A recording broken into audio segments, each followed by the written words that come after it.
Chivalry of a Failed Knight, Volume 1. Riku Misora. Prologue, Morning of Meetings. After finishing his morning run, Kurigane Ikki made his way back to his dorm room. When he opened the door, he found a half-naked girl inside. She had wavy crimson hair that resembled a fiery blaze. Her face was stunning, and her ruby-red eyes were open wide in surprise. It was clear from her features that she wasn't Japanese. The black lace underwear she was wearing highlighted her curvaceous body and contrasted sharply with her skin, which was as white as snow. She's beautiful. Ikki could think of no other words to describe her appearance. She was so breathtaking that she reminded Ikki of the paintings of goddesses he'd seen. He was captivated, but her beauty was so divine that he didn't even feel any lustful thoughts. But why is a girl like this in my room? Did I accidentally go into the wrong one? However, the placard in front of the door had clearly marked this as room 405 of Building 1. The small 6-tatami room with a bunk bed in the corner also looked very much like Ikki's room to him. In which case, it was the girl who must have come into the wrong room. Hey. A strangled noise escaped the girl's throat. She then sucked in a huge breath, preparing to scream. This isn't good. If she screams, it's definitely going to look like I'm the one in the wrong here since I'm the guy. Hold on a sec. I get why you're mad. Even if there was nothing I could have done to prevent it, I won't make excuses and pretend I didn't see what I very clearly saw. Ikki purposely didn't point out whose fault it was that the two of them were currently in this tragic situation. He understood how horrifying it must be for this girl to be seen half-naked by some random guy she didn't know the first thing about. As a man, it was his responsibility to make things right. So I'll strip too. That'll make us even. Stew up, you perviert. Unsurprisingly, that caused her to scream anyway, shattering the peaceful morning silence. Chapter 1, The Prodigy and the Failure. Blazers, those who can manifest the power of their soul into a weapon, a device, and harness mana to use all manner of strange powers. A mere one in every 1,000 people was a blazer, making them a rarity. In ages past, they were called witches or sorcerers, as they could wield powers that couldn't be explained by science. The strongest among them could alter the very flow of time, while even the weakest could strengthen themselves well beyond regular human limits. They were human, but they possessed superhuman powers. Mundane weapons and traditional martial arts couldn't hope to stand against their might. Police forces and armies around the world relied on the strength of blazers. However, with great power came great responsibility, and the Mage Knight system existed to teach blazers that responsibility. To become a Mage Knight, a blazer had to graduate from an internationally recognized blazer school. Only then would they receive the title of Mage Knight, as well as a formal license allowing them to freely use their powers. There were 7 such schools in Japan, and Tokyo was home to one of them, Hagun Academy. Its campus was massive, the size of 10 Tokyo domes laid out next to each other. Students spent their time there as trainee knights, polishing their skills and striving to become the best blazers they could be.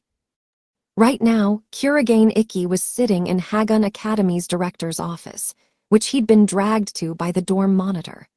Unsurprisingly, someone had come to check out what was going on after the girl had screamed, and Ikki had been unable to provide an adequate explanation on the spot. I see, you thought to atone for seeing her in her underwear by stripping yourself, the director, Shinguji Kurono, said with a sigh after hearing Ikki's explanation for what had happened.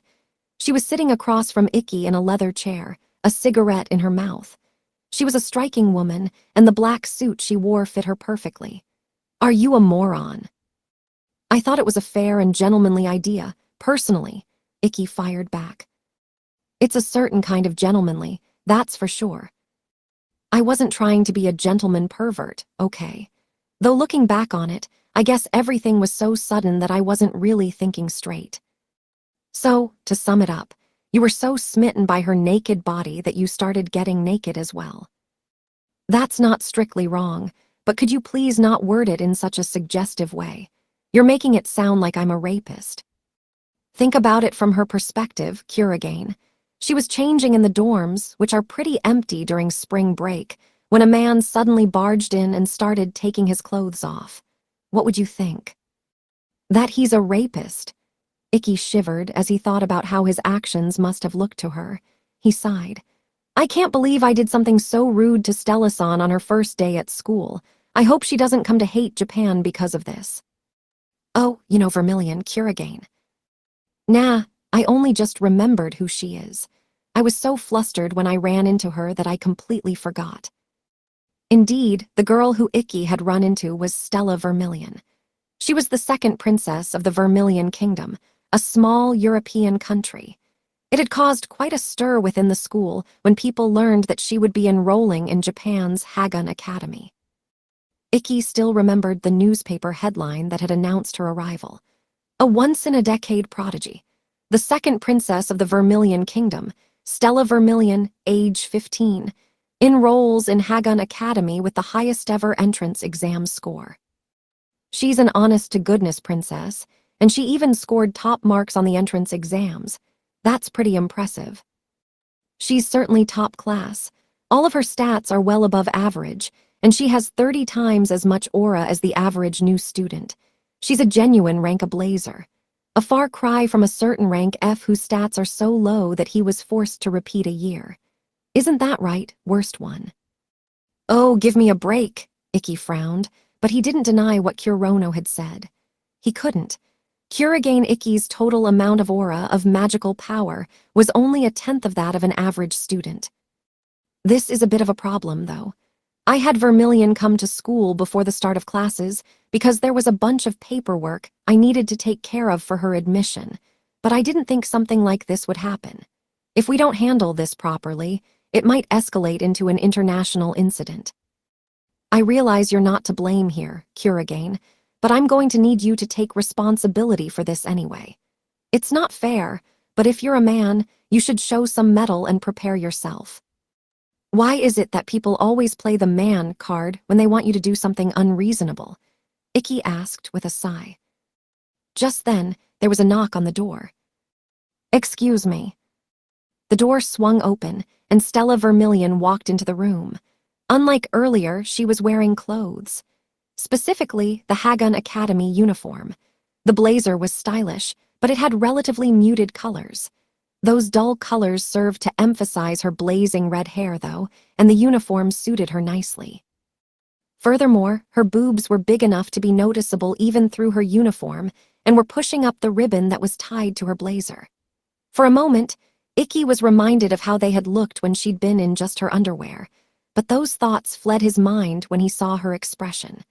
She must have been crying, as her eyes were red and swollen as she glared at him.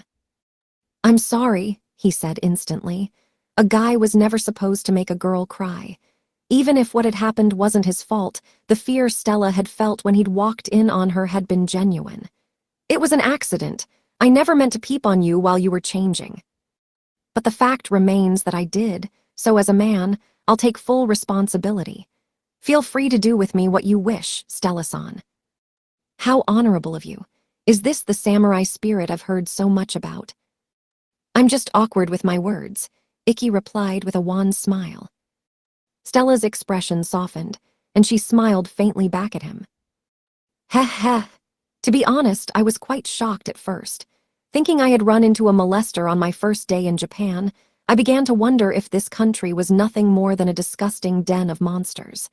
I considered turning this into an international incident, but thanks to your sincere apology, I've changed my mind.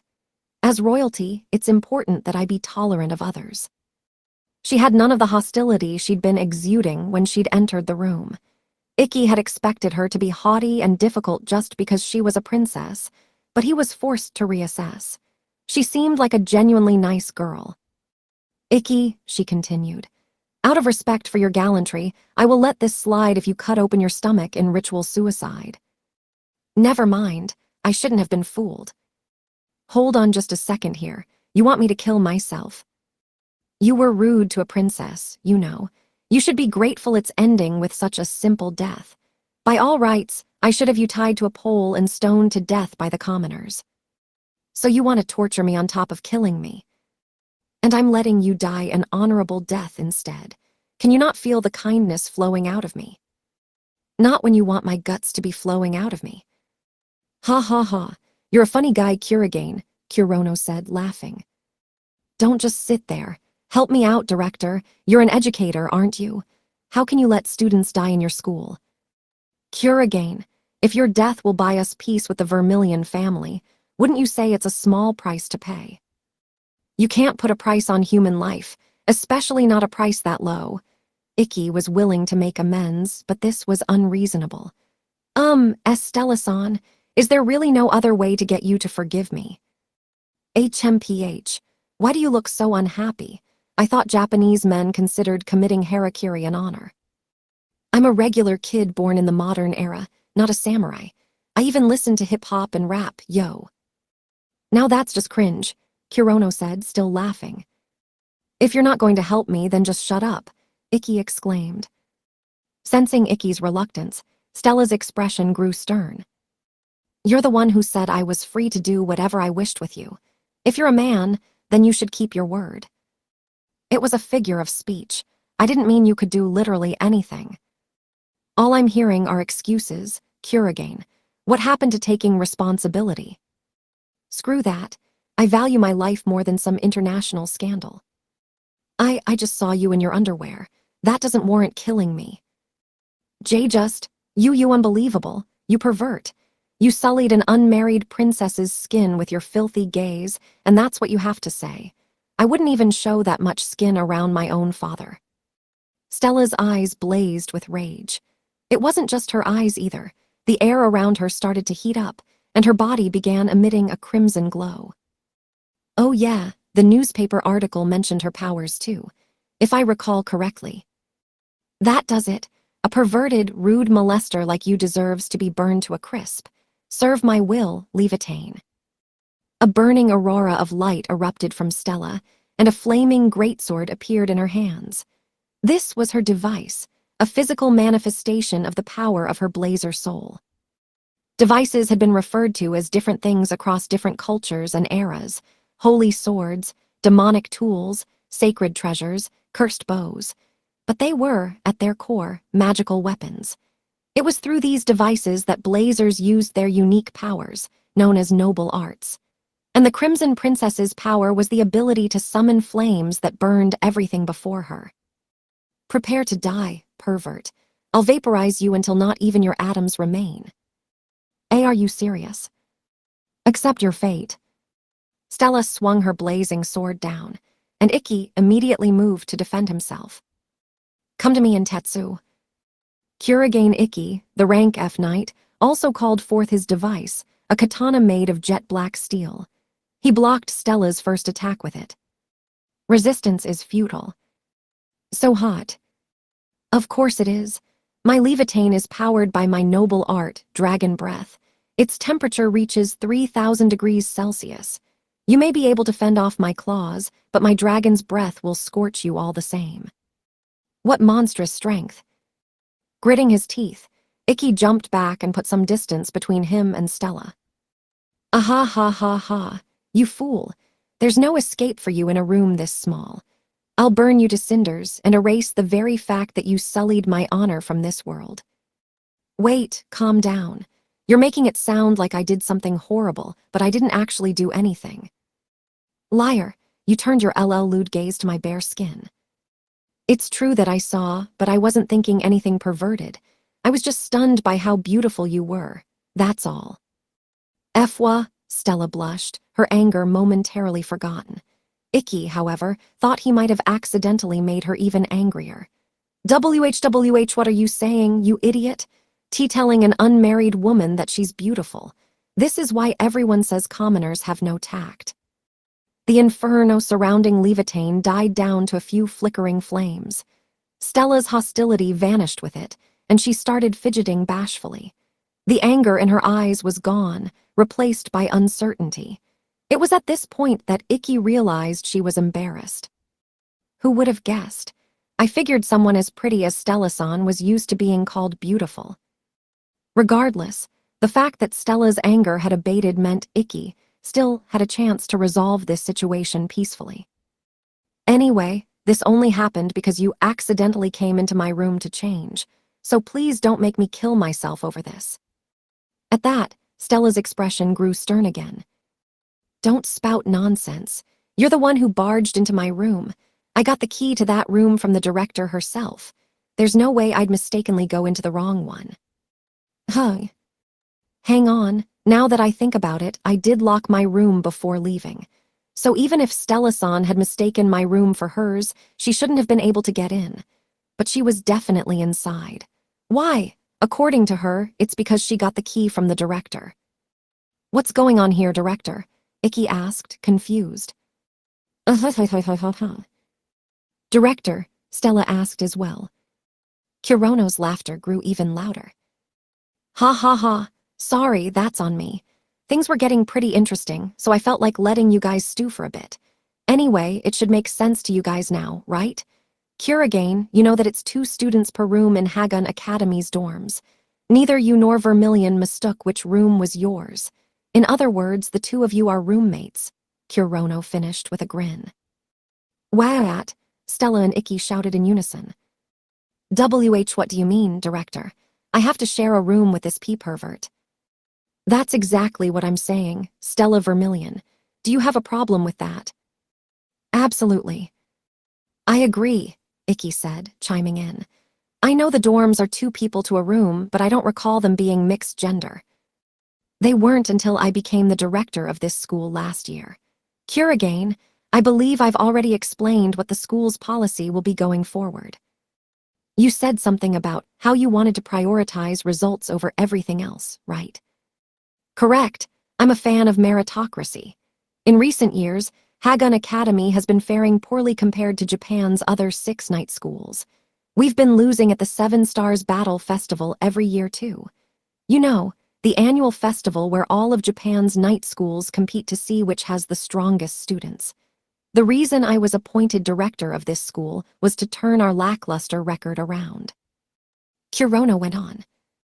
Assigning roommates according to ability is the first step of my plan. Your class ranking and gender don't matter. I want people who are close in skill rooming together. I believe that will foster the spirit of friendly competition in our students and inspire them to strive for even greater heights. People tend to get more fired up when they're pitted against people at their skill level, and that is why you're roommates. Kurono puffed her chest out as if she was extremely proud of this plan she'd come up with. However, Ikki still had questions. In that case, why are you pairing us up?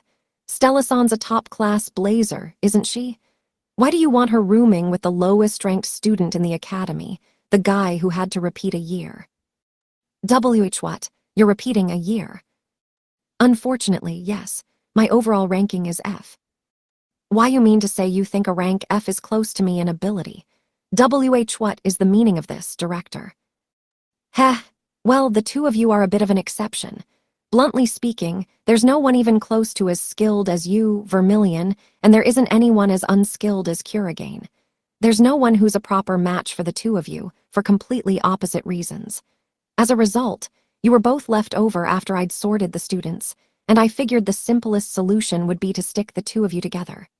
Happy now. As if I could accept that. Stella slammed her hands down on Kurono's desk. Besides, it's not right for a man and a woman so close in age to live together. What if something happens? Oh, just what kind of something? Do you expect to happen when a healthy boy and girl of the same age live together, Vermilion? Do tell. I. Stop acting like a perverted old man, Ikki said, coming to Stella's aid. He couldn't bear to watch her squirm in embarrassment. I'm just joking, Kurono said with a flippant smile. But I'm not joking about you 2 being roommates. That's final. There are a few other boy and girl pairs besides just you 2 as well. If I made exceptions for all of them, it would defeat the purpose of this policy. Incidentally, Vermilion, don't think I'll give you special treatment just because you're a princess. If you don't like how I do things, you're free to drop out. Stella winced upon hearing the words, drop out. She'd traveled all the way from another continent just to attend this school in Japan. Ikki had no idea what her reasons had been, but it was clear she wanted to study here. Fine. After a long silence, Stella was finally forced to surrender to Kurono. Are you sure about this? Ikki asked gently. If that's what school policy dictates, I have no other choice, Stella replied glumly. But if I have to room with you, then I have 3 conditions. Stella raised 3 fingers in front of Ikki. Though he was also unhappy with the policy Kurono had dictated, that didn't mean he had to listen to everything Stella said. That being said, I am a year older and a guy, so if her conditions are reasonable, I guess I can cooperate. As long as you're not going to ask for anything crazy like, he has to be tall, he has to make a lot of money, and he has to have graduated from a top school. Don't worry, they're simple conditions I'm sure even you can manage. Stella lowered a finger with each condition she spoke. Don't talk to me, don't open your eyes, and don't breathe. So you still want me to die? Accept those 3 conditions, and I'll allow you to live in the space outside my room. And then you're kicking me out anyway. What's wrong? Can you not follow even these 3 simple conditions? Like hell, those conditions are insane. At least let me breathe. Absolutely not. I just know you're going to try and sniff my scent while pretending to just breathe, you pervert. I'll breathe through my mouth. That way, you'll know I'm not trying to sniff your scent. No, you'll try and taste my breath with your tongue, you pervert. I didn't even consider that. What kinds of imaginations do princesses have? Drop out if you don't like it, then I'll get a room all to myself. Now you're just being unreasonable. Good grief, you guys just keep arguing back and forth. How about we do this? The 2 of you fight a mock battle, and the winner gets to set the rules for how you 2 use the room. They say a true knight carves out their fate with the blade, right? I take it you 2 have no objections to this, Kurono said, unable to stand their bickering any longer. It would be much faster to just let them duke it out and let the stronger one have their way. It was also how knights generally tended to resolve their differences. Sure, sounds fair to me. You okay with that, Stella-san? Ikki agreed immediately, then turned to Stella to see what she thought. What? Stella stared at Ikki in shock. Huh, are you that against it? And no, I have no issue with settling things with a battle, but you do realize what you're saying, don't you? Did I say anything strange? You're a rank F, a failed knight who couldn't even go up to the next grade. There's no way you'll be able to defeat a knight like me. Ikki finally realized the source of Stella's surprise. It was true that his stats were so low he hadn't met the minimum criteria to go up a grade, whereas Stella was a once-in-a-decade prodigy who everyone had high expectations for. She probably thought it was reckless of him to agree to decide things with a battle. Ikki just smiled awkwardly and said, Maybe not, but you don't know how a match will end until you actually fight. He'd accepted that talking wouldn't solve this problem. Stella wasn't going to budge on her conditions, and he wasn't interested in dropping out.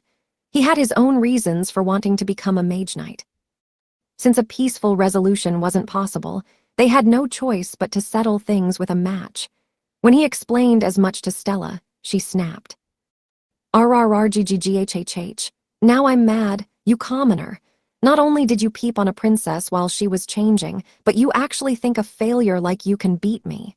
I've never been this humiliated in my life. This country sucks. Stella glared at Ikki, her eyes blazing with rage. Fine, let's do it. Let's fight. But now that you've made a fool out of me, I won't let you bet something small like who gets to decide the rules of our room. The loser has to serve the winner for the rest of their life. No matter what humiliating commands the winner gives, the loser has to obediently follow them like a dog. Got it. Isn't that going a bit too far? You can't chicken out now. This is your fault for making me get serious. In fact, forget about this being a mock battle. Now we're having a full-fledged duel. Sounds like you're both up for it. I'll get you guys permission to use the 3rd training field. Director, please don't decide that unilaterally. Sadly, Ikki's protests were too little, too late. HMPH, prepare yourself, Stella said, stomping out of the room. She was almost certainly heading for the 3rd training field. How did this happen? Ikki asked with a sigh. "Why didn't you stop this, Director? Now Heth, I take it you don't want to be her slave." "Of course not, but I won't like this regardless of whether I win or lose." "Regardless of whether you win or lose, huh? You saw her strength just now, didn't you? Those flames scorch anyone who gets close. Just being near her will prove overwhelmingly difficult. Her strength is the real deal. There aren't too many blazers out there with such purely offensive abilities, and even fewer who have such mastery over them. The rumors haven't exaggerated her power one bit. Yet even after seeing it up close, you still think you can win. You really are a fascinating boy. She's someone I'll have to beat eventually. You should know that best of all, Director. After all, you're the one who told me that if I emerge victorious in the 7 Stars Battle Festival, I'll be able to graduate regardless of my stat grading.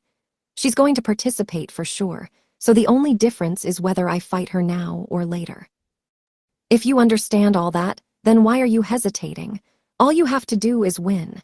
If you do, you can ask her to make the few concessions you want and then call off the whole master-servant relationship. That'll solve everything, right? Kurono patted Ikki on the shoulder and left her office. Once he was alone, Ikki let out his umpteenth sigh of the day. Well, I guess she has a point. I just need to win. Ikki knew that wouldn't be easy, of course. Stella was one of the most formidable foes out there. Having briefly fought with her in this very room, he knew that very well. Stella's strength was overwhelming. Her aura was overflowing, and in response to her emotions, could suddenly explode into a burst of light that scorched the very air. Compared to her, Ikki's mana was practically non-existent. He was an ant going up against an elephant. Their magical strength was so incomparable that they couldn't even be measured by the same scale. However, no matter how desperate the situation seems, I knew I'd eventually be going into a fight I couldn't afford to lose or flee from. Ikki had long since prepared himself for this. Ever since the day he'd seen that person's smile and decided to walk down this path. "Guess I just gotta do it," Ikki muttered, walking out of the director's office. He headed toward the dueling ground, where he would have to cut open a path with the blade of his soul. Since mage knights often made up the bulk of a nation's military might, they were expected to have high combat capabilities. This was not only so that they could perform adequately in wars between countries, but also so they could deal with blazers who misused their powers. They were often tasked with putting a stop to the many terrorist and criminal organizations, such as Rebellion, that frequently caused problems all over the world. For this reason, Hagun Academy had numerous dome-shaped training fields. Each one consisted of a circular arena 100 meters in diameter, encircled by rows of tiered stands. Kurogane Ikki and Stella Vermilion faced off in the third of these training fields, standing about 20 meters apart from each other. Shinguji Kurono was serving as the referee, and she stood between the two of them. There were a number of people in the spectator stands as well. Some of them were people who'd been training here until the duel had been announced, and others were students who'd heard the rumors that a match was about to be fought and had come to see. There were even a few second and third-year students in the stands. All told, there were about 20 spectators, which was a large number considering this was a match happening during spring break, when most students weren't on campus. Of course, they were all here to see how strong the super rookie, who'd arrived with much fanfare, really was. She must be the Vermilion family's famous Crimson Princess. She's a hottie. Her hair is so pretty. The way it looks like it's on fire is amazing. But who's she fighting? Wait, isn't that Kurogane, the guy who had to repeat a year? Seriously, why's she fighting someone like that? Stella-san's a rank A prodigy, isn't she? No clue. Hey, were any of you second years in his class last year? Do you know what kind of knight he is? I was, but he didn't meet the minimum stat requirement to participate in the practical lessons, so I've never actually seen him fight. Holy shit, he's so weak he wasn't even allowed to practice. He doesn't stand a chance. Man, this is gonna be boring. The princess will just crush him in one attack. Stella grinned as she heard what the peanut gallery was saying. The more I hear, the worse of a knight you seem. You'd probably be better off giving up on becoming a mage knight and just living life like a normal person. Probably, but like I said, you can't tell the outcome of a match until you actually fight. You realize if you lose, you'll be my servant for life, right? Sure do, but that's only if I lose, so all I need to do is win. So, you really think you can beat me? That's why I've been working this hard. Icky gave Stella a wry smile, but he made no move to back down. He'd already resolved to see this through. However, that just irked Stella even more. Working hard, huh? As long as I put in the effort, I can defeat anyone, even a prodigy. Stella hated mediocre people who believed that kind of nonsense, especially because whenever she defeated those people, they would always say something like, "I tried my best, but I just couldn't win against your talent."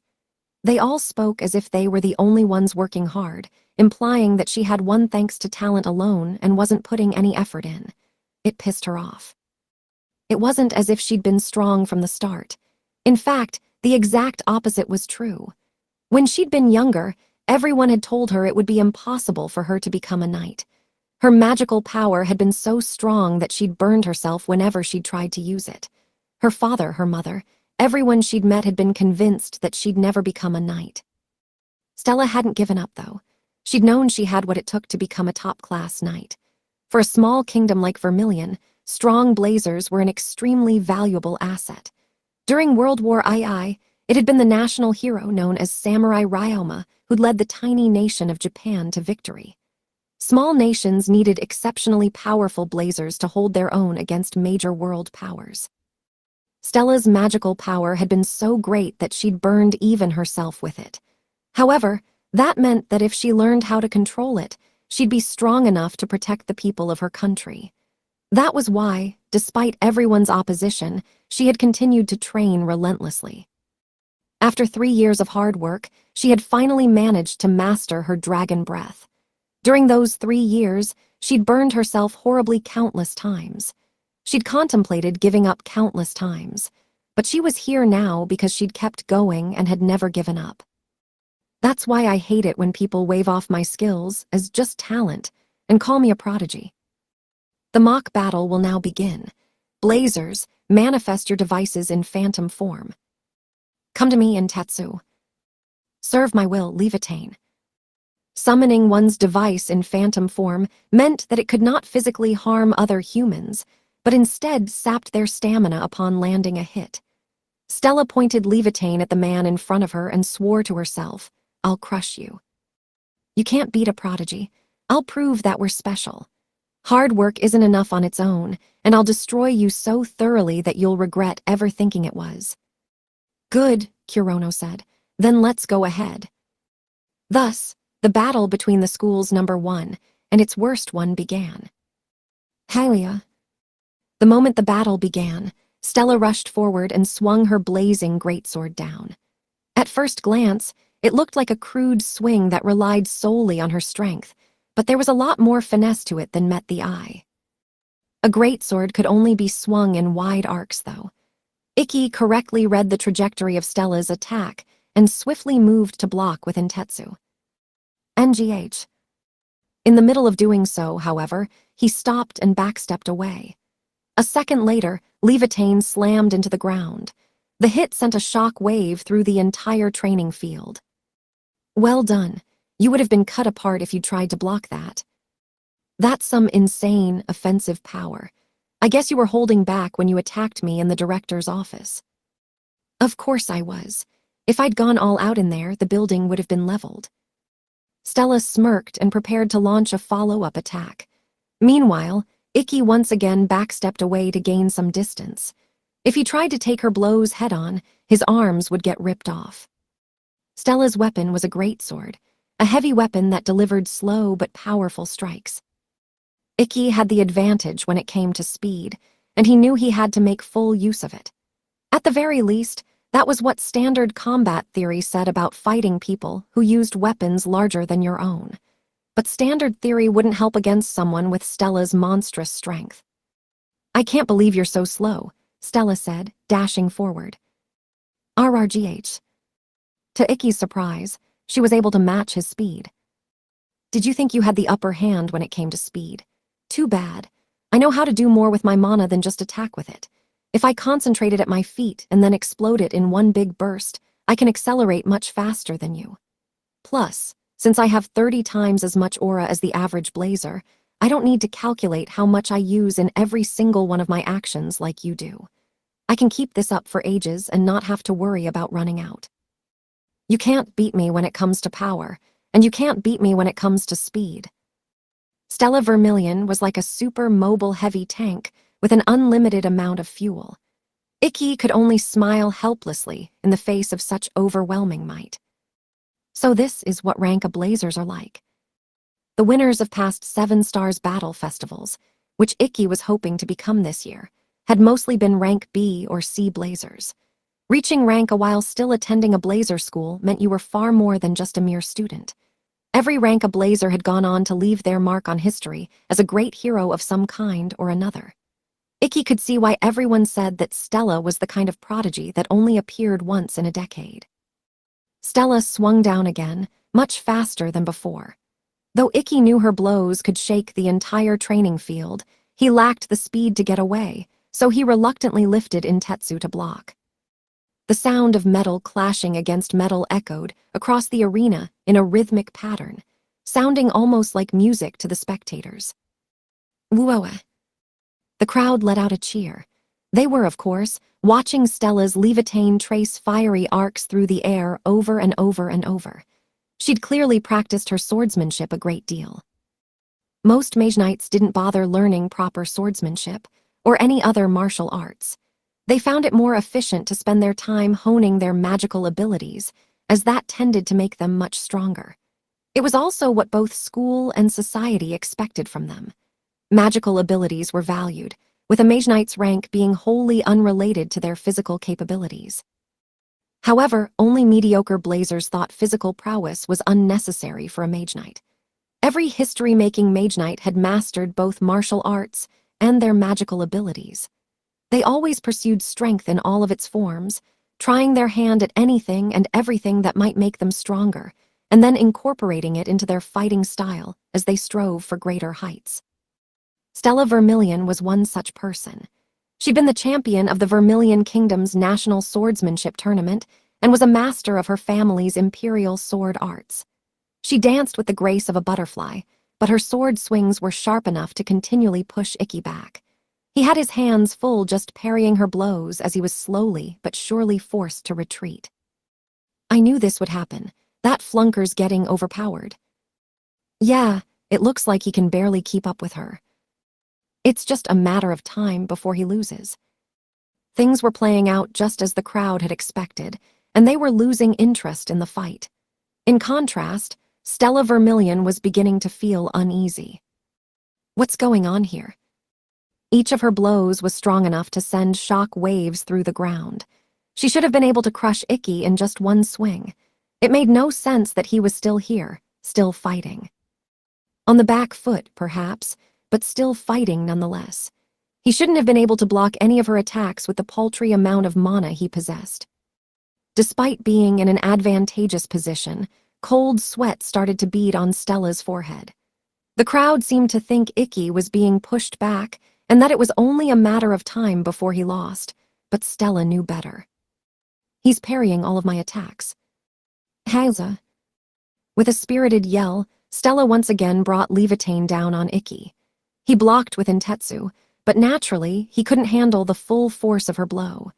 Instead, he let that excess force push him back, putting him safely out of range of the full brunt of the attack. He did it again. To an amateur, it might seem as though Ikki was being overwhelmed by Stella. But in truth, he was skillfully redirecting and neutralizing the power of her swings. The flexible, softer style of defense he was using sounded easy enough to do, but it was unbelievably difficult to put into practice.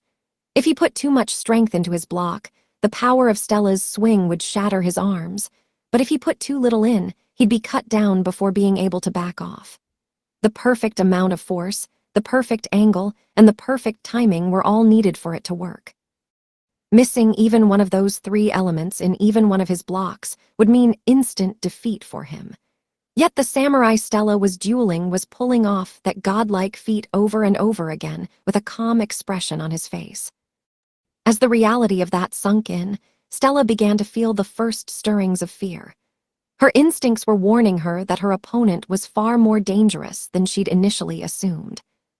"Seems to me, all you're good at is running away." Trying to ignore her growing dread, she taunted Ikki. However, he didn't rise to her provocations. The weak smile he'd had on his face before was gone, replaced by an eerily serious expression. His attention was focused solely on Stella's movements. "I can't stand that gaze of yours." Stella felt as though he was seeing through her clothes, through her skin, and observing the tensing and relaxing of the muscles underneath. He was observing her every action, letting not even the most minute details escape his notice.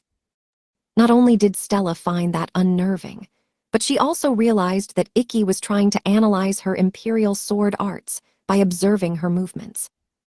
"My swordsmanship isn't so basic that you can see through it after a few minutes," she shouted. "Actually, I already have." Huh. Suddenly, the flow of the battle reversed.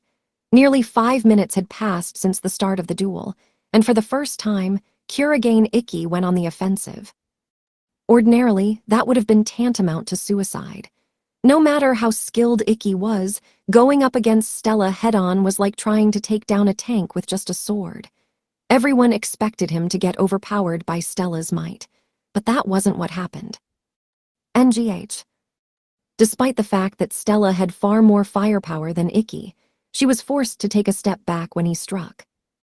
The reason for that lay in the kind of swing Ikki had unleashed. It had been an exact replica of the imperial sword arts that Stella had been using. "Impossible, how can you use that?" The moment Stella asked that question, a certain terrifying possibility flashed through her mind. "Don't tell me, you've been stealing my techniques while we've been fighting." "Pretty much. I've always been an outcast and no one wanted to teach me anything, so I had to learn how to steal other people's techniques just by watching them. I got pretty good at it too. I can usually figure out most sword styles after fighting someone for a minute or so." A person's swordsmanship reflected their thoughts, their form reflected the path they'd walked thus far, and their breathing reflected their ideals. Tracing all of those back to their roots allowed Ikki to discern what skills they could use, how they might combine those skills, and how they planned to react to his movements and attacks. To Ikki, doing that was as simple as breathing. Once you understand your opponent, you can come up with sword techniques that are superior to theirs, he finished. What was the best way to completely seal away your opponent's techniques? The answer to that was simple. Create techniques of your own that were based on your opponent's, but that had been fine-tuned to remove any of the drawbacks you saw in their swordsmanship. It was the way of the world that the new superseded the old. New forms and techniques understood the flaws of the old ones and found ways to compensate for them. As a result, Ikki was able to take the initiative in any situation once he dissected his opponent's style. "Coming up with better versions of my opponent's techniques in the middle of battle is what I call my blade steel. Your swordsmanship is quite polished, Stella-san, so it took me 2 whole minutes to analyze and steal all of your techniques. Then, it took another 30 seconds to think of better versions of them. But now, I've mastered them all. It's about time I start my counterattack." Hey, is it just me, or is the princess getting pushed back? The spectators watched in shock as Stella was slowly, but surely forced onto the defensive. Stella herself was the most shocked of all. Ikki had done more than just prove himself the better swordsman. He'd stolen her prized techniques, and then, on top of that, devised better ones. She could tell by how sharp his swings were that he'd spent ages polishing his fundamentals, which was how he'd been able to so quickly analyze the deep history behind her sword style and make even her best techniques his own. His powers of observation were terrifying. The scariest thing of all, though, was that Ikki had accomplished all of this without using any mana whatsoever. Surpassing Stella's imperial sword arts and parrying her fierce offensive were both things he'd accomplished with physical abilities alone. He's strong. Just how much do you have to train to be able to accomplish something like that? Stella was forced to admit to herself that this man was better than her when it came to swordsmanship. His experience far outweighed her own. But the fact that she was willing to accept when she was outmatched was one of her strengths. Indeed, rank a Knight Stella Vermilion, the Crimson Princess, was someone who accepted her weaknesses and overcame them. She wouldn't let herself be bested here. If Ikki had seen through her swordsmanship, she'd simply use that to her advantage. Stella raised Levitain high and prepared to swing down. Ikki saw the tensing of her muscles and immediately brought in Tetsu up to block at an angle that would completely neutralize her downward swing. Her preparatory movements alone had given Ikki enough information to calculate the angle and the strength of her downward swing. However, Stella had expected him to read her. That was why, this time, she'd set up a trap for him. "You're mine." Grinning, Stella leaped back instead of swinging down. If Ikki was reading her moves, she'd turn that against him and hit him with a feint. This was the first time Stella, who'd been on the offensive for most of this fight, had retreated, but she knew doing so would work precisely because Ikki was taking the initiative now that he could read her. Ikki's block met only empty air. In that instant, Stella swung Levitain horizontally, aiming for his unguarded flank. She had not used such an attack before, and she knew the sudden change would be too fast for Ikki to respond to. Intetsu's blade was too high up for Ikki to bring it back down in time, but to Stella's immense surprise, Levitain did not cleave straight through Ikki. "Your swordsmanship is getting sloppy," Ikki said plainly. "Why?" Stella looked down and saw that Levitain had been stopped inches from Ikki's torso. How? She'd changed the pace and style of her attacks. She'd even set up a feint. Plus, she knew it was physically impossible for Ikki to have gotten Intetsu's blade back down in time. And yet, he'd blocked her anyway. As for how, she now saw that he'd used Intetsu's hilt. He'd blocked her swing using the few extra inches of it that weren't covered by his hands. Just how good is your kinetic vision? You lost the mental battle and started rushing toward victory. Attacking while retreating isn't your style. Even I can block a slash that weak without having to redirect it. Your makeshift attempt at improvisation proved to be your downfall. Ikki knocked Levitain aside and swung Intetsu down at Stella. "Hylia." The edge of his blade made contact with Stella's unguarded shoulder. Did he win? That was a clean hit. It's definitely over. No way. I can't believe a rank A like Stella-san lost to him. She must have let her guard down. There's no other way she'd lose. No, wait, look. The spectators' gazes focused on Stella's right shoulder. Intetsu's blade was resting against it, but she appeared completely unhurt. Ikki's full power strike hadn't damaged her in the slightest. "I figured this would happen," Ikki said, gritting his teeth in frustration and leaping back before the latent heat rolling off of Stella could burn him. Blazers enveloped themselves in mana when fighting, which meant they could only be harmed by attacks that also contained mana.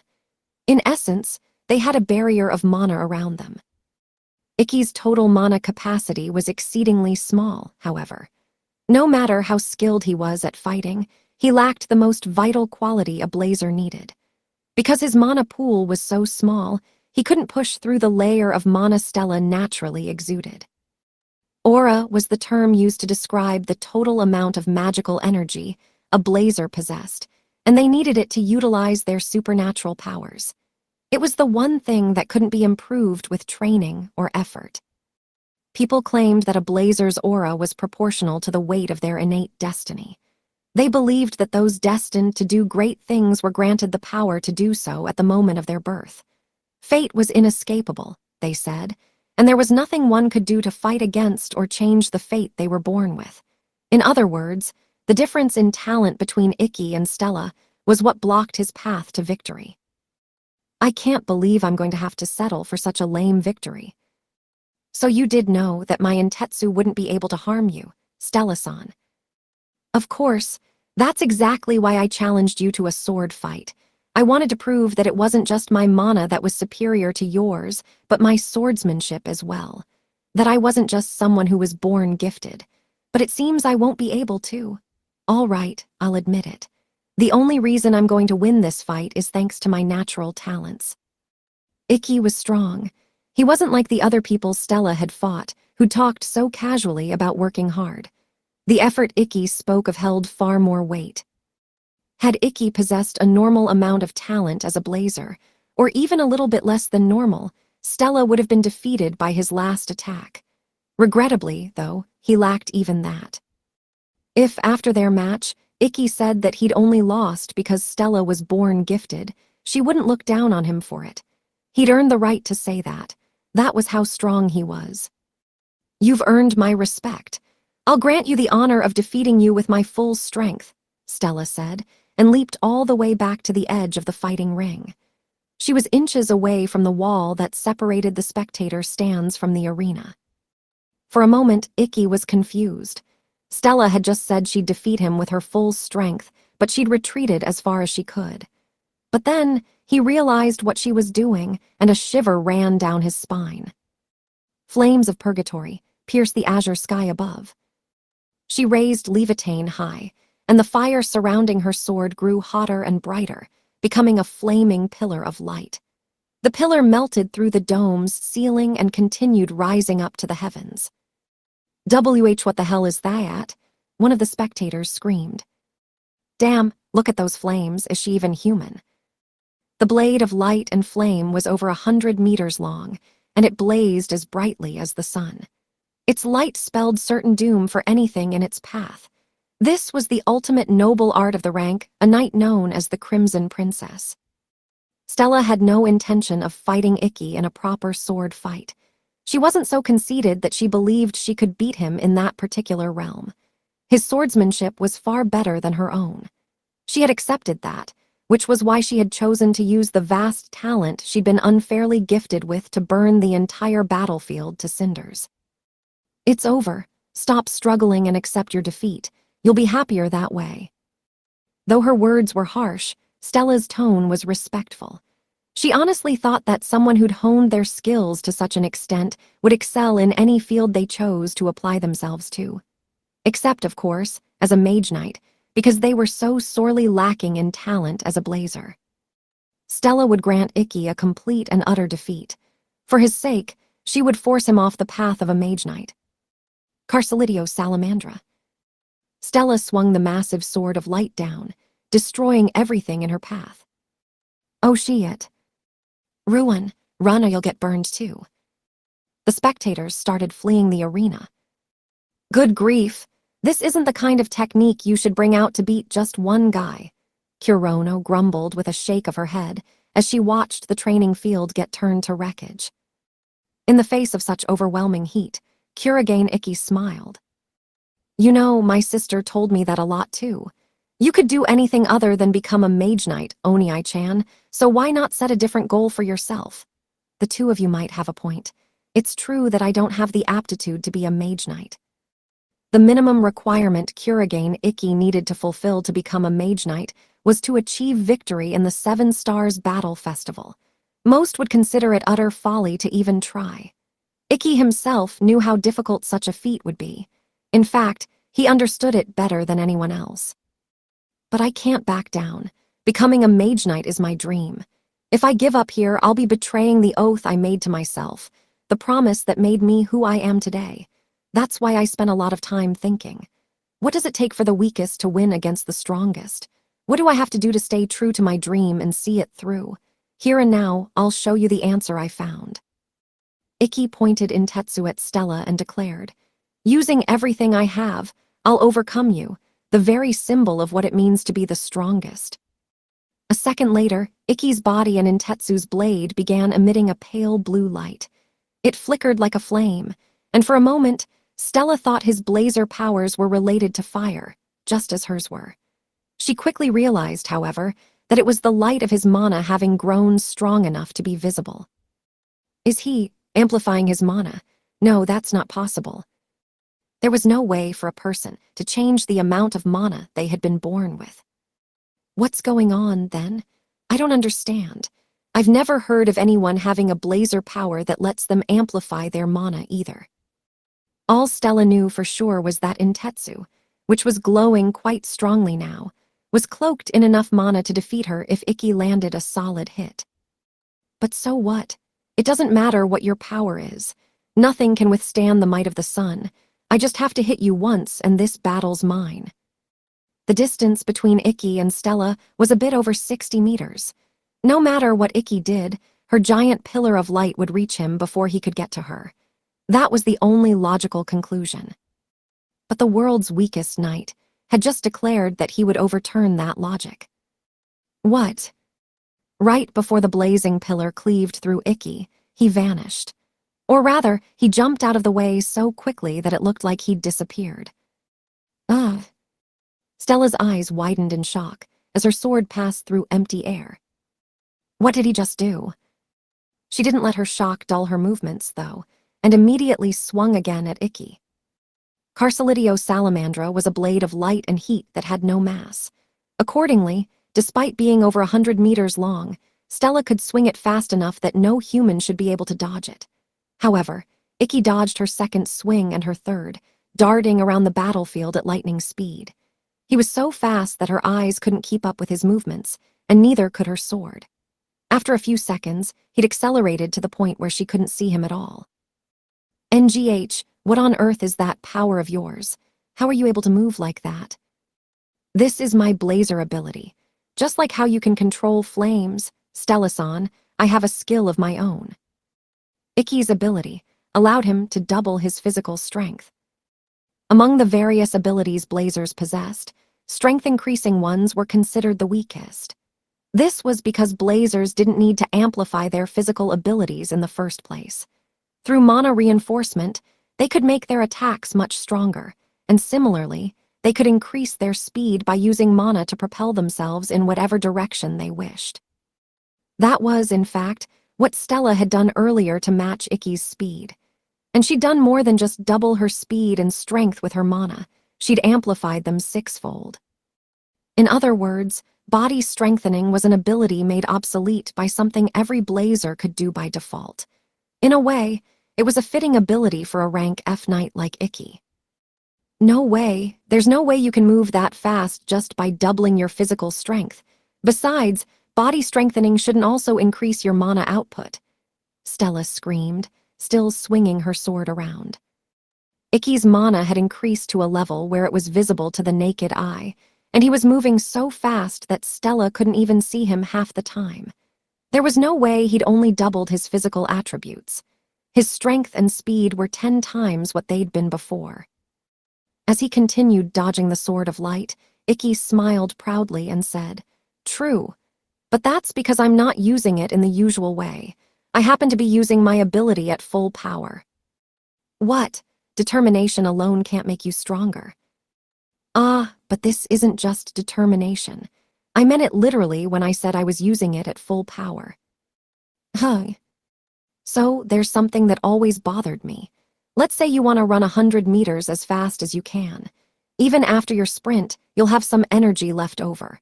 I always found that strange. If you truly used up everything you had to run those 100 meters at full speed, then after you were done, you'd be so tired you'd pass out, right? Obviously, the reason that didn't happen was that humans were living creatures. All living creatures instinctively tried to preserve and prolong their life. They subconsciously limited how much of their energy they used up at once. Thus, no matter how determined someone was to use up everything they had in a fight or a race or anything else, their instincts wouldn't let them use literally everything. Their brain would subconsciously reserve enough energy to let them continue performing the functions necessary to keep them alive. This was something hard-coded into all living beings. As a result, humans were incapable of using more than half of the total amount of stamina, muscle strength, and mana they actually possessed. But what if someone had found a way to remove that subconscious limiter through sheer willpower? You can't possibly, Stella trailed off awed. That's right, I haven't increased how much mana I have. I've just removed my subconscious limiters and can use up all the power I normally wouldn't have access to. Ikki knew better than anyone just how little talent he possessed as a blazer. He also knew that hard work alone wouldn't let him surpass prodigies. After all, prodigies worked hard too. It was the height of disrespect to assume someone prodigious was getting by on natural talent alone. At the very least, that's what Ikki believed. However, that meant the gap between him and the gifted would never shrink, it would only grow. After all, effort paid off more for talented individuals than it did for normal people. If he wanted to bridge that gap, he would have to do something truly insane. He would have to become the very incarnation of battle. Ikki hadn't averted his eyes from that fact, and after considering the problem, he'd arrived at a singular solution. With how poor his natural abilities were, and how difficult it was to overcome true prodigies, he knew he couldn't ask for too much. What he'd found was a way to fight at full strength for a minute. It didn't matter what happened to him after that. As long as he gained enough power in that 1 minute to be stronger than anyone, it was enough. That was the solution Kurogane Ikki had devised to let him, the weakest of all knights, defeat even the strongest knight. He would pour every fiber of his being into that 1 minute, amplifying his mana output and his physical strength dozens of times over. Such was the noble art he had created for himself. Irushura. Ikki finally reached Stella, and in that instant, the battle was decided. He slashed through her with Intetsu, moving so fast she didn't have time to defend herself or even scream. Her knees buckled under her, and her consciousness began to fade. Whenever someone was dealt a fatal blow with a device in phantom form, they blacked out like this. With Irushura, Ikki had defeated the Crimson Princess in just one slash. As Stella fell to the ground, she faintly heard Kurono shout, "The match is over. Kurogane Ikki is the winner." The few spectators who hadn't run away stared, dumbfounded at the failed knight, standing victoriously at the edge of the arena. Then white light hit Stella's eyelids, forcing her awake. When she opened her eyes, she noticed that the ceiling was surprisingly low. Finally awake, Vermilion. Stella turned and saw Kurono sitting in a chair next to her bed, smoking a cigarette. "Where am I?" she asked groggily. "Your room. You passed out from exhaustion after being hit by a killing blow from a device in phantom form. There was no need for a doctor or IPS capsule, so we just brought you to your room and let you rest." Kurono blew out a puff of smoke. "Isn't smoking prohibited in the dorms?" However, Stella didn't bother reprimanding her. "That battle really happened then," Stella said in a heavy voice. She'd hoped it had just been a dream, but sadly, this was reality. Stella had lost. She'd been defeated so thoroughly that she didn't even feel like making excuses for it. "So this is what losing feels like," she said with a sigh. "It's been so long that I'd forgotten." "Don't let it get to you. Kurogane even managed to beat me in a fight, though I did give him a handicap. He's not the kind of guy you can beat at your level of strength." "He beat you, the famous world clock who was once ranked the 3rd strongest in the world. You can't be serious." "Just how strong is he?" "Well, I guess I saw his strength firsthand." No normal person could force themselves to expend every fiber of their being to fight at full strength for a minute. It took incredible determination and resolve. Ikki had truly become a Shura, the Asura of Buddhist legend. "Oh, come to think of it, what happened to him after that?" "Director, is he all right?" Kurono nodded in response. "He's fine. Well, he's in a lot worse shape than you, but he'll live," she replied, looking up at the top of the bunk bed. Stella crawled out of her bed and looked up as well. Lying on the top bunk was Ikki. He was wearing a tank top, and his face was incredibly pale. If it wasn't for the fact that she could hear his faint breathing, she would have thought he was dead. That was how lifeless his body looked. Irushura was a noble art that used up all of Ikki's energy, including what his body would normally hold back to keep him alive. After a minute passed, he was left so weak that he could barely breathe. It was only natural that he'd ended up this way after beating Stella.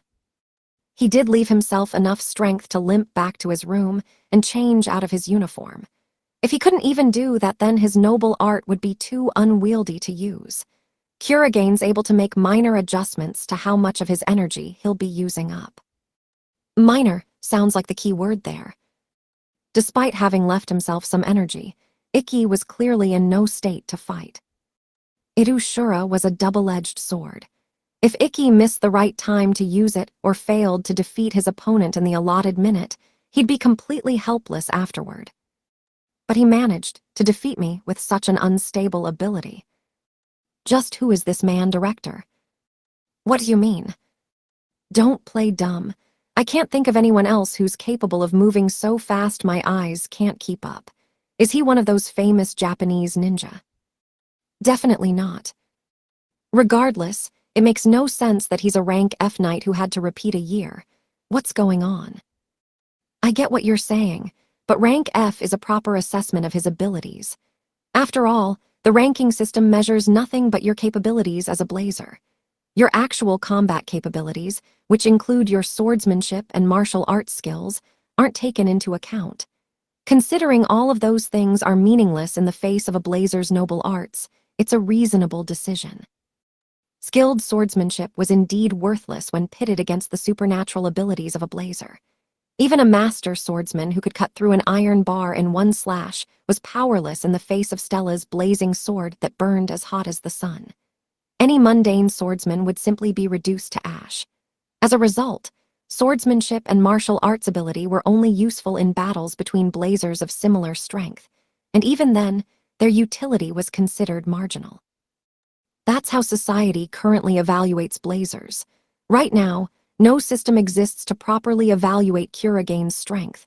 And aside from this one thing Kuragane excels at, his other abilities are, frankly, pathetic.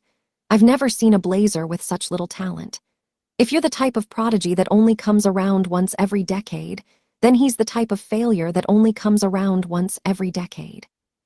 That's how bad his blazer talents are.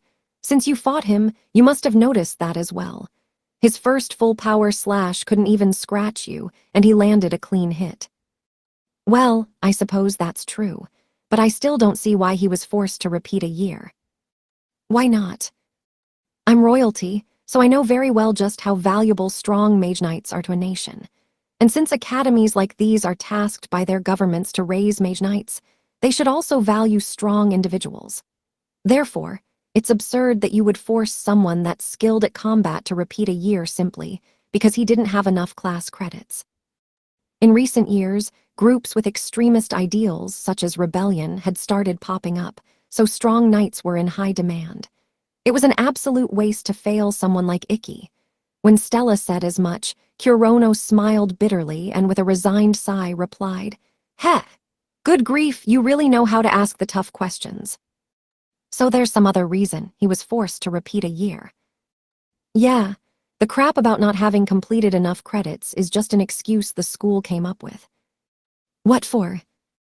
Vermilion, does the name Kuragane sound familiar to you? Why would I bother learning about a commoner Fami? Stella cut herself off, suddenly realizing that she did, in fact, know of a person with that last name. Wait, he's from Samurai Ryoma's family. That's right. Everyone knows about Samurai Ryoma, the hero who led Japan to victory in World War II. His full name is Kuragane Ryoma. He's Kuragane Ikki's great-grandfather. Ryoma isn't the only prominent blazer to have come out of the Kuragane family either. They're a famous, highly influential family in Japan who have been around since the Meiji era. They have a lot of pull in the blazer world, and they're the ones who pressured Hagun Academy to fail Kuragane. Kuragane Ikki is an outcast who ran away from home. Make sure he never graduates. Those were the orders the school was given. But why would they? To protect their precious reputation. If word got out that a rank F flunker came from their family, it'd sully their prestigious family name. In today's Mage Knight society, rank is everything. The school's previous director agreed to the Kuragane family's demands and instituted a minimum rank system where your overall stat rating needed to be above a certain level, or you wouldn't be allowed to take part in practical lessons, all just to keep Kuragane from being allowed to attend classes. It was this unfair system that hadn't even existed until last year that forced Kuragane to repeat a year. Upon hearing that, Stella was overcome with indignant rage. What kind of parents, what kind of teachers would allow such a thing? Unfortunately, there are a lot of shitty adults out there who will happily let such injustices slide. Of course, I have no intention of letting this continue. The first thing I did after being appointed the new director was get rid of all the trash who tried to ruin Kuragane's life.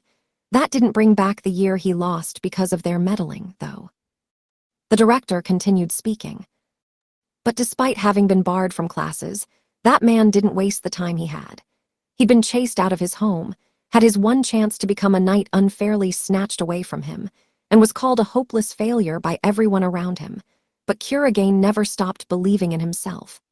He didn't run away from his weakness, and at the same time, he remained confident that he could reach the same realm as those everyone lauded as prodigies. He continued fighting against the unfair hand life had dealt him, and after putting in an unfathomable amount of effort, he finally found the strength he'd been seeking. By continuing to believe in himself and his own worth, by constantly striving to improve regardless of what others told him, he was able to defeat even you, the Crimson Princess who everyone hails as the prodigy of a generation. For just 1 minute, he was able to make himself the strongest knight. He's one hell of a guy. Stella knew all too well just how hard it was to continue believing in yourself, no matter the circumstances. But unlike Ikki, she had at least been born with talent. She'd known that as long as she could learn to master her flames, her strength would be a huge boon to the Vermilion Kingdom. That was why she'd been able to keep going without giving up. Ikki, on the other hand, truly had nothing going for him. He had a pitiful amount of mana, and even his noble art was nothing more than body strengthening, the weakest type there was. That alone would have been bad enough, but all of the adults around him had also actively gotten in the way of his goal. How did he manage to keep believing in himself this whole time? What's driving him to go so far? No clue. You'll have to ask him that yourself if you want to know, but I have high hopes for Kuragane. I honestly believe he can reach the top of the 7 stars. Kurono put her finished cigarette in a portable ashtray, then turned to Stella. Vermilion, when you came to see me this morning, I asked you why you chose to study abroad. Do you remember what you told me? Of course. I said I don't think I'll be able to realize my full potential if I stay home. Indeed, that was why Stella had chosen to study abroad. All of the people around her had extolled her as a prodigy, and she felt that if she'd stayed with them, she'd eventually start believing that about herself. She'd get conceited and start thinking that she could do anything, beat anyone, simply because she was a prodigy. She'd become overconfident and lose the drive to keep improving. That was her worst fear. She couldn't afford to become complacent. In order to become a knight who could protect her beloved homeland of Vermilion, she needed to become as strong as possible. Stella had come to Japan to find knights stronger than her. She wanted to face tougher opponents, defeat them all, and become the 7 stars sovereign. In that case, Stella Vermilion, I recommend you spend this year trying your hardest to follow in Kuragane's footsteps. I guarantee it'll be a valuable experience for you. I still don't know him at all, Stella muttered, unable to give Kurono a proper response. All I know about him is what you've told me, Director. Right. Kurono nodded and started walking out of the room. As she turned the doorknob and opened the door, she stopped and said, Why not see for yourself what kind of man Kuragane is, then? Like I explained earlier, Irushura takes up all of the user's mana and energy, leaving them utterly drained. Kuragane can only use it once a day, and once he's activated it, he can't stop it. He won't wake up for a while. Oh, there's no need to worry, though. He's at death's door, but he won't die. Anyway, when he finally does wake up, you can talk to him and see if you want a room with him or not. If you're still against it after that, come talk to me. Seeing as you're a VIP and all, I'll get a 1-person room specially prepared for you. Kurono then headed out the door, leaving Stella alone with Ikki. Stella looked up at the upper bunk, her thoughts turning to the earlier battle. I know I'm not weak. She wasn't so conceited as to think she was the strongest blazer in the world, but she was definitely stronger than most. At the very least, she wasn't so weak that she'd lose to the average blazer. In other words, Ikki was far from average. Stella was curious as to what the source of his strength was. She wanted to know what had given him the determination to continue believing in himself despite the numerous hardships he'd faced. Kuragane Ikki. She felt a strange sensation in her chest as she murmured Ikki's name. This was the first time she'd felt so strongly about wanting to understand another person. She was burning to learn more about the boy sleeping in the bed above her, so much so that she didn't feel like waiting for him to wake up. Spurred on by her curiosity, Stella climbed the ladder to the top bunk. Icky was still fast asleep, but he'd apparently rolled over at some point because his back was now turned to Stella. It seemed he'd recovered quite a bit, as his breathing was regular and his skin was no longer deathly pale. Stella let out a sigh of relief. Icky. She spoke his name again, but he was still in a deep sleep and didn't stir. He was sleeping so peacefully that she couldn't bring herself to forcibly wake him. Besides, she herself was still a bit exhausted from having had all her stamina drained. Maybe I'll go out for a brisk walk while I wait for him to wake up. Just as she thought that, her eyes subconsciously focused on the upper part of Icky's back, which was exposed because of his shirt's wide collar. She found it hard to believe that it was so broad and sturdy considering that it belonged to the guy who'd given her such a weak smile. It wasn't actually that big, since Icky's build was more lean than muscular, but it looked like it was as hard as steel and appeared much larger than it really was. Just touching it a little should be fine, right? He's not even facing this way. Stella justified her actions to herself, then slowly stretched an arm out toward Icky. She gently pressed her hand against his back. Wow. She could feel his pulse through her palm. His back was firm and surprisingly hot, but after touching it, she realized that likening it to steel had been the wrong metaphor. His body pulsed with vitality, and steel could never feel so alive.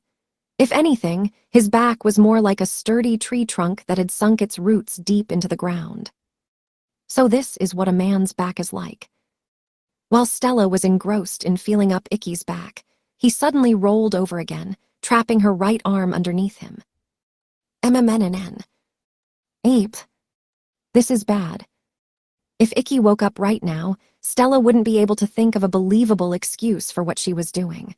On top of that, Icky was surprisingly heavy, and extricating her arm was proving difficult. She could yank it out, but that would probably wake him up. Moreover, if she pulled too hard, she'd lose her balance and fall off the ladder. I guess there's no other choice.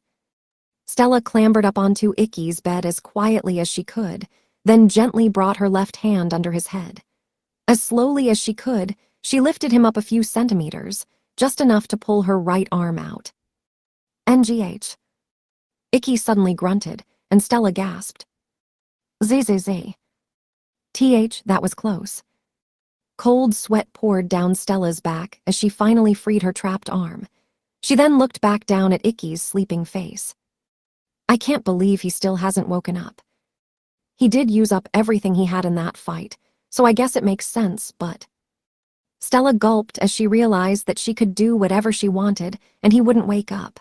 Her gaze dropped to Icky's stomach, which was fully exposed. His shirt had rolled up a little while he'd been tossing in his sleep. So this is a man's stomach. She'd seen them before, of course, but she'd never touched one. I wonder how it feels. Wait, what are you thinking, Stella? You're an unmarried woman and a princess at that. It's indecent to have such a keen interest in a man's body, especially when he's not even your boyfriend. Wait, maybe it's not indecent. It's not as though I'm thinking anything lewd here. Kurogane Icky was the first person who'd ever defeated Stella. She merely had a genuine, knightly interest in what kind of body he had. At least, that was what she told herself.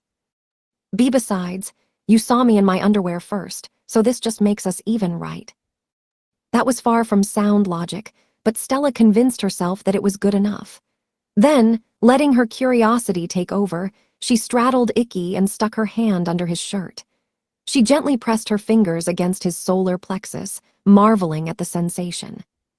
So this is what a man's body is like. This was the first time she'd ever examined a man this closely.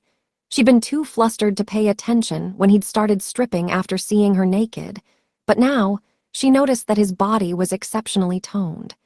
It was very different from her own, and she could see the results of his constant training reflected in his physique. His muscles even felt different to the touch. Haya. Her curiosity grew stronger, and her mind swam, her breaths coming in heavy gasps. Stella couldn't stop herself now, even if she wanted to. Poke. She timidly poked Icky's abdomen, watching as his toned muscles repelled her finger. Just by feeling them, she could tell his muscles were flexible, yet still tough. She'd never touched anything quite like them before. She could sense the immense amount of energy coiled in those living fibers. Wow. Stella could tell that Icky had followed a strict, properly thought-out training regimen to sculpt his body into that of a warrior. As a knight herself, she trained hard as well, so she knew just how difficult it was to obtain such a honed physique, and how much harder it was to maintain it. She no longer doubted what Kurono had told her. It was clear that Icky had never once given up on himself, no matter what others had said. His body was proof of that. But now that Stella knew Kurono hadn't been overselling Icky, she was even more interested in him. She wanted to know just what kind of person Kurogane Icky was. The more she learned about him, the more her interest grew. Thoughts of him filled her mind, and she felt a strange, tingling sensation she couldn't quite place. It wasn't one she disliked, though. "What's gotten into me?" Stella asked herself, sighing. She traced her fingers up Icky's torso, feeling the bumps and ridges along his skin. "That's what I want to ask. What are you doing, Stella-san?" Icky asked, giving Stella a bemused look. He hadn't expected to wake up to her straddling him and caressing his skin. "Eek!" Stella screamed and leaped off of Icky. "Wait, the ceiling is low, so if you try and get..." Icky's warning came too late, and Stella slammed her head against the ceiling. She yelped in pain, lost her balance, and tumbled to the floor. "Stella-san, are you okay? It sounded like you hit your head really hard." "I am fine. I just fell onto some tomato juice that was on the floor." "You're not okay at all. That tomato juice is spilling from your body, Stella-san. Wait right there. I'll treat your injuries." "There we go," Icky said, as he finished cleaning up Stella's wound with a first aid kit he'd pulled out of his drawer. "You're surprisingly good at this." "I've been living alone since I was in middle school, so I had to learn how to take care of most things by myself." I couldn't bear staying in that house for a second longer, Icky thought to himself with a small sigh, and Stella gave him a searching look. "The director told me about you, Icky." "She did. She told me how your family, and how this school treats you." I can't believe she goes around divulging personal information like that. Sorry, you probably didn't want to hear such a depressing story." "That doesn't bother me at all. More importantly, I want to know something." "What's up? Why are you still trying to become a knight despite facing such harsh opposition?" "Why do you want to know that?" It's not because I want to learn more about you or anything, okay? Don't get too full of yourself. I was just curious why a crappy blazer like you with barely any mana and no talent would try so hard to become a knight. That's all. It's almost refreshing how blunt you are." "Well, I guess it's not something I'm trying to hide." His reasons were a bit embarrassing to say out loud, but if Stella really wanted to know, Icky didn't mind telling her. "There's someone I admire, and I want to become like them." "Who? Wait, is it Samurai Ryoma?" He was the most likely hero someone from the Kurogane family would use as a role model. Icky had expected Stella to mention him as well. "Yep, that's right. As you know, I never had any talent as a blazer. To my parents and relatives, I was the unwanted child of the family. For generations, the Kurogane family has produced outstanding mage knights, so a talentless kid like me was a stain on the family name. I wasn't allowed to attend the mana control lectures even children from the branch family got to go to, and I wasn't allowed to sit with everyone else during the big family gathering that happened every year. They always locked me in my room. Since you can't do anything, don't do anything." Those were the words Icky's father had said to him when he'd turned 5 years old. They were also the last words he'd ever said to Icky. In fact, from that day on, Icky's father hadn't even deigned to look at him. And since he was the head of the family, everyone else had followed suit. The entire clan had acted as if he simply didn't exist. It had been suffocating. At times, Icky had wished he truly could disappear forever. But that was when Ryoma-san spoke to me. Kurogane Ikki remembered that snowy day like it was yesterday. It had been New Year's, and his family had come together for their annual gathering. Naturally, he had found the atmosphere oppressive. Even staying in his room had been painful since he could hear the cheerful voices of everyone in the living room. As a result, he'd slipped out of the house and headed to the nearby mountain. But then he'd gotten lost. As the sun had begun to set, the temperature had dropped rapidly, and the light snowfall had transformed into a blizzard. However, no one had come to rescue him. That hadn't come as a surprise. Who would have bothered to go looking for someone who didn't exist? Ikki had known that even if he froze to death out there, neither his parents nor his relatives would have cared one bit. In fact, things would have been easier for them if he was gone. The one person who might have been sad if he died was his younger sister, but she was the only one. It had galled him, not his lack of talent, but the fact that he couldn't even believe in himself. It was then that a large old man with a white handlebar mustache, Kurogane Ryoma, had appeared before Ikki. Ryoma had looked down at the crying boy in front of him and said, "Never let go of that feeling, boy. That bitterness is proof that you haven't given up on yourself." And that was not all Ryoma had told him. "Listen up. You're just a little boy right now, but when you grow up, don't end up like those pathetic adults who are satisfied with something as basic as having been born talented. Don't become one of those boring adults who give up and tell themselves they're fine with where they are because it's the best they can do either. Become the kind of cool adult who doesn't let any of that crap get to him. Humans can do anything as long as they don't give up. After all, we made it all the way to the moon, even though we don't have wings." Ryoma had then brushed the snow off of Ikki's head and taken him back home. "That made me really happy," Ikki said. "It was the first time in my life anyone had told me it was okay not to give up on myself. Of course, even as a kid, I knew what he'd said was just lip service. He wasn't going to be able to actually guarantee anything for me." But even so, Ikki had been happy. Those words had been enough to grant him salvation. "That's why I decided right then and there that if I had to grow up, I was gonna grow up to be an adult like him. If I ever find someone in a similar situation to me, I don't want to be like my father, who just told me to give up. I want to be able to tell them it's okay not to give up. That talent is only a small part of who we are. I want to be able to pass down the words I received from Kurogane Ryoma to someone else. But in order to do that, I can't stay as I am now. I have to get stronger. I need to be as strong as my hero, or my words will ring hollow. They'll sound like the bitter regrets of someone who couldn't accept their fate. That's why I want to become a mage knight. That's why I won't ever give up.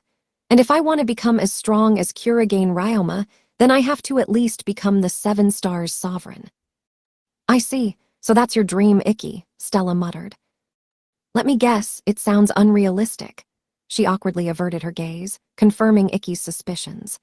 Stella truly believed Ikki's dream was a beautiful one, but she didn't think it was achievable. "It's fine. You don't need to say anything. You don't need to look so apologetic either. I realize how impossible my goal sounds. But you know, Stella-san, if you had a dream you wanted to achieve at all costs, would you give up on it just because other people kept telling you it was impossible?" Ugh. Stella's ruby eyes widened as understanding dawned on her. She was quiet for a moment before she burst out laughing. "Heh, ah ha ha ha ha ha. No, I suppose I wouldn't give up no matter how many times I got burned. Literally." Stella had realized that she was just like Ikki. "I get it now. You're absolutely right. Who cares about whether it's realistic or not? If you can't achieve your dream even after giving it your all, then it just wasn't meant to be. But deciding something's impossible without even trying, well, that's just not us now, is it?" "Exactly. It doesn't matter whether you have any talent or if everyone around you says it's impossible. That's no reason to give up on yourself, especially since we're both such sore losers." "I didn't think I'd ever meet someone who hates losing even more than I do," Stella replied with a chuckle that was half exasperation, half joy. After a few seconds, she raised her hands into the air and said, "All right, I give up. I was trying to fit you into the prodigy versus talentless dichotomy instead of looking at the real you. There's no way I could have beaten you with a half-assed attitude like that, especially since you hate to lose so much. You win, Ikki." Stella felt as though a weight had been lifted off her shoulders as she said that. She realized now why Kirono had wanted to put her together with Ikki. He was indeed someone who possessed the same spirit as her, and he was even stronger than her to boot. He was someone someone she should learn from. She was certain that in trying to do so, she would grow much stronger. From the bottom of her heart, Stella was glad that she had met Ikki. After all, he was exactly the kind of person she'd traveled halfway across the world to meet. Ikki saw genuine understanding in Stella's smile, and it warmed his heart. He was glad his words had reached her, and that she was willing to see him for who he was. All right, now that that's settled, let's get to the most important topic, Stella-san. What's that? I mean, I won our duel, didn't I? Yes, of course. I hate losing, but I'm not such a child that I won't accept when I've been beaten. That makes you my servant then, right? Huh. Stella blinked in surprise, looking like a deer in headlights. That was the deal, wasn't it? The loser has to serve the winner for life, obey all of their commands, and so on. Asafjaziglg. Stella blushed to the tips of her ears, then a second later went completely pale. So much had happened that she'd completely forgotten about their wager. So, since I won, I'd like. That was just a figure of speech, you know. I know I went too far, so, what should I order you to do first? You did say the loser would do anything the winner asked, right? Anything. I mean, I did say that, but that doesn't mean literally anything. There are limits, okay? Stella backed into the corner of the bed and pulled the sheets up to cover herself. What happened to being someone who was mature enough to accept their losses? Oh, does that mean you're going to go back on your word, Stella-san? Lurk. Well, if you insist, I suppose we can cancel that promise. Man, I never knew Vermilion's royalty were so fickle that they can't even keep their promises. I'm disappointed. Hold it right there. As Ikki had expected, Stella rose to his cheap provocations. She crawled out of her bed and glared at Ikki, tears forming in her eyes. I never said I wouldn't keep my word. Go ahead, ask for whatever you want. I'll be your slave or even your dog if that's your desire. If you want to do lewd things to me, just say the word, you pervert. I hate you. Why are you getting mad at me? You're the one who proposed this deal. Well, I guess I might have teased her a bit too much. Ikki had just wanted to teach her that she shouldn't bet herself so cheaply, especially with her being a girl, but it seemed he'd taken things too far. He hadn't actually intended to make her his servant or anything, so he was starting to feel a little sorry for her now. Okay, here's my first and only command, Stella-san. Be my roommate. All he wanted was to share this room with her. Wait, that's it. Yep, after fighting you, I got the feeling that the two of us would get along. More importantly, I want to get to know you better, Stella-san. I said it was a command, but really, it's more of a request.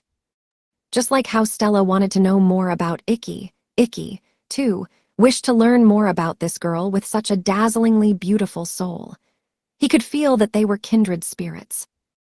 Foi. Stella had, of course, been thinking the same thing, so her brain short-circuited when she heard that. I can't believe you. How can you say I want to get to know you better to an unmarried girl? And a princess, no less. You said it so casually, too. You really have no tact. She blushed to the tips of her ears again and bashfully looked away. However, Ikki mistook her embarrassment as anger and said, I guess you don't want to, huh? Sharing a room with a guy is pretty out there. I get it. Sorry I asked for something so weird. We can go to the director and beg her to give you your own room, then. I'm sure she'll listen if we both ask, so. Wait, Stella grabbed Ikki's sleeve as he made to walk toward the door. Huh. I said I'm not against it. Are you sure? Let me make this clear right now. I'm only doing it because you're ordering me to, okay? I don't want people thinking the Vermilion royal family is full of liars, is all. It's not like I want to get to know you better too or anything. Stella stammered, looking anywhere except at Ikki.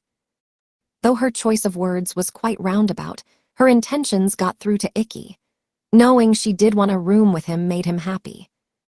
All right, then I guess we're roommates, Stella-san. Ikki held his hand out for a handshake. Only because you're insisting. HMPH. Stella still refused to meet Ikki's gaze, but she shook his hand. Her hand was much smaller and much warmer than Ikki had expected. Just as the two of them finished squaring away their domestic affairs, the dorm bell rang, signaling that it was 8 o'clock. Crap, Ikki said.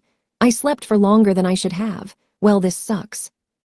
Was there something you needed to do before 8? The dorm cafeteria closes at 8. Now I have to figure out something else for dinner. Curfew is at 9, so I could run to the store and get groceries. My muscles still hurt after using Idushura, though, and I don't really feel like cooking. Ikki was worried he might cut his finger off by accident while chopping vegetables with how shaky he was. As he crossed his arms and lapsed into thought, Stella spoke up. How about I cook you dinner? She asked in a cheerful voice. Huh, you mean it? I mean you are, my master, sort of, even though I'm loath to admit it. It's a maid's job to make sure her master is fed, right? Can't we just scrap the whole master-servant thing? Absolutely not. Royalty keeps their word no matter what, so stop complaining and let me serve you. I don't think I've ever met such a haughty maid. That being said, it would be nice to eat a girl's cooking. Ikki was still a guy when all was said and done. All right, I'll come to the grocery store with you. I can at least carry a few bags for you, Stella-san. MRR. Huh? Did something I just said put her in a bad mood? Why is she frowning at me like that? Stop that. Stop what? Calling me Stella-san. You're my master. Plus, you're older than me, so you don't need to use honorifics. Just call me Stella. I don't know if I can do that. I mean, you are a princess and all, Stella-san. Weren't you the one who said you wanted to become friends with that very princess? Friends don't use honorifics with each other. Okay, you've got a point there, but if we're friends, that means we shouldn't have a master-servant relationship, right? Ikki asked. Our promise and us being friends can coexist. Oh. Anyway, Stella pointed a finger at Ikki. Call me Stella or I won't ever respond to you. She sounded a little mad, but also a little embarrassed. Honestly, Ikki found her expression cute. He still wasn't sure if it was okay to drop honorifics with a princess, but he was the one who'd said he wanted to become her friend. It would be wrong of him to purposely try to create distance between them by being overly formal. Fine, Stella, he sighed. Despite ostensibly being the master, Ikki felt like he was the one acquiescing to all of Stella's demands. He'd signed up for having one hell of a maid. Good, now let's go, Ikki. I still don't know how Japan works, so you better escort me properly. Yeah. Upon seeing the happy smile she gave him after he'd dropped the honorifics, Ikki knew he'd made the right choice. He smiled back at her, glad he'd done as she'd asked. Chapter 2. A Visitor from Home. It was a chilly early April morning. Two figures could be seen near the entrance to Hagun Academy, which boasted a vast, sprawling campus. One of them was Kurigane Ikki, who was wearing a tracksuit and looked barely out of breath as he took a swig from the sports drink he'd filled his water bottle with.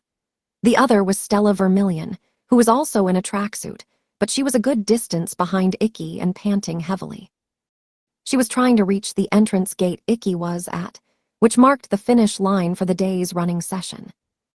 In order to maintain his stamina, Ikki ran 20 kilometers each morning. Stella had decided to join him in his routine after she'd moved in with him 3 days ago, which was why she was out running as well. However, Ikki had an extremely demanding training schedule.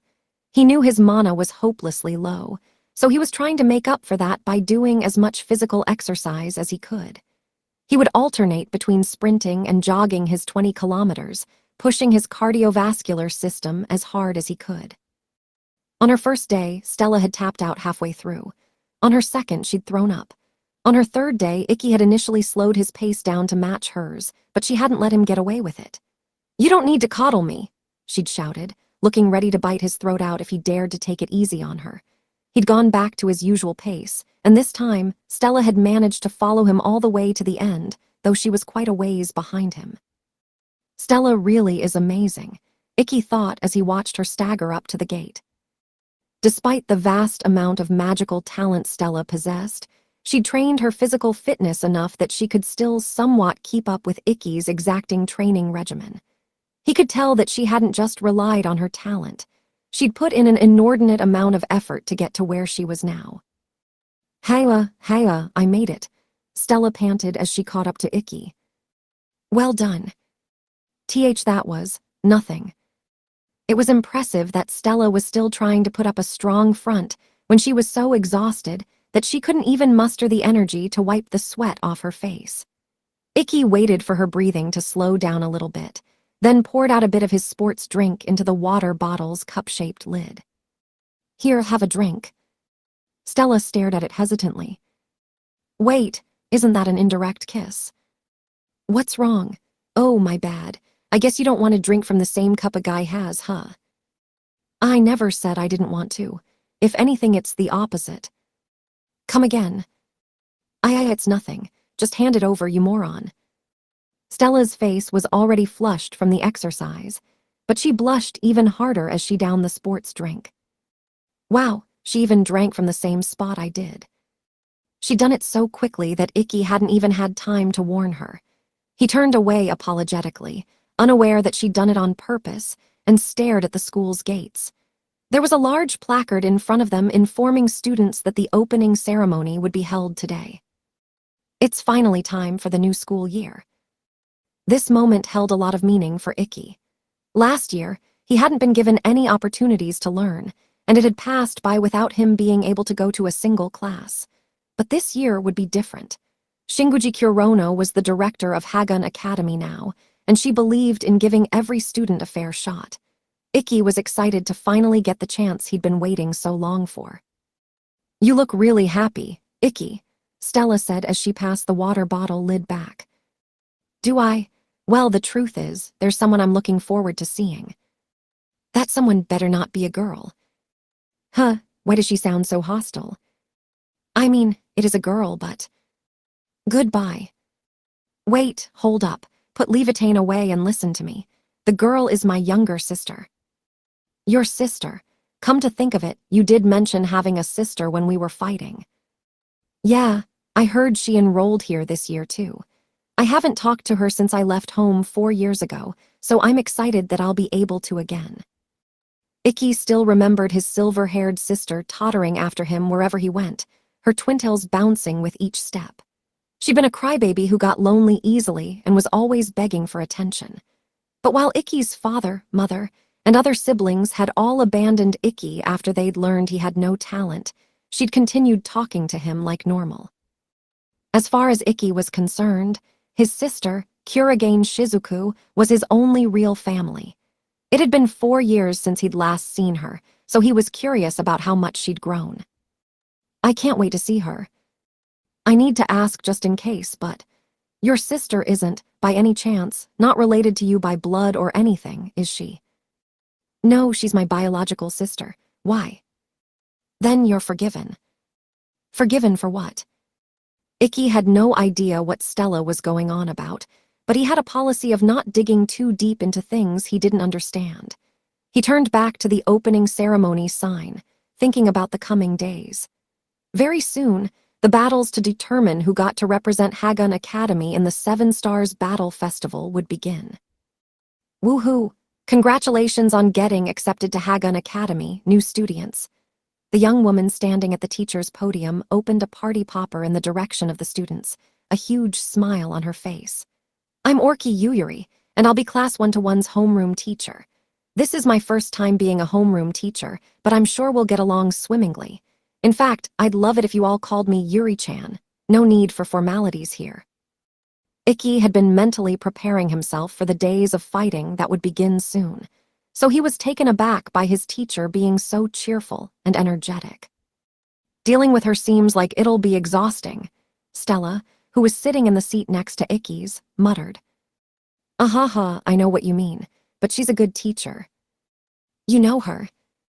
A little, yeah. Since this is everyone's first day, there's no classes today. But I do have one thing I need to tell all of you about the selection matches you'll be fighting to decide who'll represent us in the 7 Stars Battle Festival. Could you all take out your student handbooks? Icky took a small LCD tablet out of his breast pocket. These tablets, issued to students at Hagun Academy, served not only as identity verification, but also as wallets and portable phones. They could even connect to the internet. Good. Now, if you recall, the director mentioned in her opening speech that your ability rating played a part in whether or not you were chosen to represent our school in previous years. But this year, that system is being abolished. We'll now be determining our representatives based on everyone's combat records. All students are allowed to participate in the selection matches, and the top 6 record holders will be chosen as our representatives. Horoi for violence. The Selection Match Committee, which organizes and oversees the selection matches, will be sending emails to all of your terminals to let you know what days you'll be fighting. Make sure you double-check that schedule and show up to your match on time. If you're late, it'll be marked down as a forfeit, so be careful. Sensei, Stella said, raising her hand. No, Orki replied, wagging her finger. You have to call me Yuri-chan. Why Yuri-chan then? Yes, what is it, Stella-chan? How many selection matches will we have to fight in? I can't go into details just yet, but everyone's going to be fighting in at least 10 matches. Once things get started, assume you'll have 1 match every 3 days. Icky breathed a small sigh of relief upon hearing that.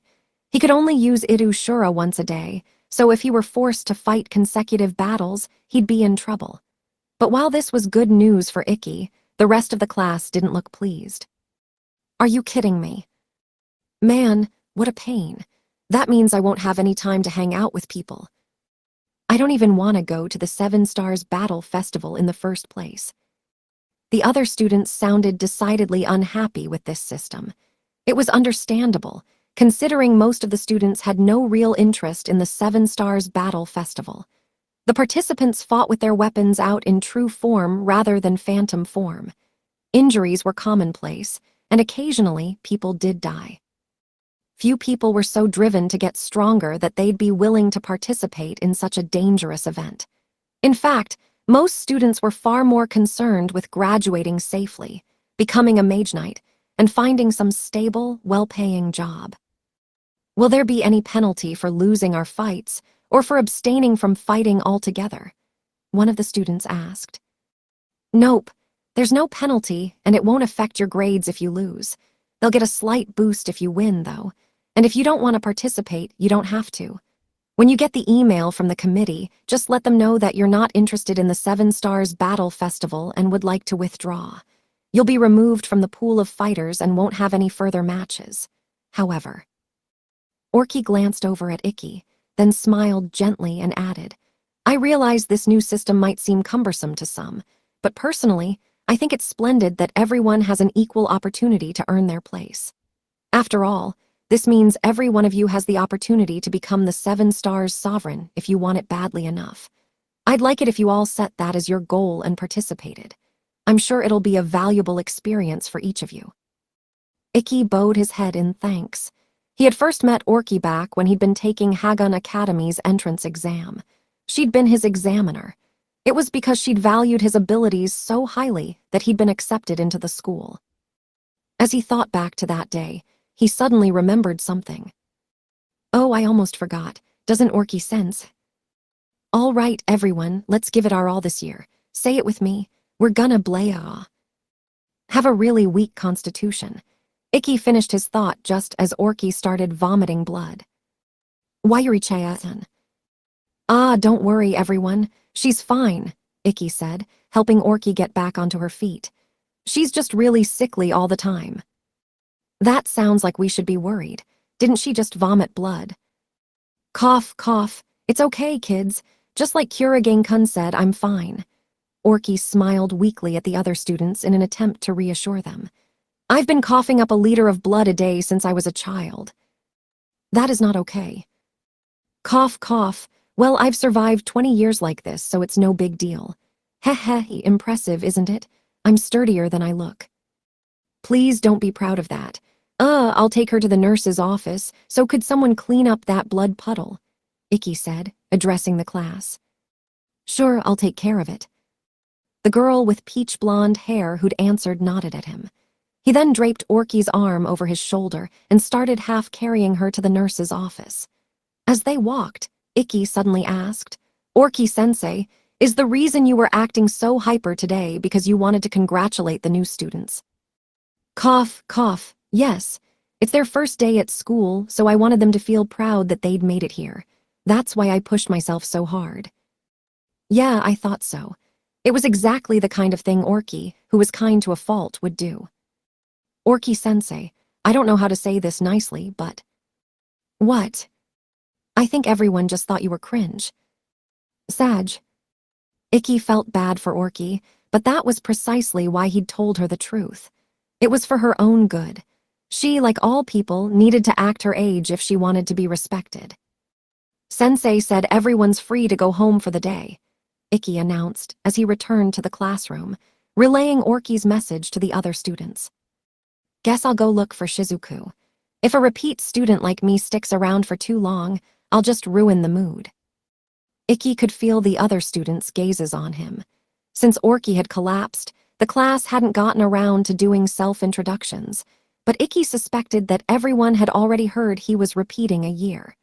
He could tell from the looks everyone was giving him that they didn't know how to approach him. I did sort of take charge back there. Maybe they didn't like that. Thinking that might have been presumptuous of him, Ikki got to his feet, ready to leave. As he did, a female classmate suddenly grabbed onto his arm. Senpai. Whoa. What are you doing, Ikki? Stella cried. Why are you asking me that? Excuse me, but who are you and what do you want? Whoops, I was so excited to finally get to talk to you that I forgot my manners. The peach blonde, glasses-wearing girl, the same one who'd volunteered to clean up the classroom while Ikki was taking Orki to the nurse's office, stuck out her tongue as a cutesy way of apologizing. She let go of his arm and said, My name's Kusakabe Kagami. I'm a huge fan of yours. I have fans. Blazers were generally well-known figures. Proper mage knights and student trainee knights alike tended to get a lot of attention from the press, so long as they were strong like Stella. All of the 7 Stars Battle Festival matches were streamed worldwide via the internet, even. Oftentimes, people enrolled in a certain school because they'd become fans of one of the currently attending students after watching those live streams. But Ikki hadn't participated in any major events and thus shouldn't have had any fans. I don't think I ever did anything to make myself famous. Are you sure you have the right person? Come on, senpai, don't play dumb.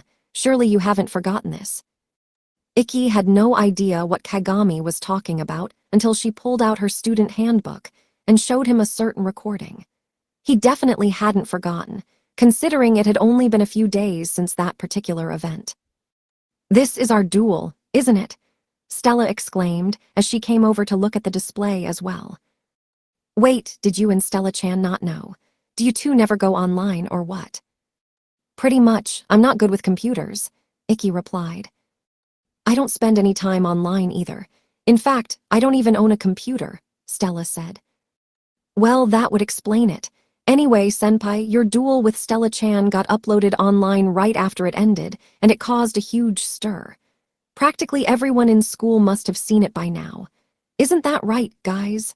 Kagami asked, turning to the other students. They all nodded in unison. Yeah, I saw the video. Tons of blogs have been writing articles about it. The people who haven't heard about your duel are definitely in the minority. I saw that video too. I actually wanted to ask you about the duel, but it was hard to say anything since you're older than us and all. Ahaha. Wait, is that why they were all staring at me? Sorry if I made you guys feel uncomfortable, but we're all classmates here, so feel free to talk to me about anything, Ikki said with a smile. You mean it? Half of his classmates shouted in unison. Whoa. Suddenly, all of the girls in the class swarmed Ikki. Thank goodness. I'm glad you're such an easy person to talk to, Kurigane-san. I've been wanting to talk to you ever since I saw that match. Me too, you were so cool. Kurigane-senpai, would you be willing to train me? I want to improve my swordsmanship and become strong like you. Hey, no fair. I was gonna ask him to train me. Hold your horses, everyone. I did say you could talk to me about anything, but don't crowd me all at once, please. Ikki backed away from the crowd of girls swarming him. He wasn't used to this much attention, and he wasn't interested in fooling around with a bunch of different women either. He would have much rather spent that time training. On top of that, he'd definitely never been this popular with girls before. As a result, he wasn't sure how to deal with the looks of admiration and respect they were all giving him. Heh, are you really that surprised by your popularity, senpai? Just so you know, you're going to be the center of attention at this school for a while. According to the data I've gathered, you're especially popular with the girls, Kagami told him. Why? Because you're super strong. All the girls aiming to become mage knights love strong guys. Plus, even though you're so strong, you've been nicknamed the worst one, which makes you cool and mysterious. The biggest reason, though, is that you've got a cute face. I don't really think that's true. You have no idea how much that awkward smile of yours tugs at our maternal instincts, Kagami explained, and all of the girls nodded in agreement. They seriously think I'm cute. I know I don't look all that manly, but I'm not sure how to feel about being called cute by girls younger than me. Ultimately, if Ikki had to choose between being loved and being hated, he would prefer to be loved. He just wasn't sure he wanted this particular brand of affection. As he was struggling to think of what to say, Kagami suddenly grabbed his arm again. Kagami-san. By the way, senpai, I have a request for you since you're so popular. Surely you're willing to listen to a cute Kohai's heartfelt plea, right? She looked up at Ikki with puppy dog eyes. What is it? I don't mind helping, assuming I can, of course. Yay, thanks a ton. So the thing is, I was thinking of starting up a newspaper club, and I wanted to write an article on you to put on the front page of our first issue. I was thinking of titling it, What an Upset. A no-name blazer utterly dominated the much-talked-about super rookie. You shouldn't say that when Stella is right there, you know. Ikki glanced over at Stella, cold sweat beading on his forehead. Well, look at you, Mr. Popular. Go ahead, let her interview you, senpai. She did not look the least bit happy. Granted, most people would be pretty angry if they heard that someone wanted to write an article about how they'd been defeated. Either way, though, Ikki didn't have the balls to agree to Kagami's request after seeing Stella's expression. Sorry, but I'm not really good at interviews, so. No problem, I'll ease you into it. However, Kagami didn't back down. In fact, she squeezed Ikki's arm even tighter, pressing it against her boobs. Kusakabe-san. No need to be so formal, just call me Kagami. We're practically friends already, after all. I've only known you for 5 minutes. I guess it'd be rude to say that, though. Kagami-san, could you please let go of me? They're pressing against me. Oh, whatever could you be referring to? Kagami gave Ikki a confused look, but when she saw where he was looking, it all fell into place. After realizing the source of his discomfort, she grinned wickedly and said, Nope, I won't let go until you agree to let me interview you. She squeezed even tighter, sucking Ikki's arm into her cleavage. Aiza. I want to know all about you, senpai, Kagami whispered sweetly into Ikki's ear. He knew this was all a trap to get him to agree to the interview, but that didn't mean it wasn't working. She's so cute. When all was said and done, Ikki was still a guy with a guy's desires. Of course he was happy to have a cute girl fawning over him. Even though he knew he was being taken advantage of, Ikki's expression relaxed as he was overwhelmed by Kagami's charms. Hold it, Ikki! Stella stepped forward and shouted, unable to watch any longer. But before she could give him a good scolding, someone interrupted her. Hey, senpai, we've got something we want to discuss with you too, one of the boys in the class said, his voice dripping with unbridled hostility. A group of 5 boys pushed past the girls and stopped in front of Ikki. Looks like you're pretty popular, senpai. the biggest of the five said in an intimidating voice. "But that doesn't mean you can act like you own the place. This is a classroom, so save your flirting for somewhere else." He glared at Icky. It was obvious that he didn't like the way Icky was hogging all of the girls' attention. "What's your problem, Manabe? Are you jealous?" "Don't get mad at him just because you're not popular with the girls, you loser." The girls tore into the guy called Manabe. "What was that, you bitch? Don't you dare insult Makun," another one of the boys snarled.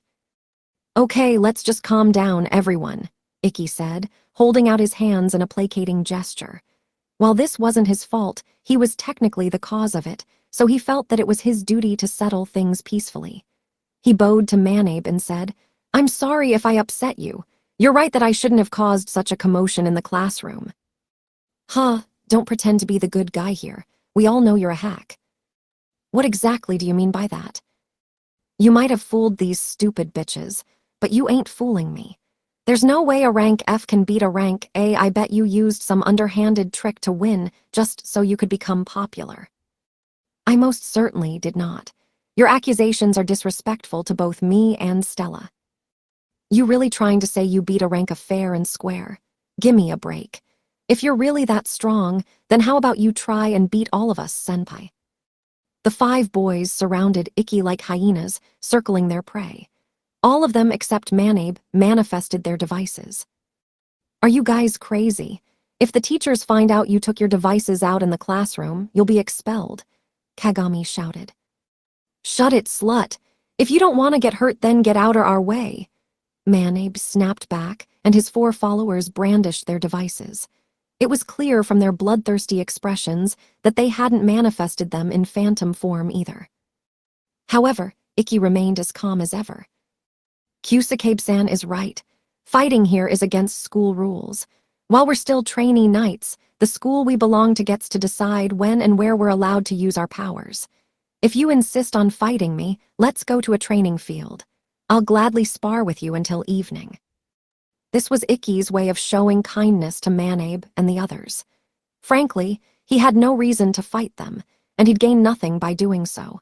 Instead of dealing with these guys, he just wanted to go look for his sister. The only reason he'd agreed to fight them was because he thought he'd be doing his underclassmen a service by helping them with their training. "You motherfucker." Manabe was so angry now that veins bulged on his forehead. Despite Icky's best attempts to be civil, he'd made the wrong statements without realizing it.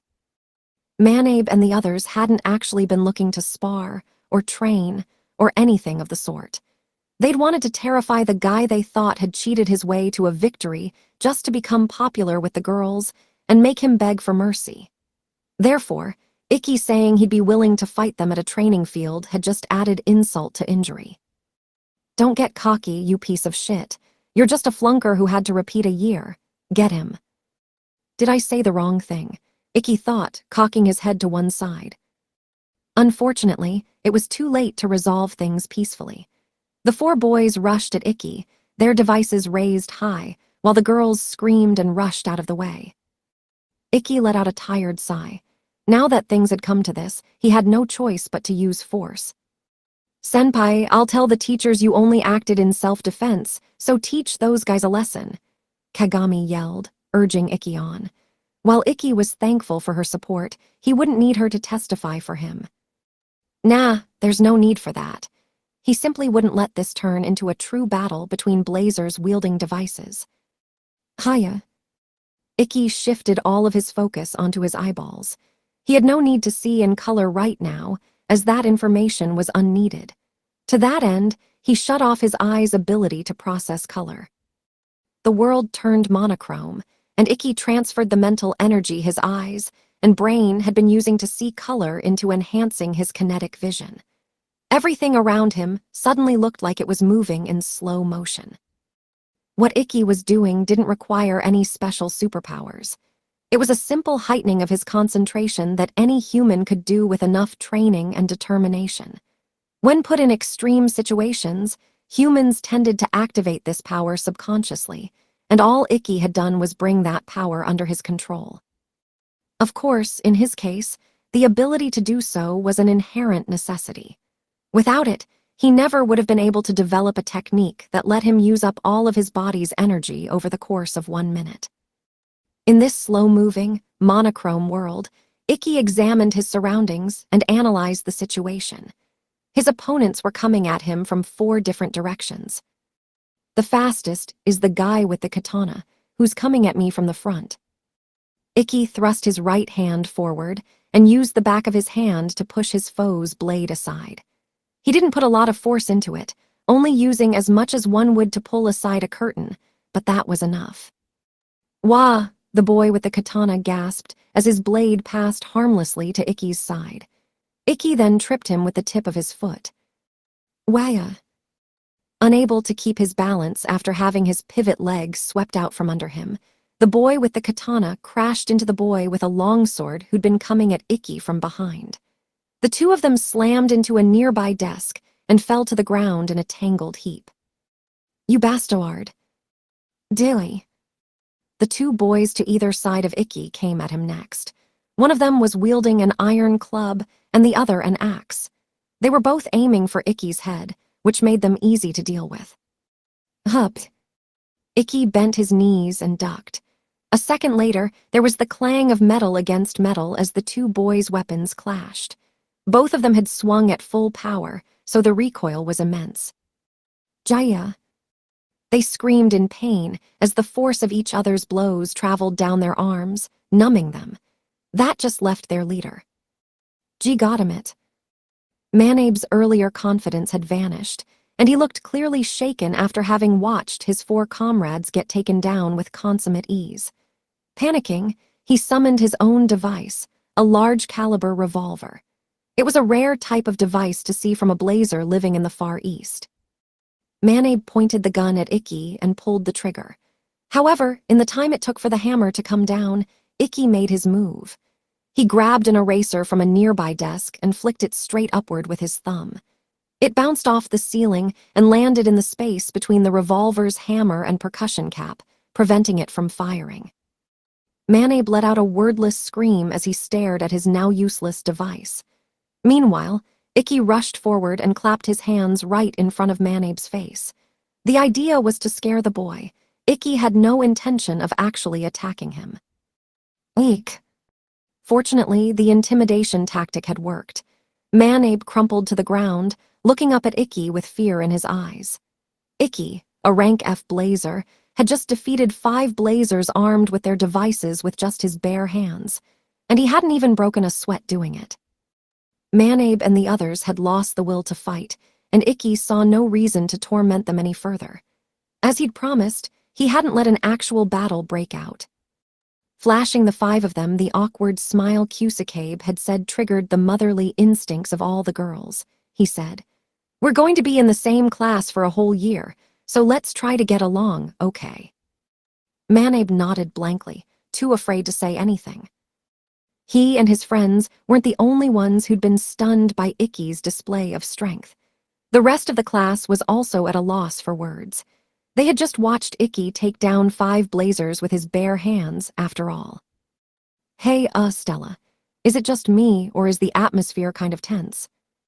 "It sure is. That's what happens when you put on such an overwhelming display of force." Overwhelming display of force. But I held back as much as possible to make sure no one got hurt. And this is what happened when you held back as much as possible. Can you really blame the rest of the class for being shocked? Stella let out an exasperated sigh. Before she could say anything else, though, the sound of someone clapping from outside the classroom distracted her. She and Ikki turned to see a small girl with short, silver hair and jade-green eyes standing by the classroom door. There was something ephemeral about her, but that only made her more beautiful. Her pretty pink lips formed into the shape of a smile. That was a truly splendid display of strength. Those weaklings never stood a chance, Oni-sama. The girl's voice had a lilting, musical quality to it, but it was what she'd said that grabbed Ikki's attention. Oni-sama. "Is that you?" Of course, there was no need to ask. Her face, her voice, and even her hairstyle were different, but there was only one person in the world who called Ikki Oni-sama. Within the grand Kurigane manor, There had been just one person whose presence had put him at ease, his younger sister, who'd always followed him around wherever he went. Shizuku. Yes, it's been a long time, Oni-sama. Shizuku. Overjoyed to see his sister for the first time in 4 years, Ikki ran over and took Shizuku's hand. Wow, it really is you. It's been so long. You've grown so much. I didn't even recognize you. It has been 4 years, after all. It would have been stranger if I hadn't changed. Yeah, I guess so. But I'm really happy to see you again. I didn't think you'd come find me, though. I was actually just about to go look for you when this whole commotion started. Anyway, sorry, that's not important right now. You just showed up so suddenly that I got excited. There were so many things Ikki wanted to talk to Shizuku about. He wanted to apologize for leaving their family's home so suddenly and tell her about everything that had happened since then. He also wanted to let her know how glad he was to see her again. But he had so much to say that he'd started tripping over his words. Hey, Ikki, is she your sister? The one you told me about this morning? Oh yeah, she is. Let me introduce you. Stella's question had helped Ikki collect his thoughts and calm down enough to speak normally again. But just as Ikki turned to Stella, Shizuku tugged on his sleeve, causing him to turn back around. Oni-sama, I missed you so much. She placed a hand on Ikki's cheek, then tenderly pressed her lips against his. MMPF, Ikki exclaimed in surprise. What the heck? Stella and the rest of Ikki's classmates shouted. Ikki, WH, what the heck are you doing? I don't know what's going on either. Indeed, Ikki was more shocked than anyone by his sister having suddenly kissed him. He pulled Shizuku off of him and shouted, Shizuku, WH, what are you doing? Isn't it obvious? I'm kissing you. I got that much. That's why I'm freaking out. What I mean is, why did you kiss me? Kisses are a sign of affection. Even lovers, shallow and fragile as their bonds are, do it all the time. So it's only natural for siblings who share the same flesh and blood, who are held together by bonds stronger than steel, to do the same. If anything, it would be unusual for them not to. Also, I've heard foreigners kiss each other as a form of greeting all the time. W8, is that true? Am I the weird one here, Stella? Definitely not. Don't get swept up in her lies. Besides, even Europeans don't greet each other with mouth-to-mouth kisses, and none of them kiss their siblings. Do any of you guys kiss your siblings? Stella asked, turning to the rest of the class. Nope. I sure don't. Honestly, just thinking about it makes me wanna hurl. Huh, Shizuku, I think you're the weird one, according to popular opinion. Heh. I don't see the problem here, Oni-sama. Others have their own customs, and we have ours. I imagine everyone here simply has a strained relationship with their siblings. Truly, we live in sad times. However, we're different, Oni-sama. In fact, a kiss alone isn't enough to express how much I've longed to see you these past 4 years. Even sex would only be the tip of the iceberg. Like hell it would. All of the students in Ikki's class shouted in unison. Why? You can't just say that, Shizuku. Girls shouldn't casually throw around words like sex. Heh, I was just kidding. You're so cute when you're blushing, Oni-sama. Ikki broke out in a cold sweat as Shizuku smiled bewitchingly at him. Who is this girl? The Shizuku Ikki remembered had been a shy girl who easily got embarrassed. How on earth had she turned into this? At any rate, leave such trivial concerns behind, Oni-sama. I want to connect on a much deeper level with you. Shizuku once again wrapped her arms around Ikki's neck. Her jade green eyes had been locked on him, and only him this entire time.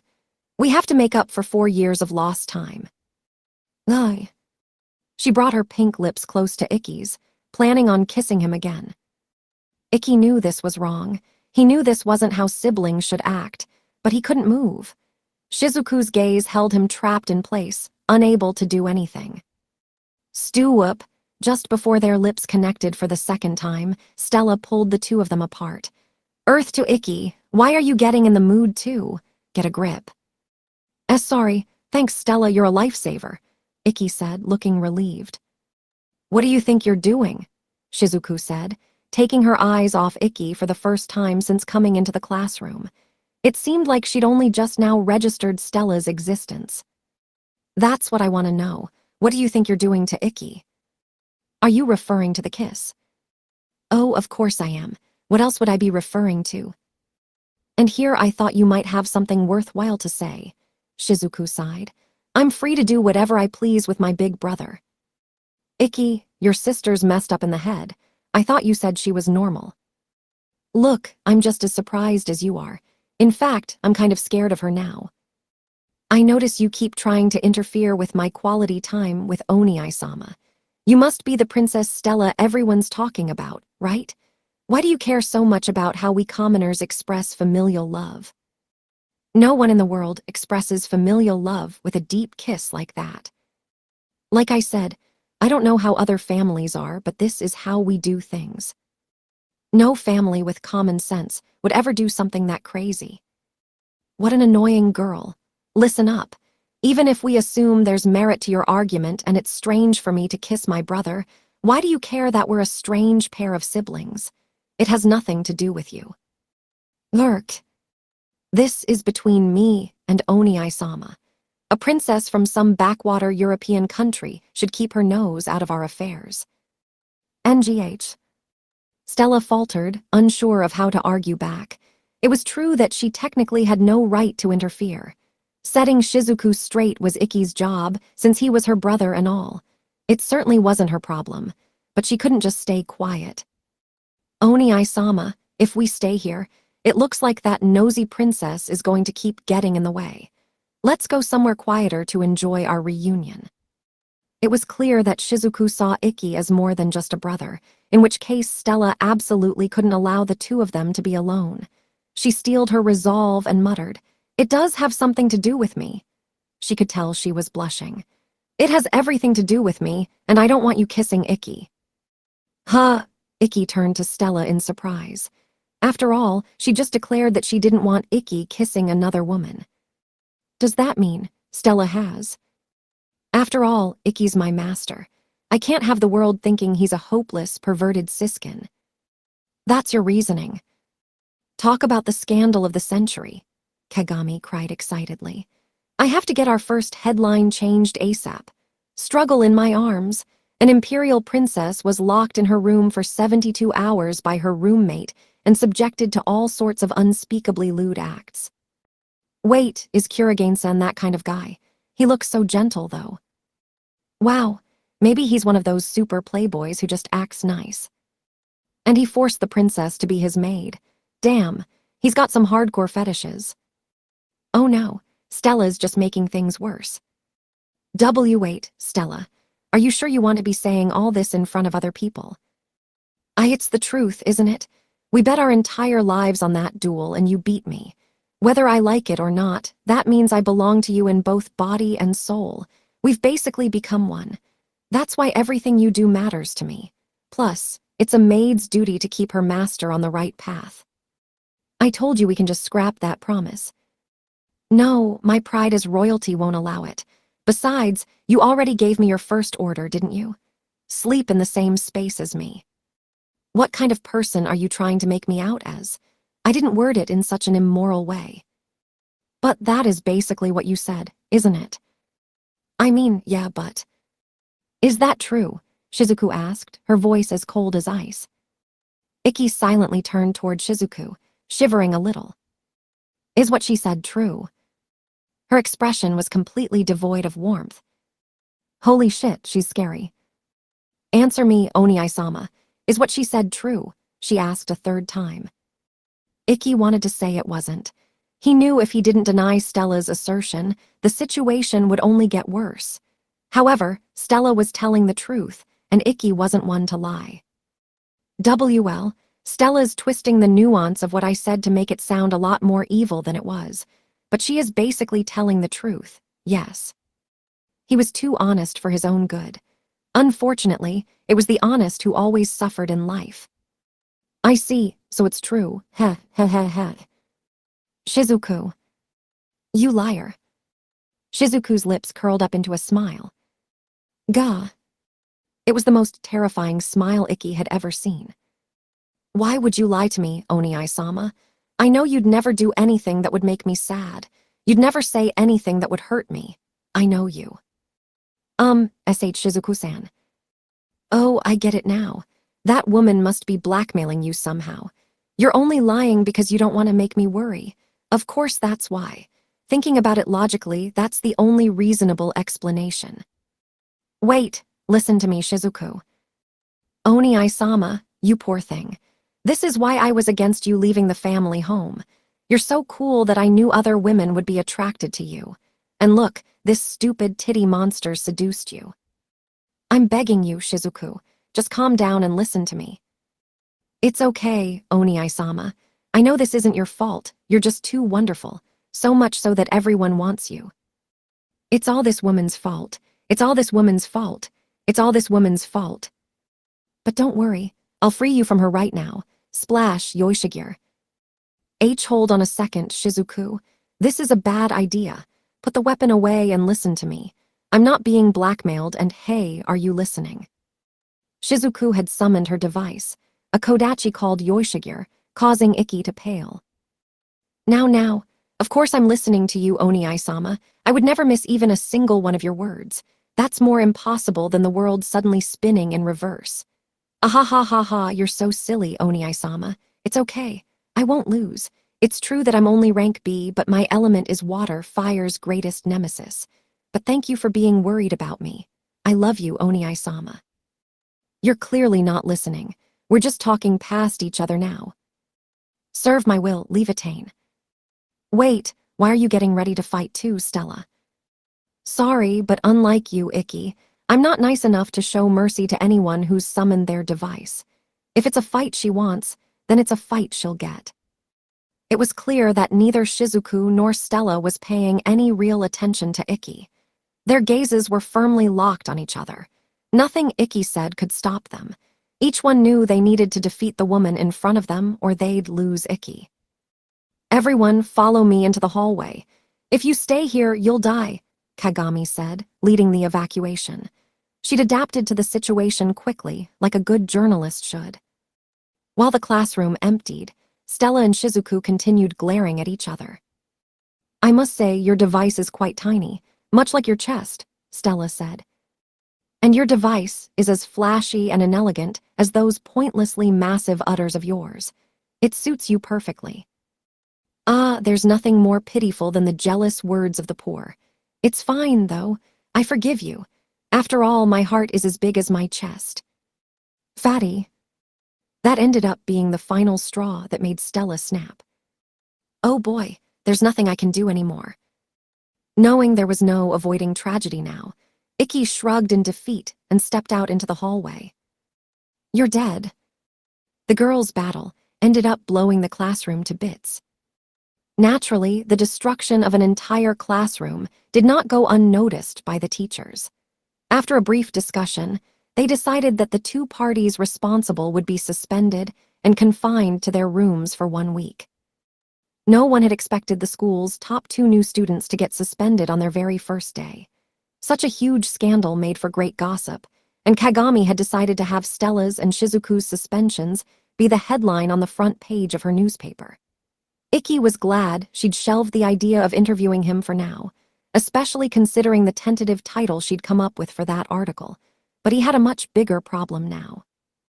She wasn't like that before, he muttered, not yet over the shock of discovering what kind of person Shizuku had become. He was back in his room for the evening and had been sighing nonstop. The Shizuku he remembered had been a shy, easily embarrassed girl. She'd followed Ikki around everywhere and hid the moment anything remotely startling happened. But she'd transformed, becoming what he could only call a seductress. You didn't seem to mind, though, Ikki, Stella said, still in a foul mood. As a matter of fact, you looked like you were enjoying it. That's not true. Yes, it is. If I hadn't stopped her, you would have let her kiss you again.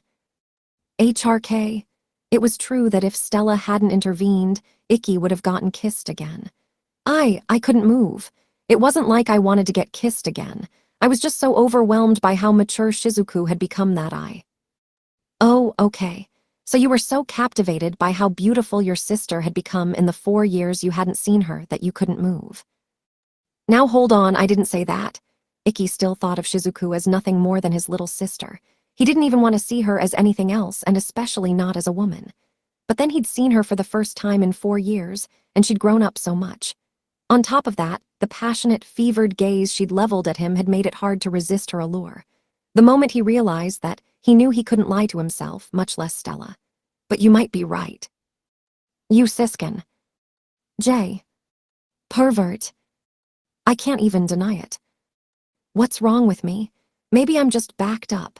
Sure, I haven't seen her in 4 years, but that doesn't mean I should be getting turned on by my blood-related sister. Where are you going? Stella asked as Ikki suddenly got to his feet. I need to take a shower and cool my head a bit. Today's events had caused Ikki severe mental damage. He decided he should just clean himself up and go to bed. I can't believe him. Stella scowled as she watched Ikki go to the bathroom. What do you mean? You might be right.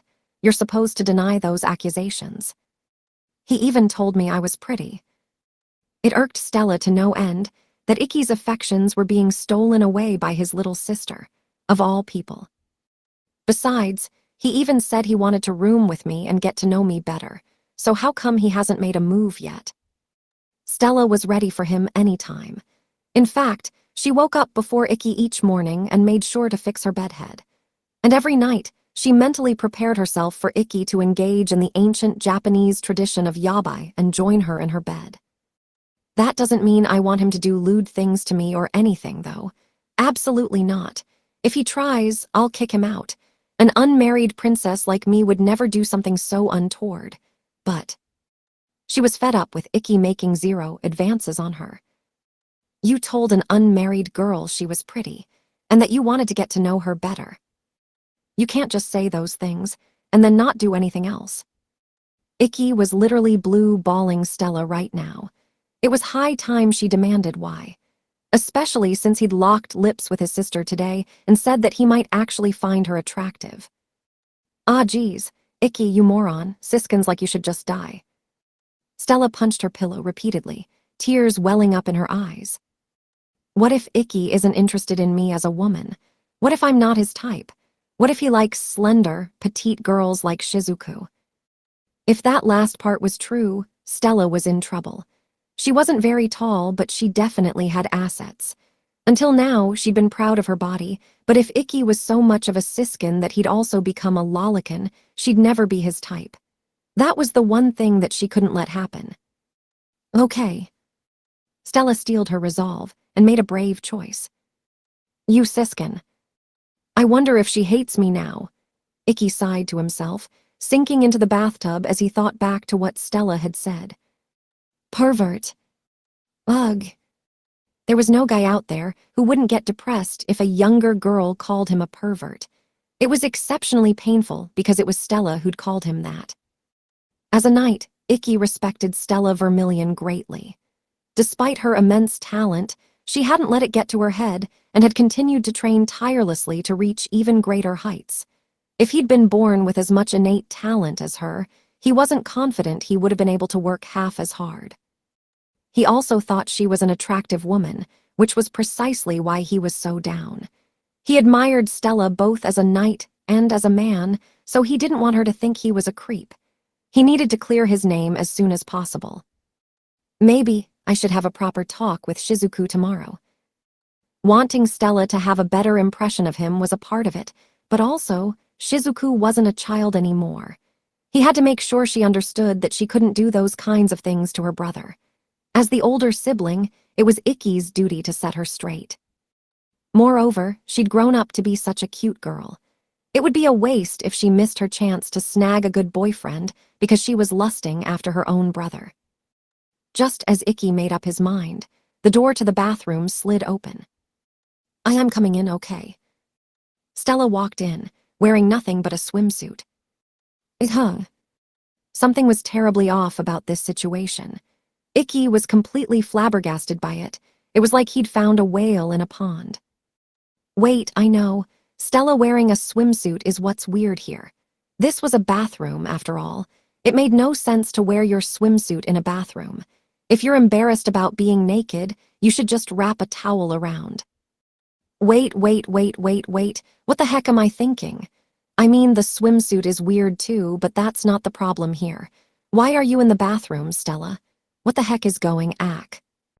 Icky was so flustered that he slipped off his stool and fell to the ground. What's the problem? Surely it's not that surprising. Yes, it is. Seriously, what is going on here? Why did you come into the bathroom when I'm taking a bath, and why are you wearing a swimsuit? Why, you can't tell. Absolutely not. I thought I could wash your body for you. Icky's head started to spin. He couldn't tell if the heat had gotten to him, and he was seeing things, or if this was actually real. Stella's offering to wipe me down. Ha ha ha, this can't be happening. What is this, a visual novel? Sorry, Stella.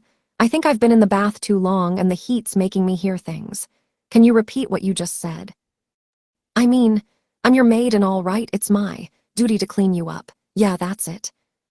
I see. Maids sure have it rough, huh? Wait, what? Hold on a sec. I never asked you to do this. A true maid does even the things she isn't asked to. Dee didn't Hideyoshi warm up Nobunaga's shoes for him even when he didn't ask. This is the same thing. How is that the same at all? Whatever. This is my duty as your servant, so hurry up and sit down. I can't make you do something like this, Stella. Besides, even maids don't go this far for their masters. First Shizuku and now you. How come all the girls around me are so willing to throw away their chastity? Look, I said I'm doing this, so I'm doing it. Now sit down, or else. Stella's hair began to glow, and the bathroom started heating up. I'll boil you alive. Icky knew she wasn't kidding. Stella, a princess of the Vermilion Kingdom, knelt next to Icky, who was wearing nothing but a towel over his waist, and started scrubbing his body. How did things end up like this? I feel like I'm losing my mind. Or maybe I already lost it and this is just a hallucination. If anything, Icky would have preferred that to be the case. You better keep your promise, okay? This is the only time I'll allow this kind of nonsense. From tomorrow on this stops, Icky said, trying to sound assertive. I will. Jay, just so you know, I'm not doing this because I want to either. It's only because I lost to you and became your maid. If you don't want to do this, you can just stop. But Icky knew it was pointless to say anything. He'd already told Stella that she didn't have to do this, but she'd been adamant. According to her, this was something she considered an essential part of being Icky's maid, and she wouldn't back down until he let her wash him at least once. He had no idea why she was being so stubborn about this, but since her pride as royalty was somehow on the line, he couldn't really say much. Especially since he was the one who'd won their duel and crushed her pride the first time. Anyway, it's just for today. I just have to get through this and then I'm free. Despite what Icky kept telling himself, though, he couldn't help but shoot glances at Stella in her swimsuit. He knew he shouldn't, but his baser emotions were ruling over him. He pretended to avert his gaze while peeking at her whenever he could. She was revealing even more skin than she'd been when he'd seen her in her underwear the day they'd met. Icky already thought she was beautiful, and now he was able to get a clear look at her figure. She had a long, slender neck and a thin waist, but her hips were decently wide, and her white legs were perfectly shaped. But it was her boobs that caught his attention most of all. They were so big that they barely fit in her bikini top. Her twin peaks were emphasized even through her more modest school uniform, but in her bikini, they bounced a little every time she moved. Blood rushed to his head every time he caught a glimpse of them. I can't take this much longer. Icky couldn't avert his gaze or close his eyes. He was better at controlling himself than most guys his age, but he was still a healthy 16-year-old boy. He couldn't help but have indecent thoughts about the beautiful girl right next to him. And so, grateful that Stella hadn't noticed yet, he continued to sneak glimpses of her perfectly sculpted body. Stella really is beautiful. She was, of course, a very attractive girl, but her body was ideal for a knight as well. Her lean muscles didn't detract from her feminine beauty, and Icky could tell there was a lot of power packed into her small body. He knew that she must have gone through extremely harsh training to get a body that strong. It would have taken a will of iron to keep training that hard despite having enough talent to render training unnecessary. Her body was a physical symbol of her unwavering determination and unbreakable spirit. Truly stunning. This was the first time Icky had found a woman's body this beautiful. It was also the first time he'd felt the urge to touch one. Of course, he knew Stella would never allow that, or so he thought. He's been staring at me this whole time. In truth, Stella had noticed immediately that Icky kept stealing looks at her. Women were a lot more sensitive to men's gazes than men realized. It was like a sixth sense they had. And that sixth sense had informed Stella that Icky was utterly captivated by her. Phew. The heat of his gaze was enough to make her feel hot too. She could sense as he looked from her neck to her collarbone, her breasts, her stomach, and her thighs. It felt as if he was gently caressing her with her eyes. It's so embarrassing. I can't think straight. However, Stella didn't tell Icky to stop. In fact, she was relieved. This was proof that Icky found her body appealing. At least, appealing enough that he was staring. In the same way that her heart skipped a beat when she examined his body, he, too, got excited when surveying hers. That made her unbelievably happy. I haven't lost to his sister just yet. Okay, I'll wash your back next. Stella finished scrubbing Icky's torso and circled around to his back. She wasn't ready to scrub his lower body clean just yet. It was too soon for that. Okay, thanks. Icky also didn't comment on the fact that Stella had skipped his lower body. Hell, if she had asked him to remove the towel, he would have smashed through the wall and run away at full speed. All that's left is my back. After that, it'll be over. Since he couldn't see Stella's body anymore, this was much easier to deal with. It did itch a little whenever she scraped against his back, but that was still better than when she'd been caressing his chest and stomach. He could handle this. He could clear this strange trial he'd found himself undertaking. And then, he could forget it all forever. Icky would never talk about what had happened today, nor would he even think about it. The night's events would be sealed away in the deep recesses of his memories, never to be recalled. However, the very moment he resolved to do that, another trial presented itself to him. Hey, Icky, Stella said in a quiet voice. Yeah. There's something I want to ask you if that's okay. Sure, what's up? Do you like girls' breasts? Icky felt as though he'd been hit over the head with a hammer. Why would you ask SSS something like that all of a sudden? I mean, you've been staring at mine this whole time. Yeah, she knows. She knows I was looking at her. Oh God, I want to crawl into a hole and die. I need to disappear forever. I am sorry. I know I shouldn't have been looking, but... Why? You don't have to apologize. I just want to know. She wanted to know the answer to her question. Did Icky like girls' breasts? But Icky would have rather disemboweled himself than answer that. There was nothing more embarrassing than admitting your fetishes to a girl you'd been ogling. This is too cruel. What god did I anger for this to happen to me? He agonized over what to say for a good while, but in the end, he knew there was no escape. I do, he managed to barely croak out. I see. Please say something. So, Stella. Unable to bear the silence any longer, Icky finally spoke up. As soon as he did, two objects, each much softer and much bigger than a sponge, pressed against his back. HRRMPF. The sensation caused Icky's brain to short-circuit. Even though his back was a blind spot, meaning he had no way of seeing what was going on behind him, he knew from that alone what was squished against his back right now. Stella, did you just... HNNGH. The moment Icky addressed her, Stella jumped to her feet and ran out of the bathroom. He caught a glimpse of her face as she left, and he could tell that she was blushing to the tips of her ears. What the heck was that? Are all girls this impossible to understand, or is it just Shizuku and Stella? Icky couldn't understand a single thing that had happened that day. Regardless, He knew for a fact that he would never forget the sensation he'd just felt. Chapter 3. Rebellion. There was a man Kurogane Shizuku loved. He'd been with her throughout her childhood, and in a world full of scary adults, he was the only one who had smiled kindly at her. He was, of course, her older brother, Kurogane Ikki.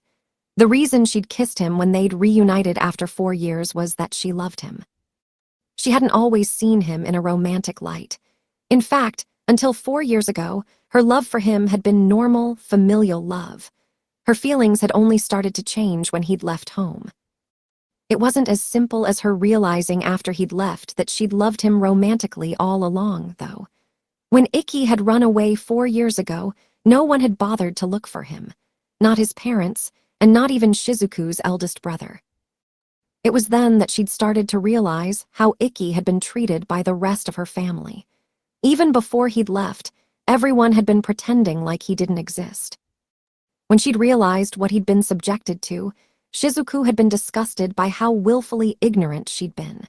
She'd never noticed the pain Ikki had been carrying with him beneath the gentle smiles he'd shown her. How could she have failed to understand what he was going through until after he'd gone? She'd spent more time with him than anyone else. Burdened with regret, Shizuku had soon grown to resent her family. Not only had they ignored Ikki for no reason beyond his lack of talent as a blazer, but even after he'd left the house and cut all ties with his family, they were still trying to get in the way of his dreams solely because they felt it would be shameful if someone bearing the Kurogane name became a rank F Mage Knight. It was disgusting. Thus, Kurogane Shizuku had come to a decision. It didn't matter if it was taboo.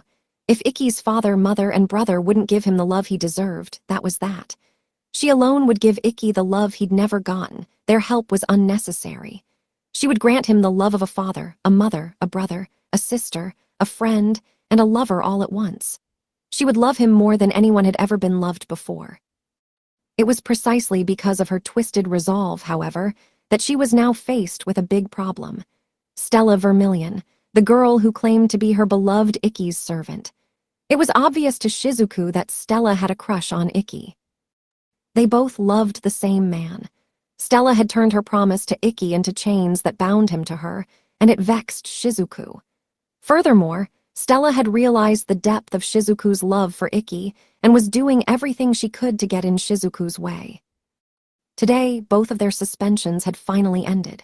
Shizuku had thought to invite Ikki out to a movie to celebrate, but that eyesore of a woman had gotten in the way and demanded that she come as well. Shizuku was pissed.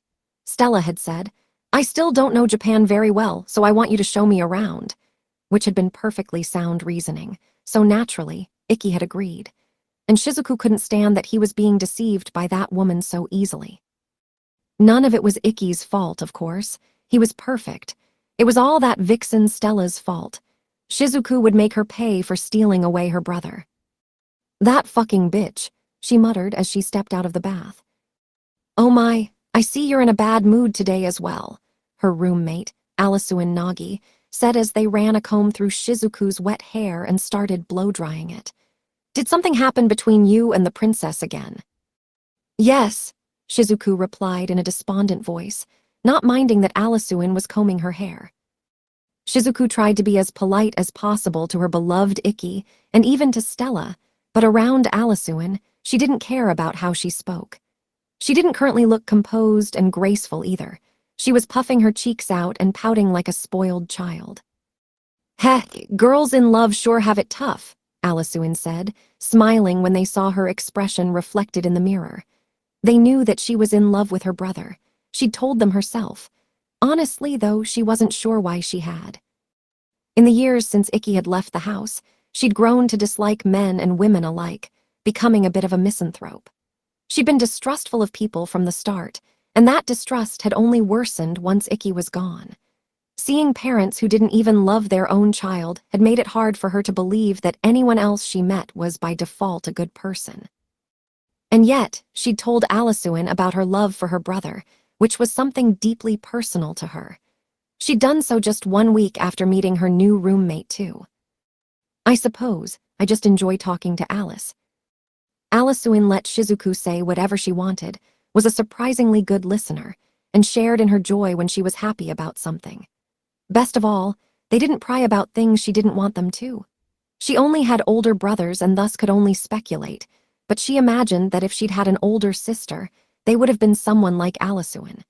That was probably why she was so comfortable telling them things she kept secret from others. Hey, Alice. Yes. Is it weird to be in love with your older brother? The moment she said that, Shizuku regretted asking such a stupid question. Of course it was weird. She didn't need to be told as much, but she'd let herself get spoiled by Alisuin and was secretly hoping they would give her a different answer. If we're talking about what's socially acceptable, then yes, it's weird. Most people would call it immoral. But I'm sure you know that already, don't you, Shizuku? If you love him despite that, then I believe that love of yours is a pure and beautiful thing. As Shizuku had expected, Alisuin had immediately picked up on what she really wanted. Sorry for asking such a weak-willed question, Alice. Oh, don't be. Everyone needs words of encouragement now and then. If I was able to put your mind at ease, that's more than enough. Words are meant to be used to support others rather than insult them. Plus, I truly do believe that your love is something wonderful that you shouldn't be ashamed of, Shizuku. Most people could never be so devoted to another person. Thank you. It's not that I'm ashamed of my feelings, though. I'm just worried Oni-sama won't accept them. As long as you persevere, he will. Right now, he still thinks of you as his sister, and it will be quite difficult to make him see you as a woman instead. In that respect, the princess has the advantage, since she doesn't need to clear such a high hurdle. NGH, Alisuin's objective analysis hit Shizuku hard. In truth, Shizuku wasn't all that twisted of a person. She knew full well that it would be hard to get Ikki to accept her feelings. But that was precisely why she knew she'd have to abandon all notions of common sense if she wanted to force her way into his heart. For now, her plan was to spend so much time with him that she'd eventually be able to overwrite his perception of her as his sister into that of a potential girlfriend.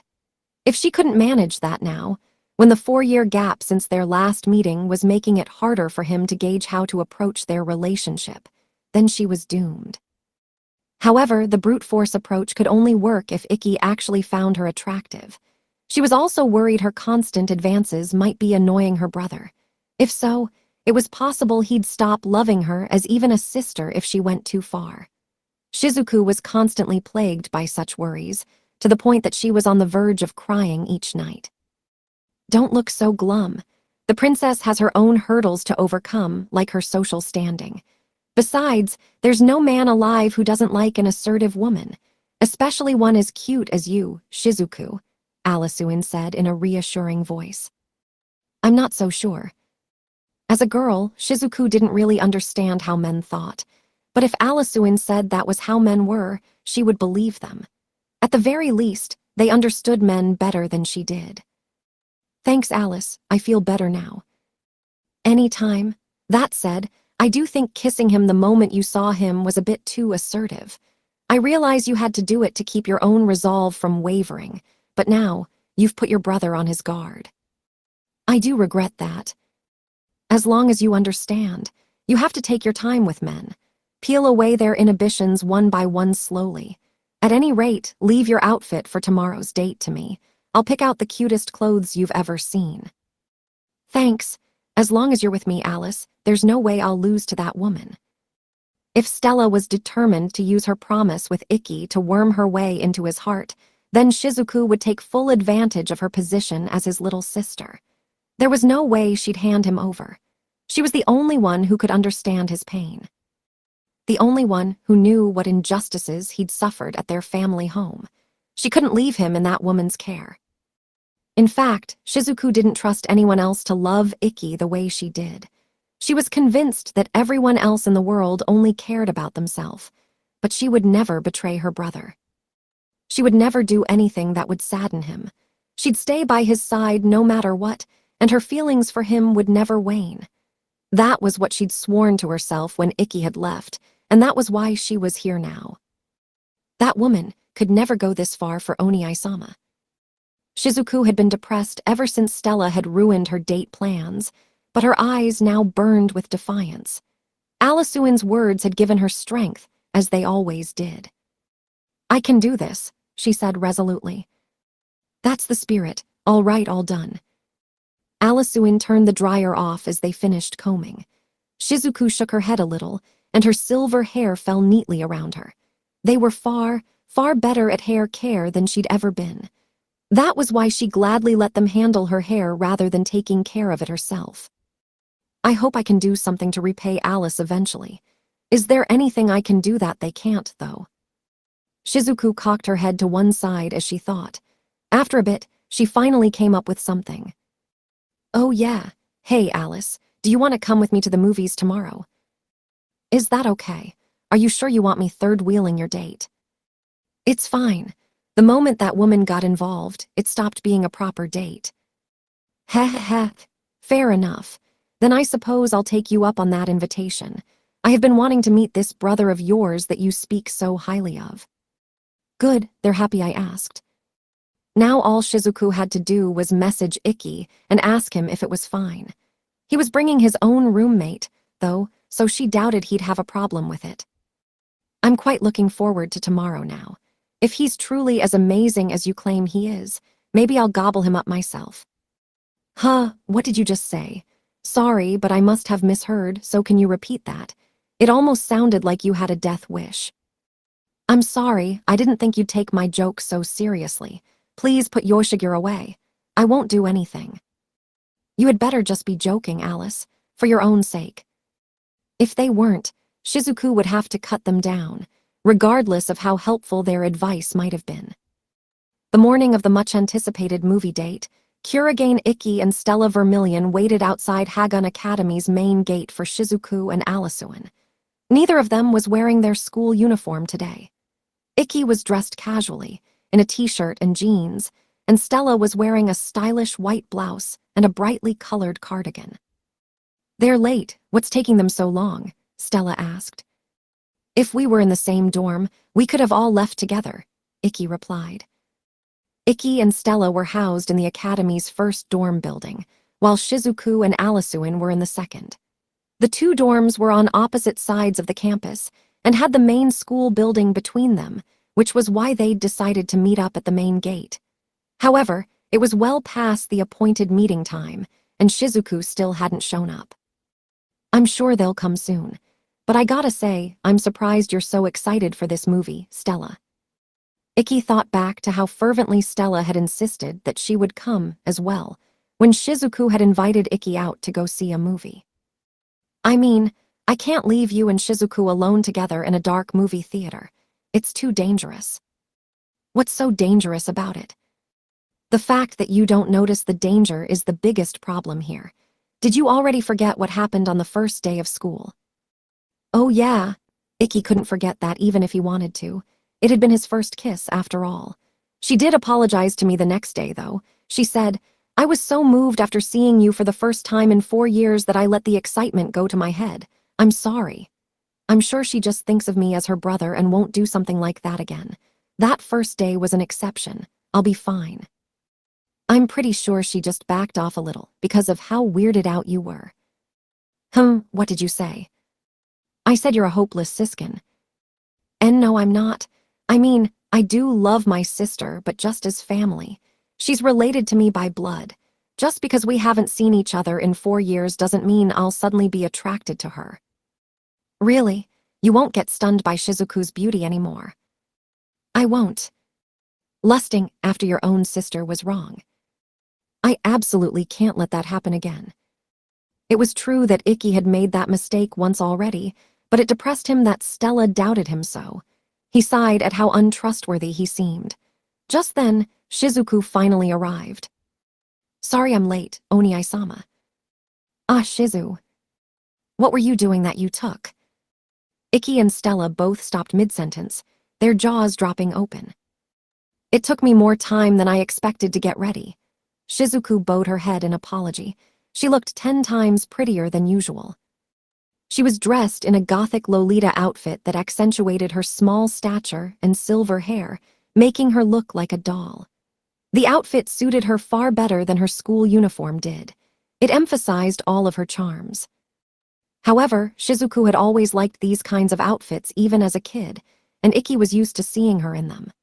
Thus, normally, seeing her in such nostalgic clothes would have helped reinforce the idea that she was his little sister in his mind, making sure he wouldn't find himself accidentally attracted to her again. But she had done one extra magic trick to ensure that didn't happen. She's beautiful. She looked so dazzling that her surroundings seemed colorless in comparison. Ikki had just said he wouldn't be stunned by Shizuku's beauty, but he was once again captivated. As a result, it took him a few seconds to realize why it was that she looked so different today. She'd put on makeup. There was eyeshadow lining her eyelids, and she was wearing lipstick. She'd also curled her lashes, and whatever she'd done to her hair made every silver strand look perfect. That was what made her seem like she was literally sparkling. The most amazing thing about her makeup was that it highlighted her natural charms as opposed to painting them over. Ikki was forced to see her not as his sister or as a child, but rather as a woman. That's cheating. There's no way an amateur like you could give yourself a makeover like that. Did you go to a stylist? Stella exclaimed. I'm not a rich princess like you. I don't have the money for that. My roommate did it for me. What? Is that the same Alisuin-san you said would be coming with you today? Ikki asked, curious. Shizuku had told Ikki her roommate's name when she'd asked if she could bring them along. Ikki recalled her describing her roommate as a reliable older sister. Yes, they should be here any minute now.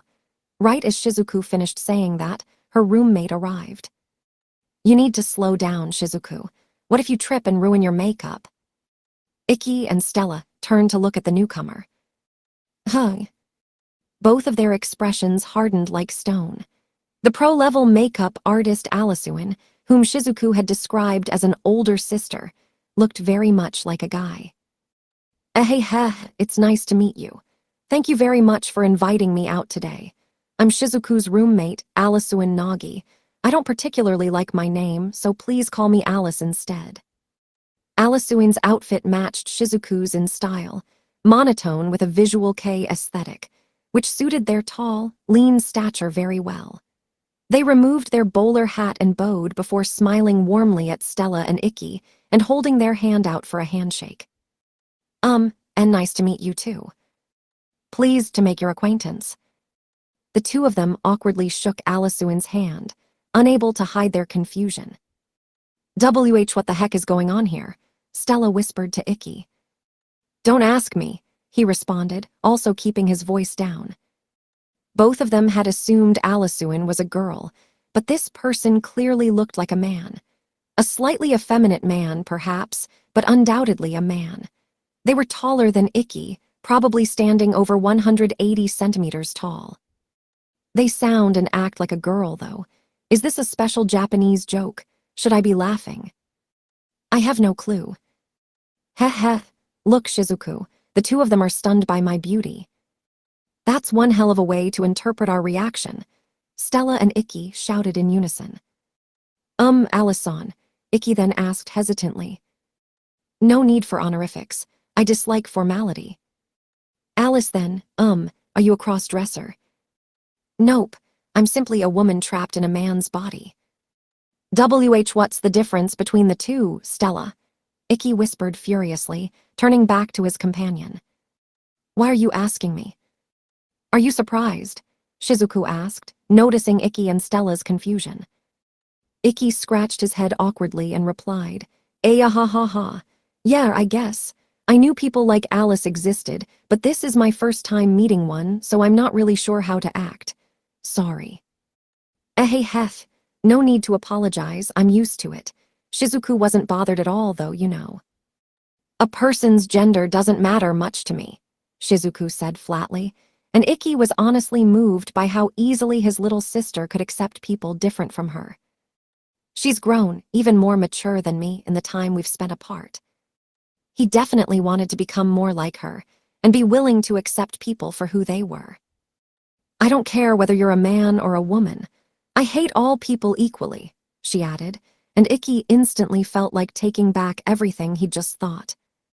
Someone please heal my poor sister's shattered heart. Sure, you don't see people like Alice often, but she wants people to treat her like a girl, so that's what I'll do. I'd prefer it if you could do the same, Oni-sama, Stella-san. I'll do my best, Ikki said. Hey. I appreciate the sentiment, but you don't have to force it. I don't want things to be awkward between us. Alisuin was clearly quite used to this treatment, as she smoothly provided Ikki with an out. Well, anyway, we're all here now, so let's head to the movie theater, Ikki said, shelving the topic for now. Yeah, Stella agreed. There's no point in just standing around. We still have some time before the movie starts, so we can take our time heading over, Oni-sama, Shizuku noted, looking up at a nearby clock. She then deftly wrapped her arm around Ikki's. She'd done that often enough when they were kids, but Ikki was still surprised. Whoa. She was much prettier than usual today, which made it hard for him to be so close to her. His earlier resolve to not be attracted to her was already beginning to crumble. But before he could ask her to let go, she said, Hey, it's been so long since we last walked arm in arm like this, Oni-sama. Yeah, I guess it has. When he saw Shizuku's nostalgic smile, Ikki couldn't bring himself to pull away. Here she was, seeking physical contact with her brother as her brother, and he'd been about to ask her to let go just because he was having trouble seeing her as his sister. Of course, he didn't realize that was exactly what Shizuku was aiming for. Stella, however, was not about to let this slide. Hey, what do you think you're doing? I'm simply spending some quality bonding time with my brother. We used to walk like this all the time when we were kids. Isn't that right, Oni-sama? Oh, I guess technically we did. In that case, I'll also. I thought you might say that, so I brought something for you. Here's your collar. Enjoy bonding with your master in the proper way. My, how thoughtful. Did you think I'd actually take that? But a mere servant isn't allowed to walk side by side with her master. You're the one who got in my way, saying that as his servant you needed to set him straight. Surely you won't deny being his servant now that it's inconvenient for you. Or is that all the Vermilion royal family's promises amount to? NGH. Well, if you really want to, I suppose you could hold hands with Oni-sama. He does have 2 of them, after all. But I can't imagine any reason you'd want to hold hands with a guy unless you had special feelings for him. Stella-san, could it be that you? Absolutely not. I only became his servant because I lost to him in a duel. That's all there is to it. Stella's pride wouldn't allow her to admit that she'd backed herself into a corner. Naturally, Shizuku was taking full advantage of that. Then I guess you don't need to hold his hand, she said, shooing Stella away. GRR. Come, Oni-sama, let us be off. Okay. What was that about not being stunned by her beauty, you stupid siskin? Pervert, Stella spat as Ikki and Shizuku walked arm in arm.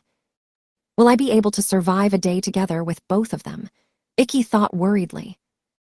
There was a large shopping mall relatively close to Hagan Academy. The movie theater Ikki and the others were going to, Cinemoland, was on the 4th floor, the top floor of that mall.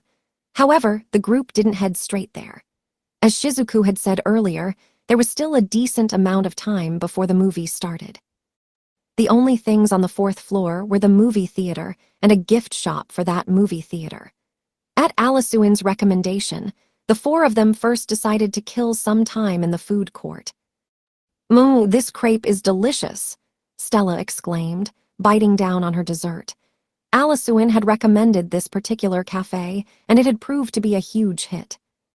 I had always avoided crepes since they seemed needlessly expensive, but this is quite good, Shizuku said, working her way through her own crepe. See, the cafe here doesn't skimp on the cream, so its crepes are delicious. I wouldn't recommend their ice cream, though. If you want good ice cream, the Raskin Bobbins on the 3rd floor is better, Alisuin suggested. You sure know a lot about this area, Ikki commented. I investigated the food options here ahead of time. Us girls love our sweets, so I wanted to pick out the best places. If you want tasty sweets or fashionable clothes, Alice is the best person to ask. If there's anything in particular you're looking for, Stella-san, she'll know. Well, I'm not sure I know any shops that sell clothes royalty might wear, but I can definitely point you to all the good dessert places. In fact, we can tour them all today if you'd like. Really? That sounds great. What other shops are good? There's another cafe in this mall that makes a divine tiramisu. Icky watched on from a distance as the girls excitedly discussed the various sweets they wanted to try. He wasn't really comfortable butting into girl talk like this. It didn't help that he wasn't much of a fan of sweets either. Alice seems to really be fitting in, though.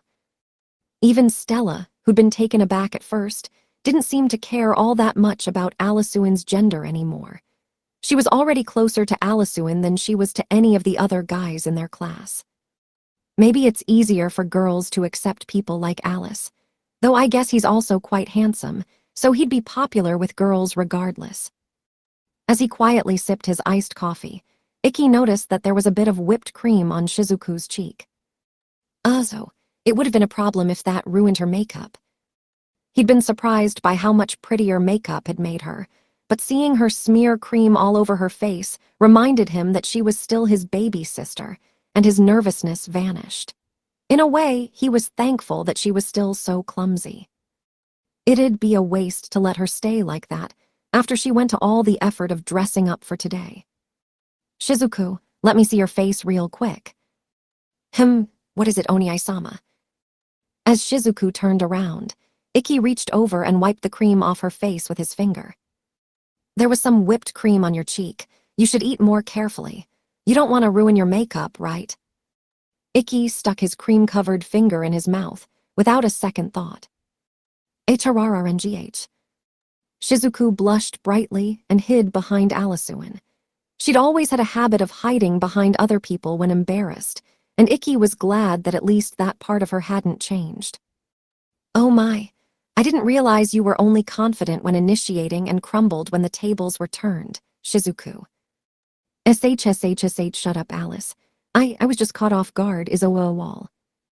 Icky smiled gently at Shizuku. You just had some whipped cream on your face. It's nothing to get embarrassed about. I don't think that's what has her blushing. You're more dangerous than you look. What do you mean by that? That's not for me to say. Icky gave Alisuin a puzzled look, but before he could inquire further, Stella started coughing from right beside him. You okay, Stella? You didn't catch a cold or anything, did? As he turned around, Icky saw that Stella had enough whipped cream on her face to give her a Santa Claus beard.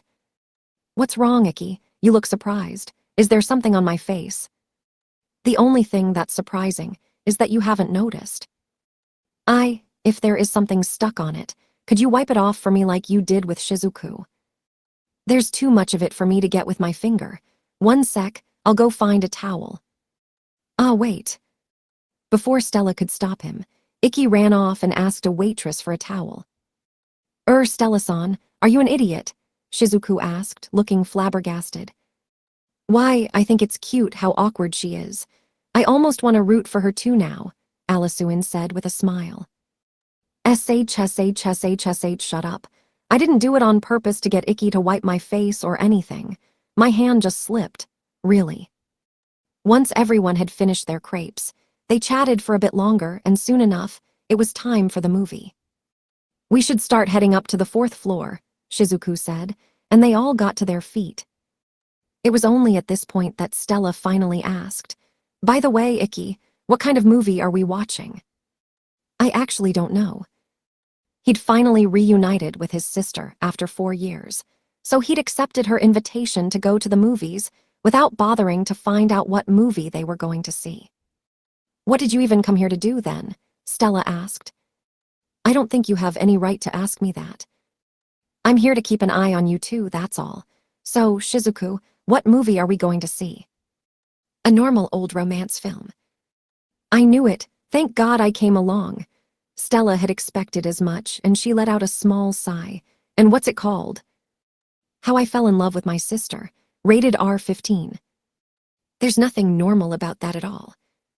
It's a perfectly sweet, pure love story, as long as you ignore that the couple are siblings. I can't believe you're calling such an immoral premise a pure love story. Just how brazen can you be? inviting your flesh-and-blood brother to go see that with you. I knew you were crazy, but I didn't realize you were this crazy. I don't want to be called brazen by someone who yells for her whole class to hear that she's someone else's slave. Shizuku had a point, but Ikki still didn't particularly want to see this movie with his sister. Shizuku, let's pick a different movie. But why? What's wrong with this one? Everything. How can you not see the problem with watching a movie about falling in love with your brother when you're going to the movies with your brother? Anyway, we're not watching this one and that's final. MRR. If you insist, Oni-sama, I suppose we'll watch a different one. What looks good? Shizuku brought up Cinemelin's homepage on her student handbook and showed everyone what was playing. Oh, this one looks nice, Stella said. Karuna, Princess of the Desert.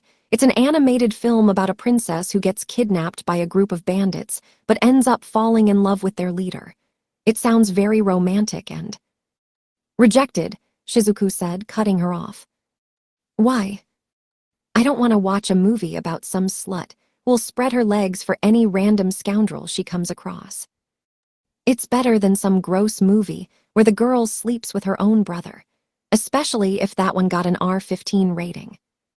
Good grief, at this rate, we'll never settle on a movie, Alisuin said with a shake of her head. How about we compromise and watch Boys Lost Paradise instead? It's also rated R15, by the way. What kind of compromise is that? Stella and Shizuku shouted in unison.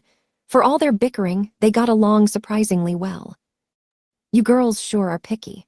All that leaves is an action movie, I suppose. This place doesn't seem to have a lot of movies showing, Ikki said, joining the discussion. That's because it's a small theater, Alisuin explained.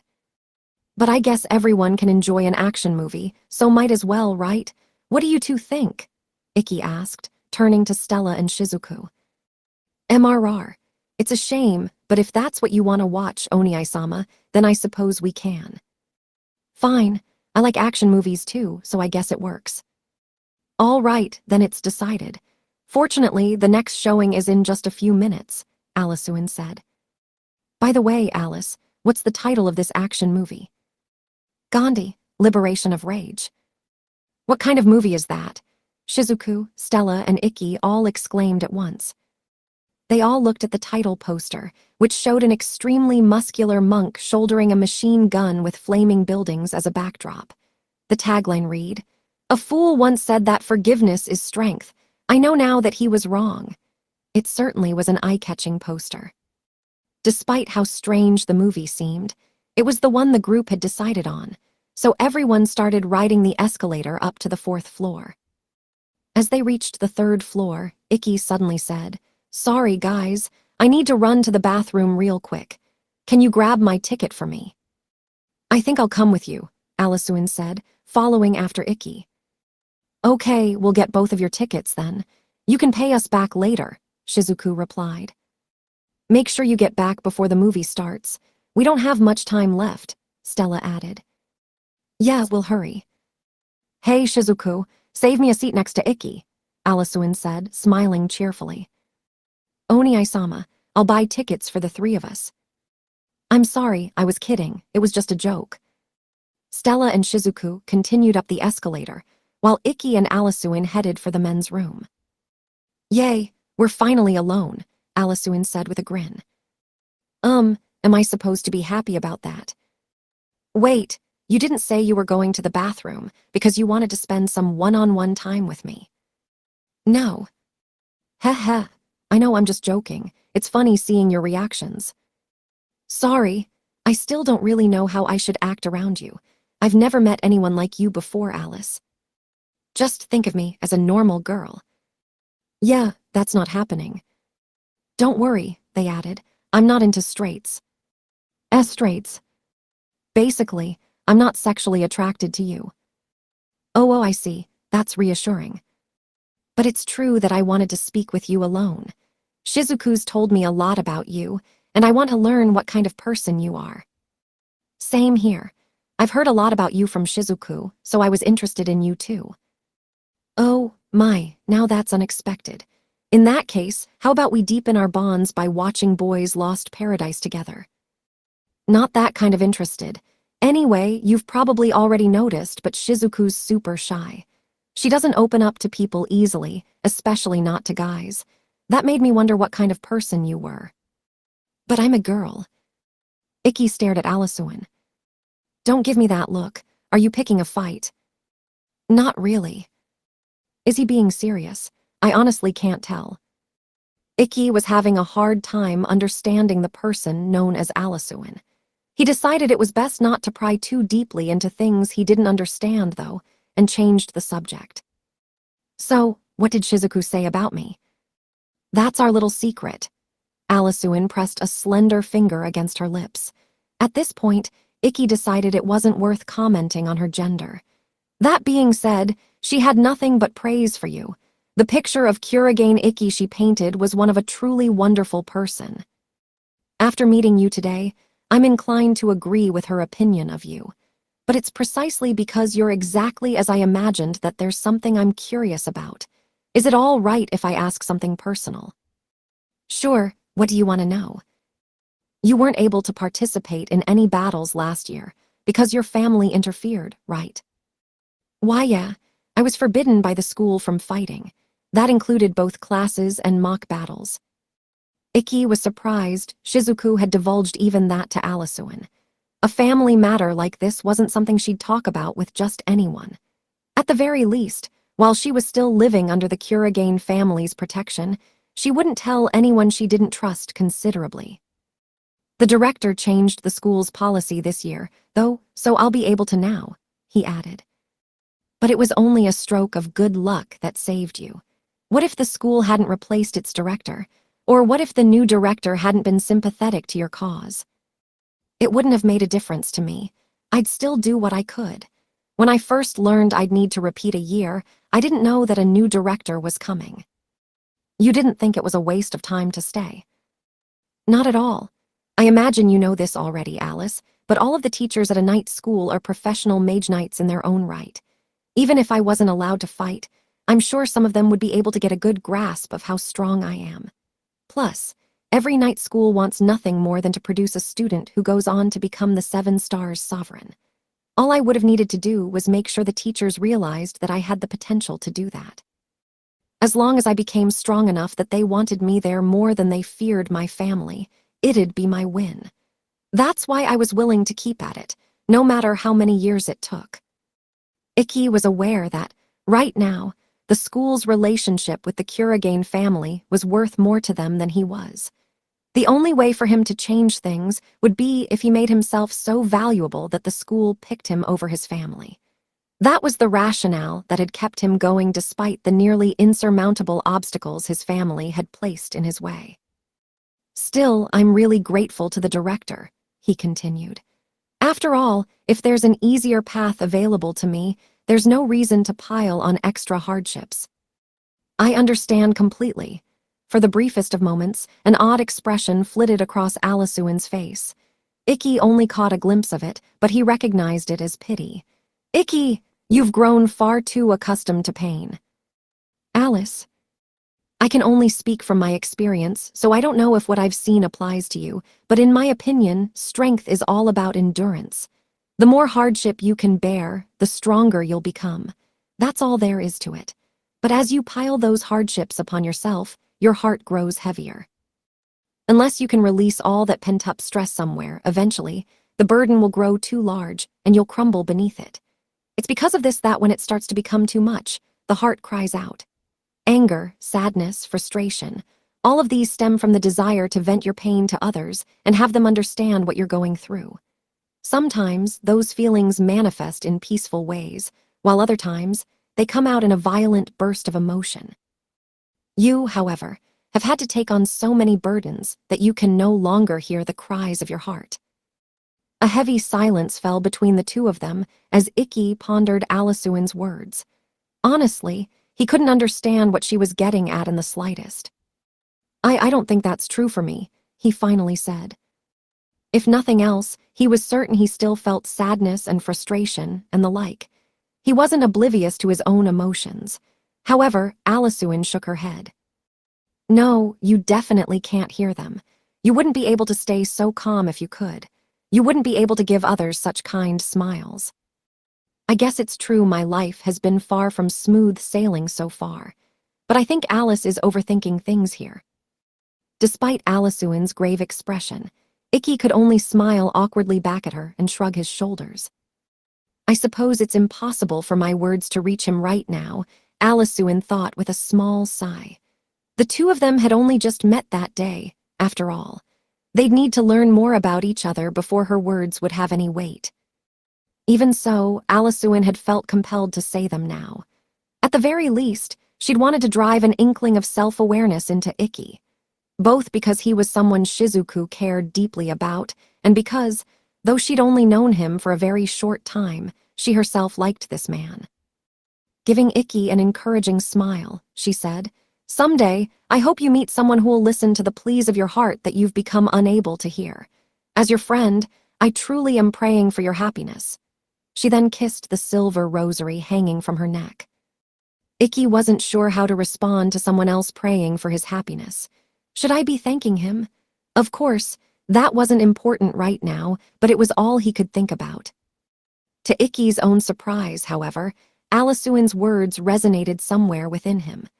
And while there was no outward change, he felt as though he'd come to a deeper understanding about himself. Ugh. Just then, Alisuan's expression stiffened, and he started looking around, alarmed. "Alice." "Icky, follow me." Alisuan grabbed Icky by the arm and started running. What's happening? "I'll explain later, just run." She dragged him into the bathroom they'd already been heading toward. Maybe he can't hold it any longer, but the moment Icky thought that, the sound of shattering glass echoed in his ears.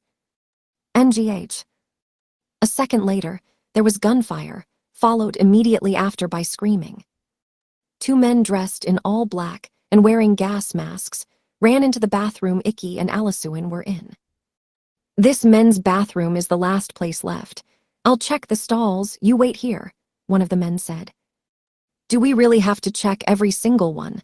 That sounds like a pain," his partner replied, sounding annoyed. Hey. The annoyed one pulled out an M4 carbine and unloaded a whole magazine into the bathroom stall's doors before his partner could stop him. By the time the deafening gunfire faded, all of the doors were riddled with holes. No one inside those stalls would have gotten through unscathed, but there was no blood pooling on the bathroom floor. "All right, looks like this room's clear." "Don't just start shooting. Our orders were to take the civilians hostage."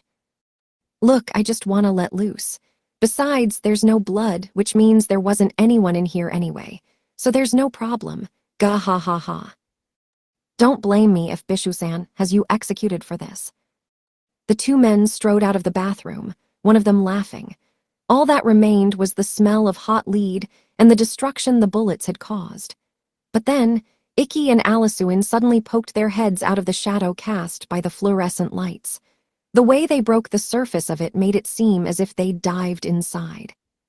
"Phew, looks like they left," Alisuan said, stepping out of the shadow completely. He had a dark gray dagger in his hand. "As you can see, my darkness hermit has quite the useful ability." "The ability to control shadows does seem pretty powerful," Icky replied. "Unfortunately, it's not much help in matches since the arenas tend to be fully lit and have no obstacles to cast shadows." Icky had realized that as well. It seemed like a power more fitting for an assassin than a knight, who was supposed to fight fairly in open daylight. "The school's not going to be happy if they find out you used your device off school grounds." "Considering the situation, I'd say it was warranted. Either way, no one will know as long as you stay quiet, Icky." "Don't worry, I won't tattle." Alisuan held her free hand out toward Icky, who was still mostly submerged in the shadow. He took it, and she pulled him out. "Thanks, you're a lifesaver." Icky was grateful to Alisuan not just for pulling him out, but for helping him escape the enemy's notice as well. "Who were those guys?" "Rebellion." "What?" Icky was surprised by both the answer and the fact that Alisuan had given it immediately. Rebellion was the most famous criminal organization in the world. They believed that Blazers were the chosen people and that all other humans were inferior. They wanted to destroy the current society, where Blazers were meant to protect those who didn't have powers and become the rulers of a new world order. In the pursuit of their twisted idea of paradise, they'd already taken countless innocent lives. I didn't expect to run into the most famous international terrorist group here, of all places. How could you tell they were rebellion, though? An incident much like this one happened in my old hometown. They were wearing the exact same equipment back then. Anyway, I'm worried about Shizuku and Stella-chan. Same, but there's something we need to do before we look for them. Ikki pulled out his student handbook and dialed the emergency contact number that was entered into every handbook by default. A second later, a familiar face showed up on the tablet's display. Hagun Academy's director, Shinguji Kurono. "I'm aware of the situation," she said immediately, saving Ikki the trouble of explaining. It seemed Rebellion's operation was serious enough that those outside the mall were already aware of it. "Good, that'll save us some time. Please permit Kurigane Ikki, Stella Vermilion, Kurigane Shizuku, and Alisuin Nagi to use their blazer powers outside school grounds." "Permission granted. You are free to use your powers." "And now, all that pointless bureaucracy is taken care of," Alisuin said with a smile. "Director, could you tell us what you know of the situation?" Ikki requested. "Rebellion is behind the attack. They have around 20 or 30 members at the mall, all of them armed. They're demanding a ransom fee for the hostages, and it looks like they want to steal whatever they can from the mall itself, too.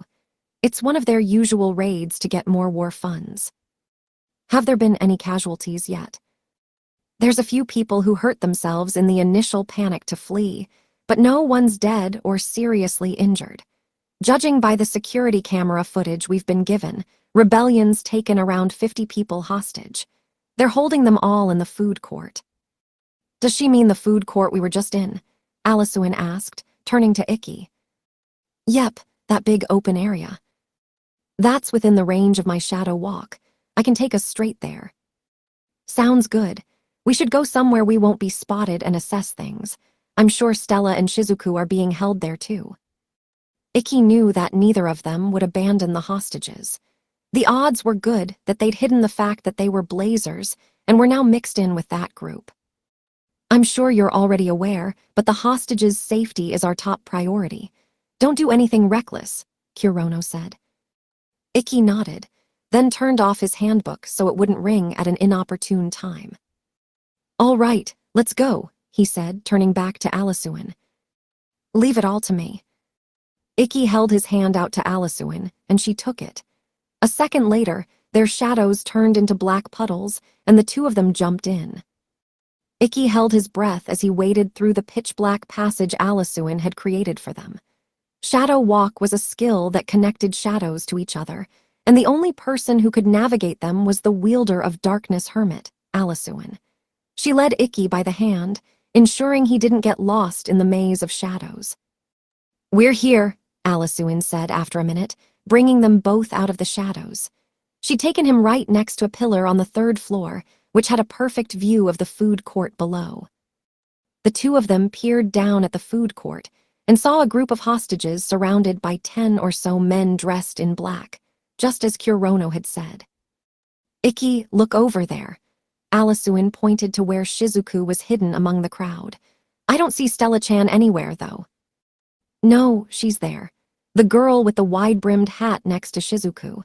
She probably grabbed that to disguise herself since she's famous. Come to think of it, she was in the newspaper headlines. At any rate, this is looking quite dicey." "Yeah, the rebellion members are too close to the hostages.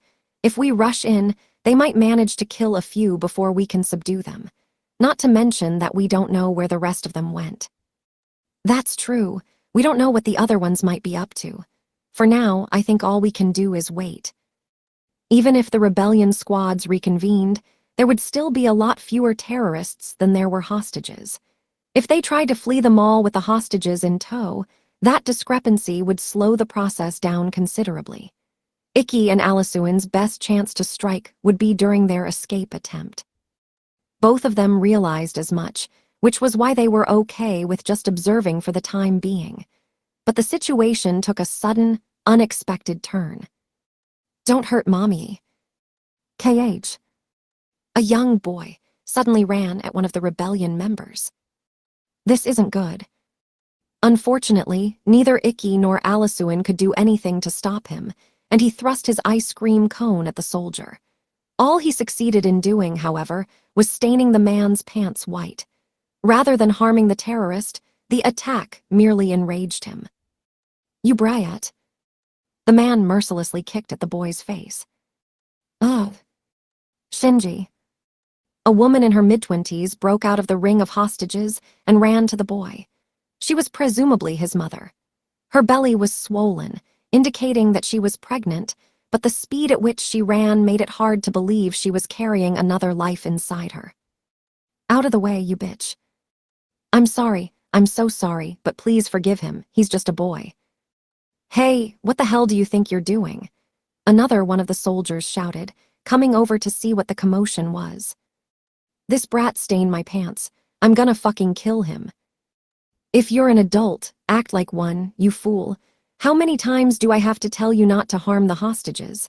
If you wanna fuck up and get slaughtered by Bishu-san, don't drag us into it. That guy'll kill us all if you piss him off." "Oh, shut up. We've got a bunch of hostages here. Who cares if we kill one or two of them?" The enraged man shook his comrade off and pointed his rifle at the kid. "No, please, I'm begging you." "Too bad. That brat stained my pants. Pigs like him shouldn't even be allowed to touch members of a superior race like us. He gets the death penalty." The man pulled the trigger without hesitation. As the bullet was fired, the woman, despite being pregnant, tried to cover her son with her body, but doing so was meaningless. A shot from such a high-power rifle would pierce right through her and kill her son as well. But the bullet never reached its target. Stella had appeared between the two hostages and the rebellion soldier and burned it to ash.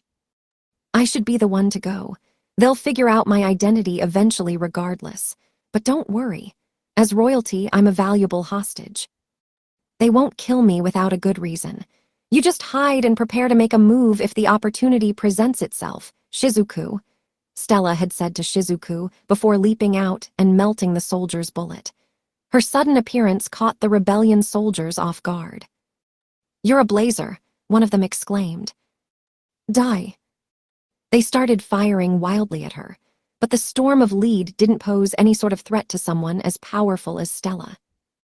"Empress dress." She cloaked herself in a raiment of flame, which vaporized the bullets before they could reach her. "Aah!" However, the hostages immediately started screaming when they heard the barrage of gunfire. Because the M4 had such a small barrel, it wasn't very accurate. It was entirely possible that a stray bullet would hit one of the hostages. "Calm down," Stella shouted in a commanding voice, loud enough to be heard even over the deafening gunshots. "GH." The soldiers who'd hastily jumped into action at the sudden appearance of a blazer stiffened up and stopped firing. They looked like children waiting to be chastised for acting out. "I don't intend to fight you all here, so calm down and listen," Stella said, inwardly heaving a sigh of relief. At least everyone stopped panicking. Though she was just an exchange student here, Stella was a member of the Vermilion Kingdom's royal family.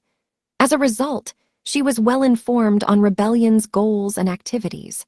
She also knew how their combat squads were organized. Based on their ideals, one would assume that Rebellion was an organization made up entirely of blazers, but the majority of its members were what were known as aspirants, non-blazers who nonetheless believed in the New World Order Rebellion wanted to create. The blazers in the organization were called apostles, and there were far fewer of them. Essentially, this meant a small number of blazers commanded an army composed primarily of non-blazers. Stella could tell the Rebellion members here were all aspirants. In other words, the apostle who led this group was with the detachment that had gone to search the mall. A squad of this size shouldn't have more than one apostle attached to it. I wanted to wait until they showed themselves before making my move, but... Revealing herself had meant forfeiting the initiative to the opposing blazer. However, the situation had demanded that she act, so she had. She glared at the rebellion soldiers and said, "Let me negotiate with your leader on behalf of these hostages." "Don't act so high and mighty, girl. Who do you think you are?" It seemed the soldiers still hadn't recognized her. She took off the oversized hat she'd grabbed right as the commotion had started. "I am... Oh my. I didn't think we would have royalty in our midst." Before Stella could announce herself, someone interrupted her. She turned around and saw a man with a tattoo on his face walking over, the other 10 rebellion soldiers following behind him. The man grinned, his tattoo twisting into a grotesque shape. "If it isn't Vermilion's second princess, he. A black coat embroidered in gold. That's the uniform of an apostle. I take it you're the leader of these fools." He, you've certainly done your research. That's right, I'm Bishu. It's a pleasure to make your acquaintance, princess." Bishu bowed respectfully to Stella, then turned to glare at the squad of men that had been guarding the hostages. "Hey, what are you dumbasses doing? How hard is it to just do what I say?" "Ape. I said not to cause a scene, didn't I? I said not to harm the hostages, didn't I?" We tried to stop Yakin, but he wouldn't listen. "So, you're the one responsible, huh, Yakin?" I can explain. That brat over there got my pants dirty, so..." "Huh, don't lose your cool over something so... Actually, wait." Bishu fell silent as he lapsed into thought. After a few seconds, he suddenly chuckled. He.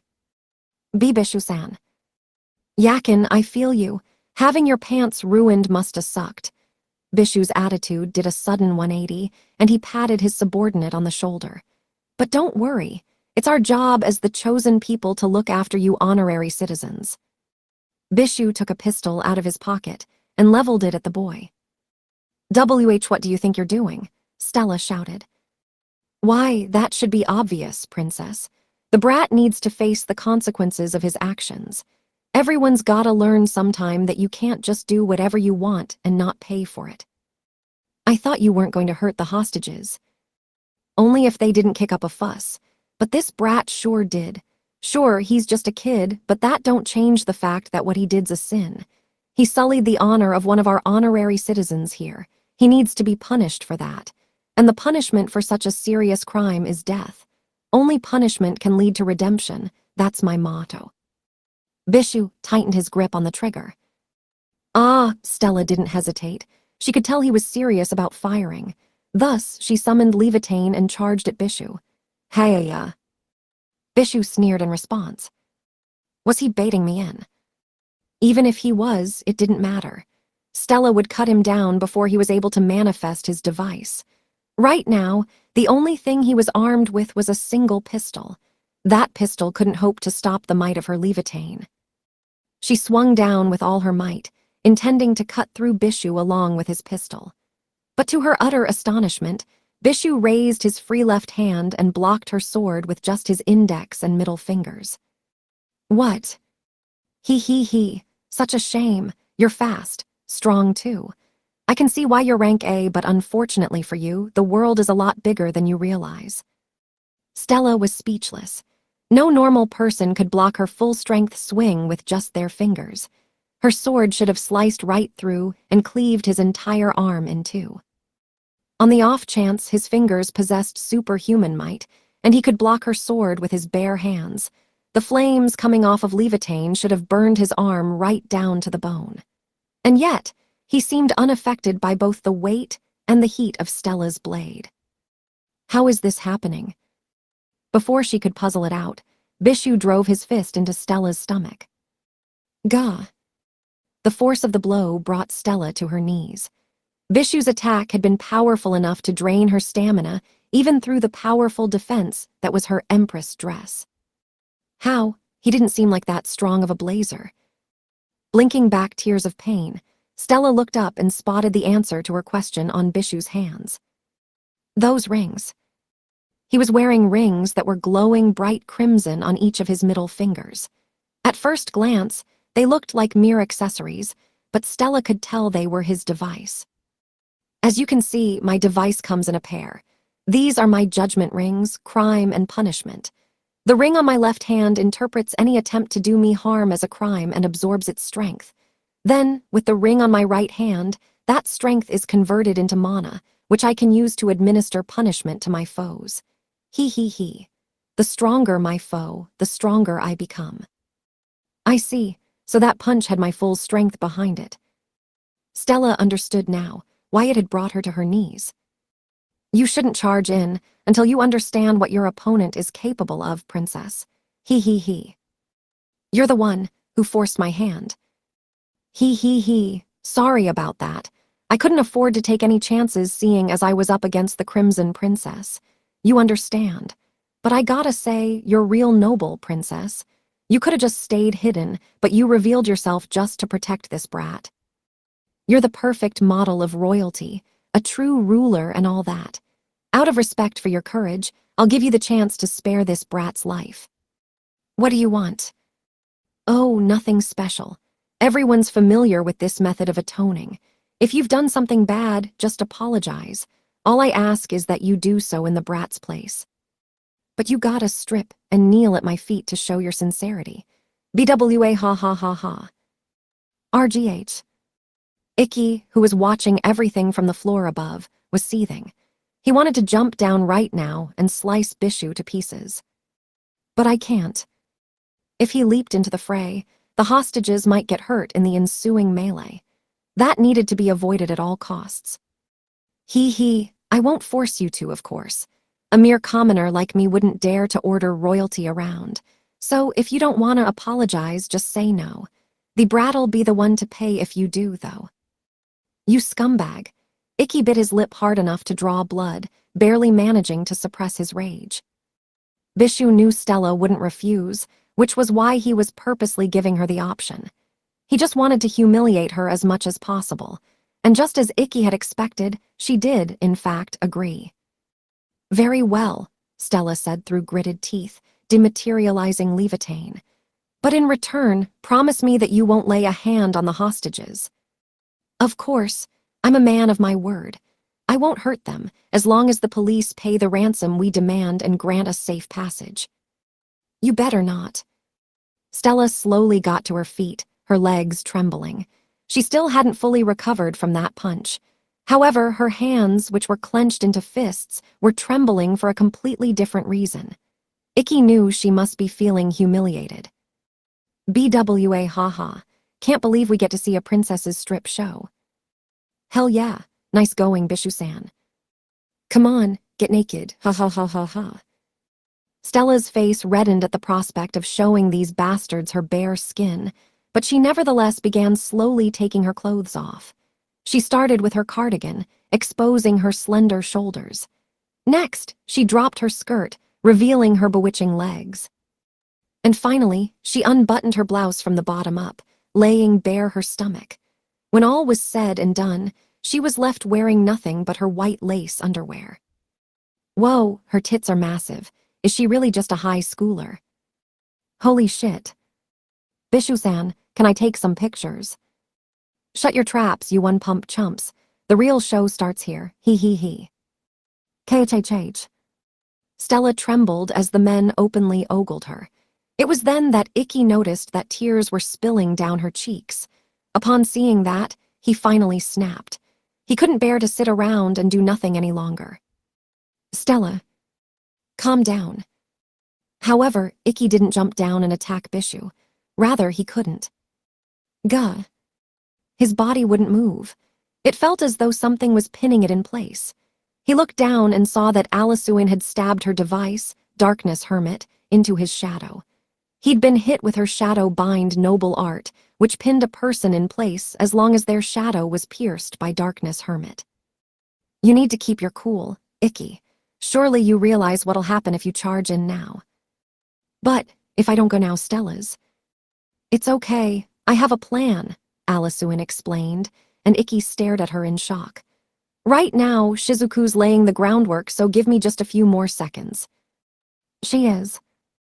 Yes, she's covertly using her mana to craft a water barrier around the hostages. Ikki looked back down at the main hall and strained his eyes, trying to see the flow of mana. I don't see anything. Of course you don't. Shizuku's rank B and not quite as strong as Stella, but she has better mana control than anyone else in our year. In fact, hers probably outclasses some rank as. Ikki once again looked at Alisuin in surprise. Mana control was a stat that measured how well a person could manipulate their aura. Those who had extraordinary mana control could do with just 2 or 3 units of mana what other blazers needed 10 or more to accomplish. Furthermore, they could mask their mana usage and make it difficult for their foes to discern what they were doing. Kurigane Shizuku was a blazer who excelled at mana control above all else. If someone on Shizuku's level wants to hide what they're doing, no one will be able to spot their mana. Then how are you so sure she's making a barrier? Alisuin wordlessly showed Ikki her student handbook. She'd put it on silent mode, but hadn't turned it off. The screen showed a message she'd received from Shizuku. I'm erecting a barrier. I'll give you a signal it's dawn. It was short and to the point, and also filled with typos. She'd probably typed it out as fast as she could while trying to keep what she was doing hidden from everyone else. Despite the typos, though, the message was clear. Shizuku. Ikki nearly jumped for joy. A second later, Shizuku gave everyone the signal. Pure Wave Lotus. A barrier of water suddenly appeared between the hostages and the rebellion soldiers, allowing Ikki to spring into action. What? Bishu shouted as the watery dome finished forming around the hostages. Only a blazer could have done something like that, which meant there had to be another knight here aside from Stella. You fuckers really have a death wish, don't ya? Fuck the hostages up, everyone. Following Bishu's order, the aspirants all started firing at the water barrier. The hostages screamed and dropped to the ground in response, covering their heads with their hands. But none of the bullets made it past the cascading waterfall barrier that was Shizuku's noble art, Pure Wave Lotus. It was common knowledge that if someone fell into a body of water from high up, the water felt as hard as concrete. The cause of that phenomenon was water's surprising resilience to impact. Thus, if something as fast as a bullet hit a solid body of water, the equal and opposite reactive force would pulverize it. And that was something normal water could do. This water, however, was bolstered with Shizuku's magic, making it far tougher. There was no way a soft material like lead would ever punch through her barrier. Furthermore, Shizuku wasn't the only one who'd started moving. The moment the barrier had gone up, Ikki had activated Irushura. He jumped down from the floor above and headed straight toward Bishu. You had friends up there too. However, Bishu was a veteran terrorist who'd fought his way through numerous deadly battlefields. He immediately noticed Ikki's surprise attack and prepared to intercept him by raising his left hand.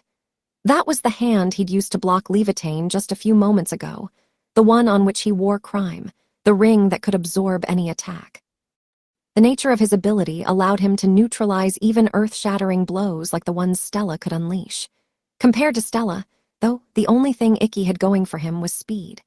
His blows were much weaker, which meant they wouldn't be able to overwhelm Crime's absorption powers. Bishu would absorb the force of Ikki's strike and throw it back at him using his punishment ring. However, that plan would only work if Bishu managed to successfully block Ikki's attack with his left hand. Bishu stared in shock as his left arm suddenly went flying. A spray of blood spurted from the stump, staining the mall floor. Bishu could only neutralize attacks he could see and react to. But Ikki had swung in Tetsu so quickly that Bishu hadn't been able to follow it with his eyes, let alone defend. This high-speed slash, which surpassed the kinetic vision of any human, was one of the 7 original techniques that Kurigane Ikki had developed. 7th sword style, thunderclap. I'll take care of the grunts. Meanwhile, you subdue that vulgar monkey, Ikki. That was the battle plan Alisuin had conveyed to Ikki, and he had indeed managed to subdue Bishu. He'd used thunderclap to cut off Bishu's left arm and his crime ring with it, and with his reverse stroke, he'd lopped off Bishu's right arm as well. Regardless of what other powers Bishu's device might have held, He was powerless if that device was separated from his body. Jaya, my arms, you bastard. Oh, shut up. Eek! Bishu's rage vanished the moment he saw Ikki's expression. I held back, you know. Considering what you did to Stella, you deserve to have your legs chopped off too. You'll get them all back anyway once they stick you in an IPS capsule. Lurk. Ikki shot Bishu a glare as cold as ice, then looked over at the hostages. All of them were fine, which meant the plan had been a success. Nice work, Alisuin said, walking up and patting Ikki on the shoulder. Did you finish up on your end, Alice? They'd already been taken care of by the time I got here. That girl truly is amazing. Ikki gave Alisuin a puzzled look, then noticed that all of the rebellion's soldiers were lying on the ground. Standing amid their prone bodies was a lone figure. Stella. Her blazing hair splayed out behind her, and she was clad in a dress of flames. She held Levitane in her hands, the flaming sword gleaming brightly. Despite the physical and emotional damage she'd endured, the moment the fighting had broken out, she had immediately jumped into action and mowed down the rebellion soldiers. She'd taken care of them so quickly that Alisuin hadn't even arrived in time to help out. That had been the optimal choice considering the situation, but what was truly surprising was that she'd had that much strength left after taking Bishu's punch, which had been powered by her own mana. Ikki could see why Alisuin was so impressed. I'll let the people outside know what the situation is. You go to her, Alisuin said softly to Ikki. Thanks. She's definitely pushing herself. Stella. Ikki ran over to Stella and hugged her as she turned around. FYWH, what are you doing? Stella was taken aback by the sudden embrace, but Ikki didn't care. He held her tight, hiding her exposed skin from any onlookers. He couldn't let this brave and gallant girl be embarrassed any further. I'm sorry. If only I'd come sooner, you wouldn't have had to be humiliated like this. Ikki. Ikki's feelings got through to Stella, and she surrendered herself to his warm embrace. The moment she relaxed, her entire body started trembling. Ikki purposely avoided looking at her face, but he didn't loosen his grip in the slightest. Oni-sama, Shizuku said, walking over to the two of them. Thank you, Shizuku. If you hadn't erected that barrier, we would have been helpless. Was anyone hurt? Of course not. I would never slip up like that. Shizuku scowled, offended that Ikki would even ask such a question. She then thrust her hand out at Stella. Held within it were all of Stella's discarded clothes. I gathered them up for you. Surely you're not planning on walking around in your underwear forever. Thank you, though I'm surprised you're being nice to me. How rude. Who do you think saved your hide? Honestly, how reckless do you have to be, jumping out without a plan in mind? Jay. Stella averted her gaze, unable to meet Shizuku's glare. But, I respect what you did, Shizuku added, her expression softening. I wouldn't have been able to save that mother or her child. Now I know there are other people in the world who are willing to risk their lives for complete strangers. It wasn't anything special, really. Besides, it's only thanks to your barrier that we were able to resolve things without casualties. You're pretty amazing yourself. Both Shizuku and Stella looked away, unable to maintain eye contact. They'd been at each other's throats until now, so they probably found it awkward to praise each other. Even so, it was undeniable that they respected each other a bit more now. I hope this leads to them getting along bet. Oh, that reminds me. Can you use healing techniques, Shizuku? Of course I can. Don't tell me you were hurt in that earlier exchange, were you, Oni-sama? Nah, I'm fine. I was hoping you could heal him. Ikki pointed at Bishu. He was bleeding heavily enough that he'd die of blood loss if they left him alone. Humans were made up primarily of water, so the only blazers who could use healing abilities were those who possessed high-level water skills. You don't have to stick his arms back on, Ikki continued. Just stop the bleeding. Can't have him trying anything funny. Understood. We wouldn't want you to become a murderer, Oni-sama. He should be powerless now, but be careful, Nobody move. What? A shrill scream pierced the air. It had come from the middle of the group of hostages. Ikki and the others turned around and saw a young man in a red t-shirt holding a pistol against an older woman's temple. Help me. Stay right where you are, you brats. Move, and I blow this hag's brains out. Shit, did one of them disguise themselves as a hostage? Hiya ha ha ha ha ha ha. You dumbasses weren't the only ones hiding among the hostages. Bishu. The grin on Bishu's face made it clear that he thought he'd won. The only thing on his mind now was how he was going to torture these kids for making a fool out of him. Hey you, the pipsqueak in the goth lowly dress. The pipsqueak. Yeah, that's right, you. I heard you can heal people. Get over here and fix my arms, he he he. If you don't, then we'll just have to. The old woman let out a squeal of terror as Bishu trailed off and looked at her. The gun was still pressed against her temple. Damn it. Ikki ground his teeth. Shura was still active, but at this distance, it was possible the rebellion soldier would pull the trigger before Ikki could stop him. Get the fuck over here, you bitch. Oni-sama. We don't have a choice. Do as he says for. No, there's no need for that. A man's voice rang out inside everyone's heads, interrupting Ikki. It felt as though he was speaking directly into everyone's minds. A second later, there was a soft whooshing noise, and countless beams of blue light shot past Ikki. Ayo. Jaya. They pierced through Bishu, and the soldier who was holding the woman hostage, rendering them truly powerless. What just happened? Stella shouted, surprised. Isn't that? Ikki recognized both the voice and the skill the owner of the voice had just used. Hess, good grief. You ended up needing my help after all. I didn't really want to butt in, though, since I don't like stealing other people's thunder. The air in front of Ikki began to shimmer, and right after, sections of the air began to crack and flake off like scales. A single boy appeared out of the crumbling space. He held a bow-shaped device in his hands and looked to be around the same age as Ikki and the others. How did I not even sense your presence? Alisuin muttered. She'd sensed Bishu's attack ahead of time, but she'd completely overlooked the existence of this boy. But that was precisely what his power was, so it was only natural that she hadn't noticed him. Ikki, on the other hand, wasn't surprised. After all, this boy was his former classmate. Long time no see, Kirihara-kun. This boy was Kirihara Shizuya. The year prior, he'd been Hagun Academy's top first-year student, as well as one of the knights who'd been chosen to represent the school in the Seven Stars Battle Festival. It sure has, Kurigane Ikki-kun.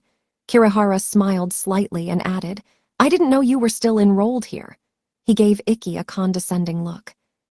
MRR. Stella and Shizuku both turned to scowl at Kirihara. They couldn't really insult him, though, since Kirihara had just saved their skins. Kirihara-kun, I was so scared. 7 girls burst out of the crowd of hostages, pushed Ikki and the others out of the way, and ran over to Kirihara.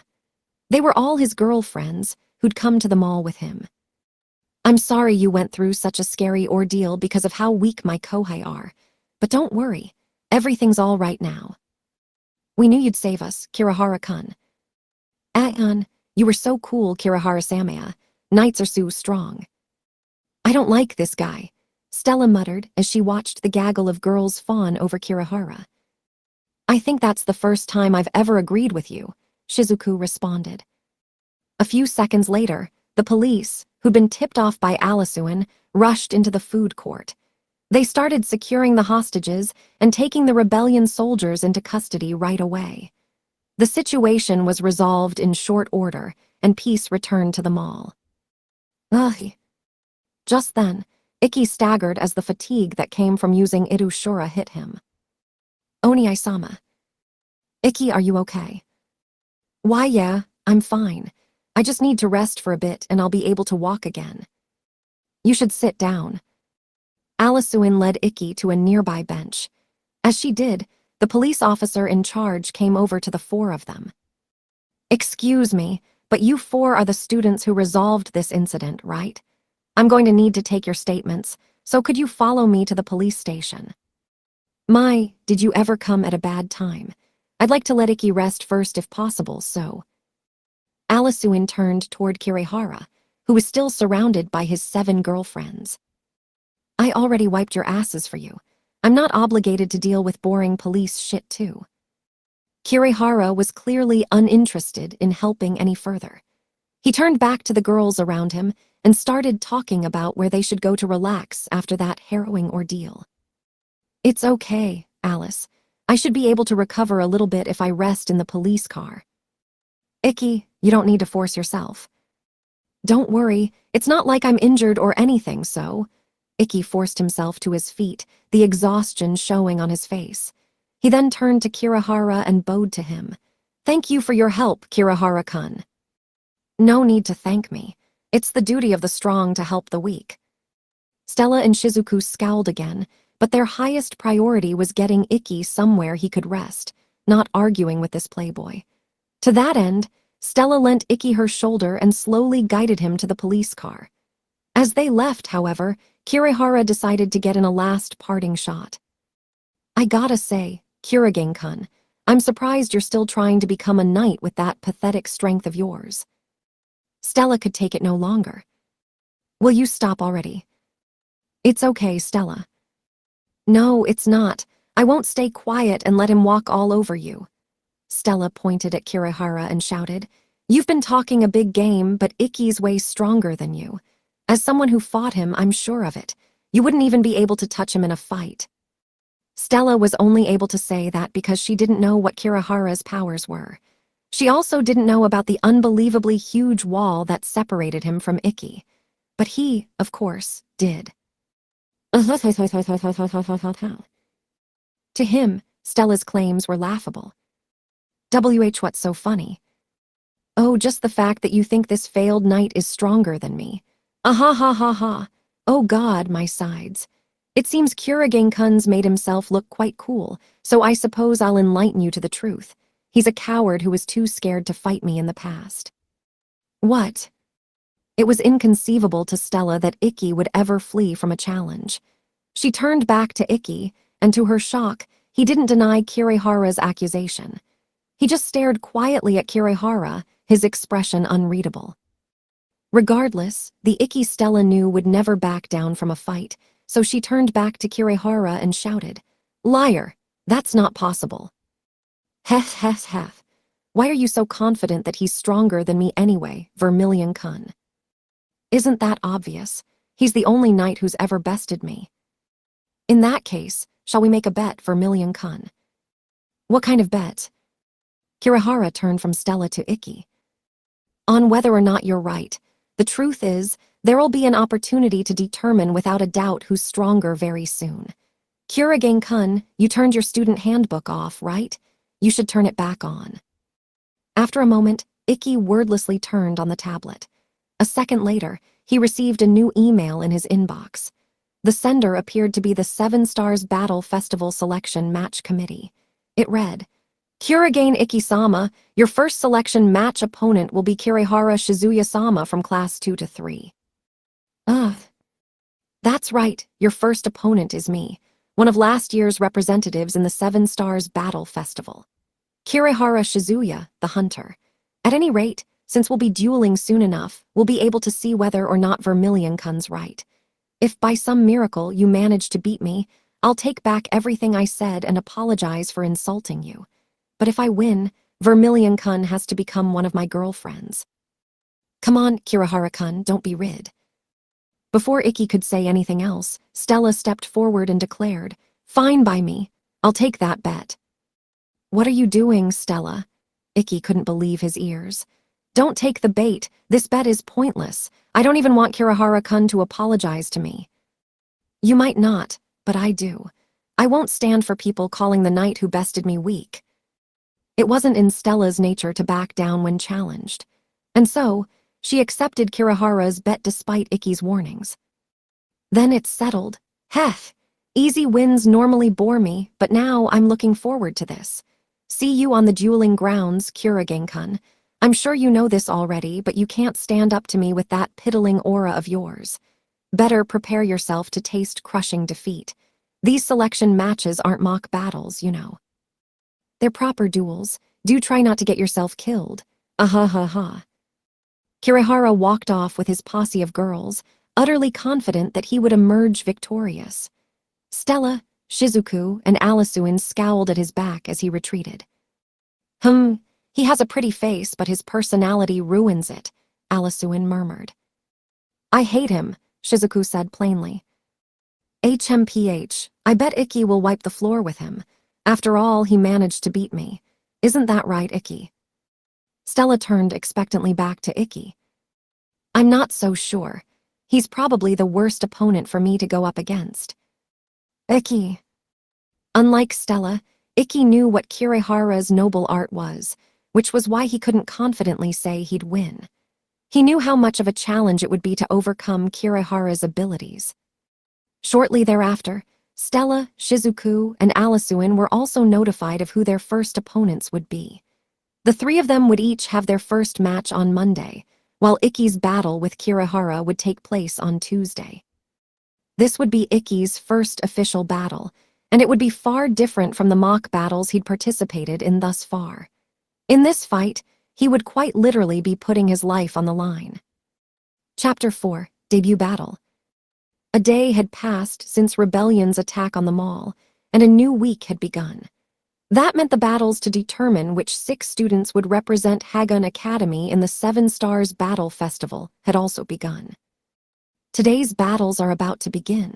The one fighter everyone should have their eyes on today is Rank B Blazer Kurigane Shizuku, the great-granddaughter of the Kurigane Ryoma. One of the members of the broadcasting club was hyping up Shizuku, who had gotten the second highest score on this year's entrance exams. Her opponent will be Suga Shijinobu, the rank C knight who defeated Danru Academy's 7-Star Battle Festival representative Azuchiyama Michiyuki in the inter-school tournament last winter. He's also a favorite to become one of this year's representatives for our school. Will this veteran third year be able to crush the promising first year, or is it time for a new star to rise? There's the starting sig. Whoa, it looks like Suga's already making his move. The twin swords in Suga's hands began to crackle with electricity. Sucks to be you, super rookie. Lightning is the most effective element against water.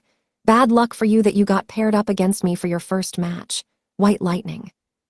Suga swung both swords down, sending 2 waves of lightning flying toward Shizuku. But Shizuku was undaunted and stood her ground. Pure Wave Lotus. She used her noble art to erect a waterfall barrier around her. Water was a conductor of electricity, however, so Suga was certain Shizuku's barrier would offer her no defense. And yet, the electric waves fizzled out when they crashed into it. What? His lightning didn't work. Orki-sensei, what do you make of this? The announcer handed the mic over to Orki, who was also sitting in as a commentator. Cough, cough, that's because it's ultra-pure water. What's that? Most people assume that water conducts electricity, but that's not actually true. It's impurities in the water like ions and microbes that are conductive. Water itself is actually highly resistant. In other words, purified water acts as an insulator rather than a conductor. Ultra-pure water is the most purified water can be, so electricity can't pass through it. I see. Wait, but then how come other water-aspected blazers don't use that trick? It's not that they don't, it's that they can't. Removing impurities from water is like trying to sift for gold dust in a desert. You need an exceptionally high level of mana control to do it. If another knight tried to do what Shizuku's doing, they'd fry their brain. Cough, cough. She's certainly shown us all why she ranked second on the entrance exams. Hack wheeze. Whoa, that's the 3rd time you've coughed up blood today. Are you okay, Orki-sensei? I am fine, don't worry. I just need another injection and I'll be right as rain. Ah, that feels so good. Orki-sensei, you shouldn't say stuff like that while you're injecting drugs, even if those drugs are medicine. Are you sure you're okay? Better than fine. If anything, I'm glad I'm sick since it means I get to take one of these every day. Sensei, that's what we call an addiction. Though the commentary had gotten derailed, Suga now understood that electric attacks were ineffective against Shizuku. Shit, I need to put some distance between us and… How are you going to go anywhere with your feet like that? Shizuku asked. Huh. Wow, look at that. Suga's feet have been encased in ice. He won't be going anywhere unless he can break free. Water prison bubble. Shizuku pointed Yoshigiri at Suga and fired a ball of water 30 centimeters in diameter from its tip. The ball hit Suga squarely in the face and stayed there, enveloping his entire head in water. He desperately clawed at the bubble of water, but unsurprisingly, his fingers just helplessly sloshed through the water. It was impossible to grab at something that wasn't solid after all. His struggles grew weaker with time, until finally he let out a gasp. Gah! As water entered his lungs, Suga's arms fell limply to his side. Shizuku then released him from the water bubble, and he collapsed to the ground. Suga Shijinobu is down for the count. The winner is Kurigane Shizuku, the referee shouted, signaling the end of the match. And it looks like Kurigane Shizuku has clinched her first victory. Her superior skills allowed her to splendidly overcome the typing disadvantage, the announcer shouted. It wasn't that hard a fight, Shizuku muttered. She looked up at the stands and saw Ikki waving happily to her. After giving him a small wave back, she looked up at the giant billboard hanging above the arena to check the time. I guess her fight should be wrapping up now too. At around the same time, another battle was playing out in the 7th training field. This one had 4 times as many spectators as the 15th training field, where Shizuku had fought her battle. The reason it did was that this was where Stella Vermilion, the once-in-a-decade prodigy who everyone was calling the #1 rookie, was fighting. Furthermore, this was her first official match. You can do this, Mamatani. No one can beat you in a close-quarters fight. Show that princess what us third years can do. The crowd's cheers are overwhelmingly in support of Mamatani, the fighter everyone likens to a heavy tank. Looks like he's still the most popular guy in school. Will we once again see him knock his opponent out of the ring using his signature move? He's one of the rare blazers whose device, Goliath, manifests as armor instead of a weapon, and his full power charge is truly something to behold. Stella's first opponent was Mamatani Takeshi, a towering giant of a man who stood a full 190 centimeters tall and was beloved by everyone in the school. His device was a full suit of armor that covered him from head to toe, and the moment the gong had rung to signal the start of the battle, he'd crouched low and prepared to charge. However, he still held that pose and was showing no signs of actually beginning his charge. What's wrong, Mamatani? Blow her away like you have everyone else. She lost her rank F. You've got this. The cheers and jeers of his classmates did not reach Mamatani's ears. How the hell am I supposed to beat someone like this?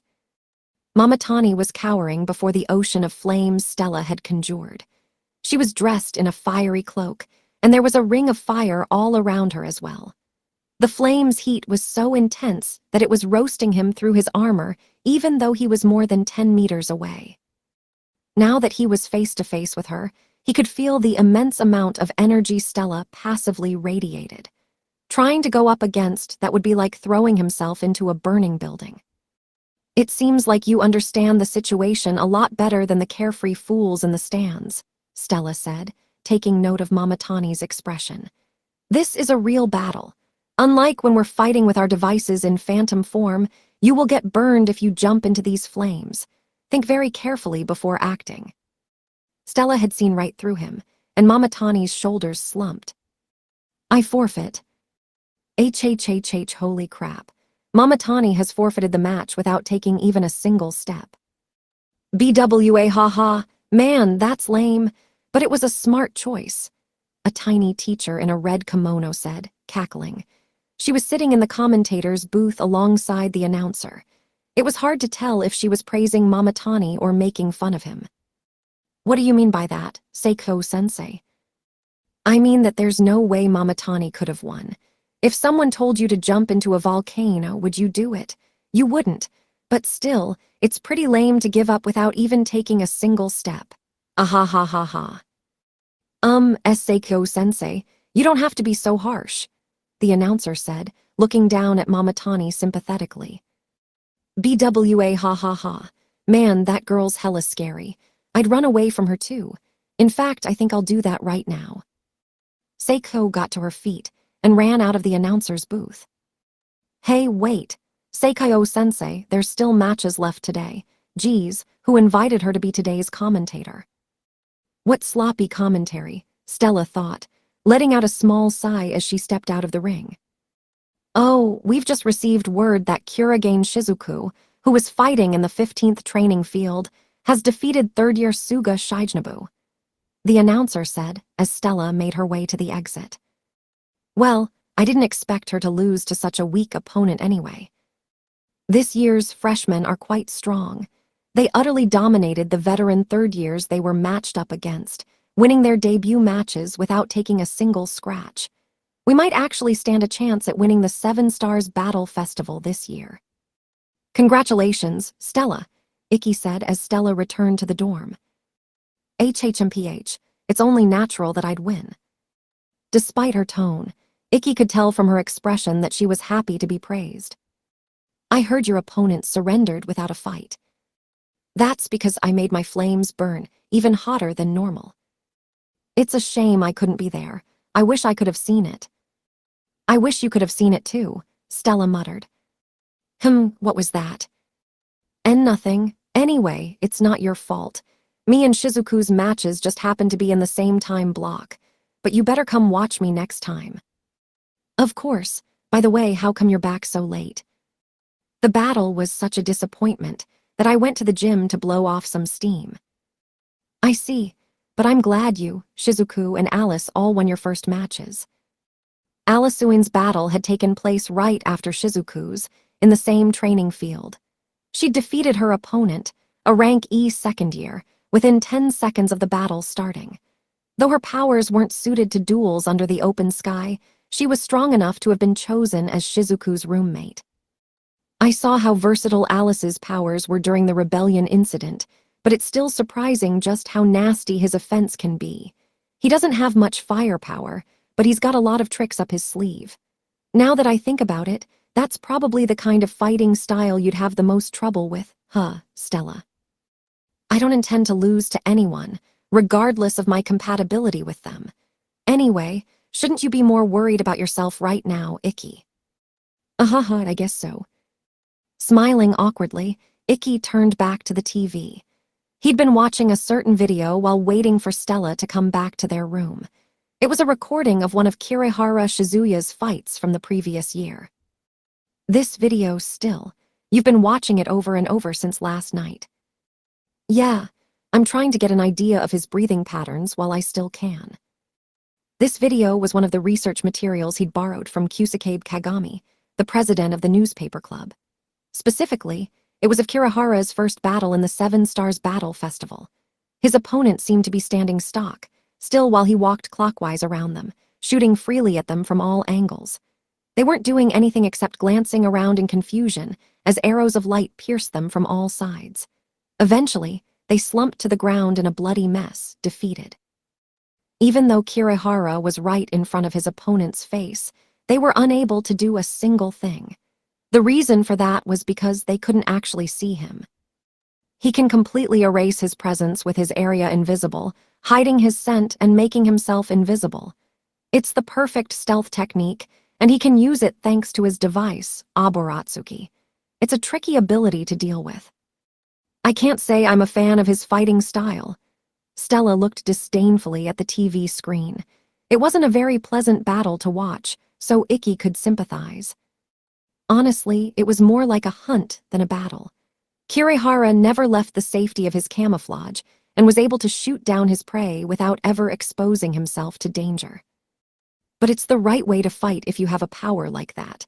Thanks to his fighting style, he hasn't gotten hit even a single time in his battles over the past year. When all's said and done, Kirihara-kun's strong. Wait, that doesn't make sense. He said he entered the 7 Stars Battle Festival, but he wasn't last year's sovereign. Doesn't that mean he lost at some point? Yeah, he lost his second match, but only because he withdrew from the battle. Why? He won't fight anyone who can overcome his area invisible. Sure, it's a powerful ability, but there's a surefire way to hit him regardless. Wide-range attacks. Kirihara-kun will never battle a knight who can hit everything in the arena with their powers. For example, you could probably cover the entire ring with flames, right, Stella? Oh yeah, I guess that makes sense. It doesn't matter how invisible you are if there's nowhere safe to run. Exactly. That's why he'd definitely forfeit if he got matched up against you. It's not a very knightly thing to do, but it's precisely how he got the nickname, the Hunter. HMPH, what a lame nickname. He only fights opponents he can beat, and on top of that, he plays with them before finishing them off. He's a coward. It was one thing to just stay somewhere safe using his stealth abilities. That was, after all, how his power worked. However, it was clear from watching the match on the TV that Kirihara was purposely avoiding vital areas with his shots so that he could torment his foe for as long as possible. But I see why you said he would be the worst opponent for you to face. Yeah, he's like my kryptonite. The only way to overcome Area Invisible was to attack the entire arena at once. Ikki had no way of doing that, though. His swordsmanship was peerless, he'd trained himself to peak physical fitness, and he knew all sorts of martial arts techniques, but ultimately, he could only attack at close range. The reach of his katana was the full extent of where he could hit with a single strike. To make matters worse, Kirihara's device, Aburatsuki, was a bow. It was a given that Kirihara would have the initiative since he had a long-range weapon. Furthermore, Ikki could only use his trump card, Irushura, once a day. It also only lasted for a brief 60 seconds. He would have an exceedingly hard time dealing with Kirihara, who was skilled at running away. "Will you be okay, Ikki?" Stella asked as she watched Kirihara's defeated opponent get carried out on a stretcher. She couldn't help but think about the possibility that Ikki would end up in the same state tomorrow. "Are you worried about me?" Ikki's question made Stella blush. "Why would I ever be worried about you? What I'm worried about is that if you lose, I'll have to become that asshole's girlfriend. It's bad enough being your maid, but I absolutely never ever want to be that guy's woman. You're the one who made that bet, so please don't try to make it my fault. I tried to stop you." MRR, but I couldn't stand that he was making fun of you. Stella muttered the last bit so quietly that Ikki didn't hear her. But what? It's nothing." Stella averted her gaze bashfully. While Ikki hadn't been able to make out what she'd said, he could tell that she was fervently wishing for his victory.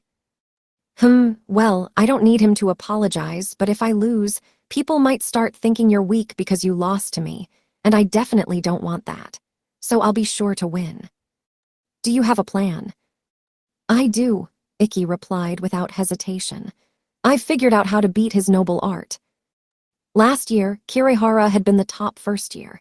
His accomplishments had been impressive enough that he'd been chosen to be one of Hagun Academy's representatives at the Seven Stars Battle Festival despite just being a first year.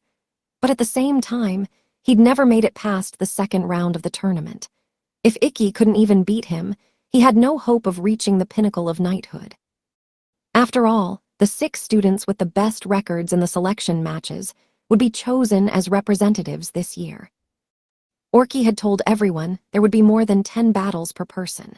In that case, the absolute maximum number of battles someone could fight would be around 20, which was still a small enough number that more than a few knights would have perfect win streaks.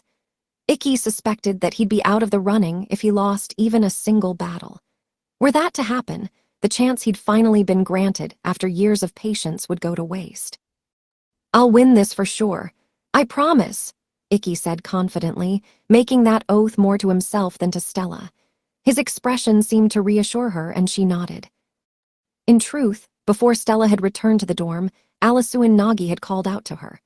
Alisuin had been concerned that Ikki might be getting nervous before his first match and had told Stella to help him relax if she could. But after hearing Ikki just now, Stella was sure he'd be fine. He wasn't the least bit afraid of the coming battle, and if that was the case, his victory was assured. After all, Stella knew better than anyone just how strong he was.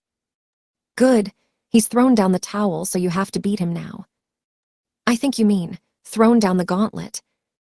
Stella's Japanese was quite fluent, but she occasionally messed up sayings here and there. Anyway, we should go get dinner, Ikki. I'm starving. Yeah, I've gotten all that I can out of this video, I think. Let's go. Japanese people always eat tonkatsu curry before important matches, right? Not really. I'm just going to eat udon for dinner like I usually do. The two of them walked over to the cafeteria, chatting about less important matters.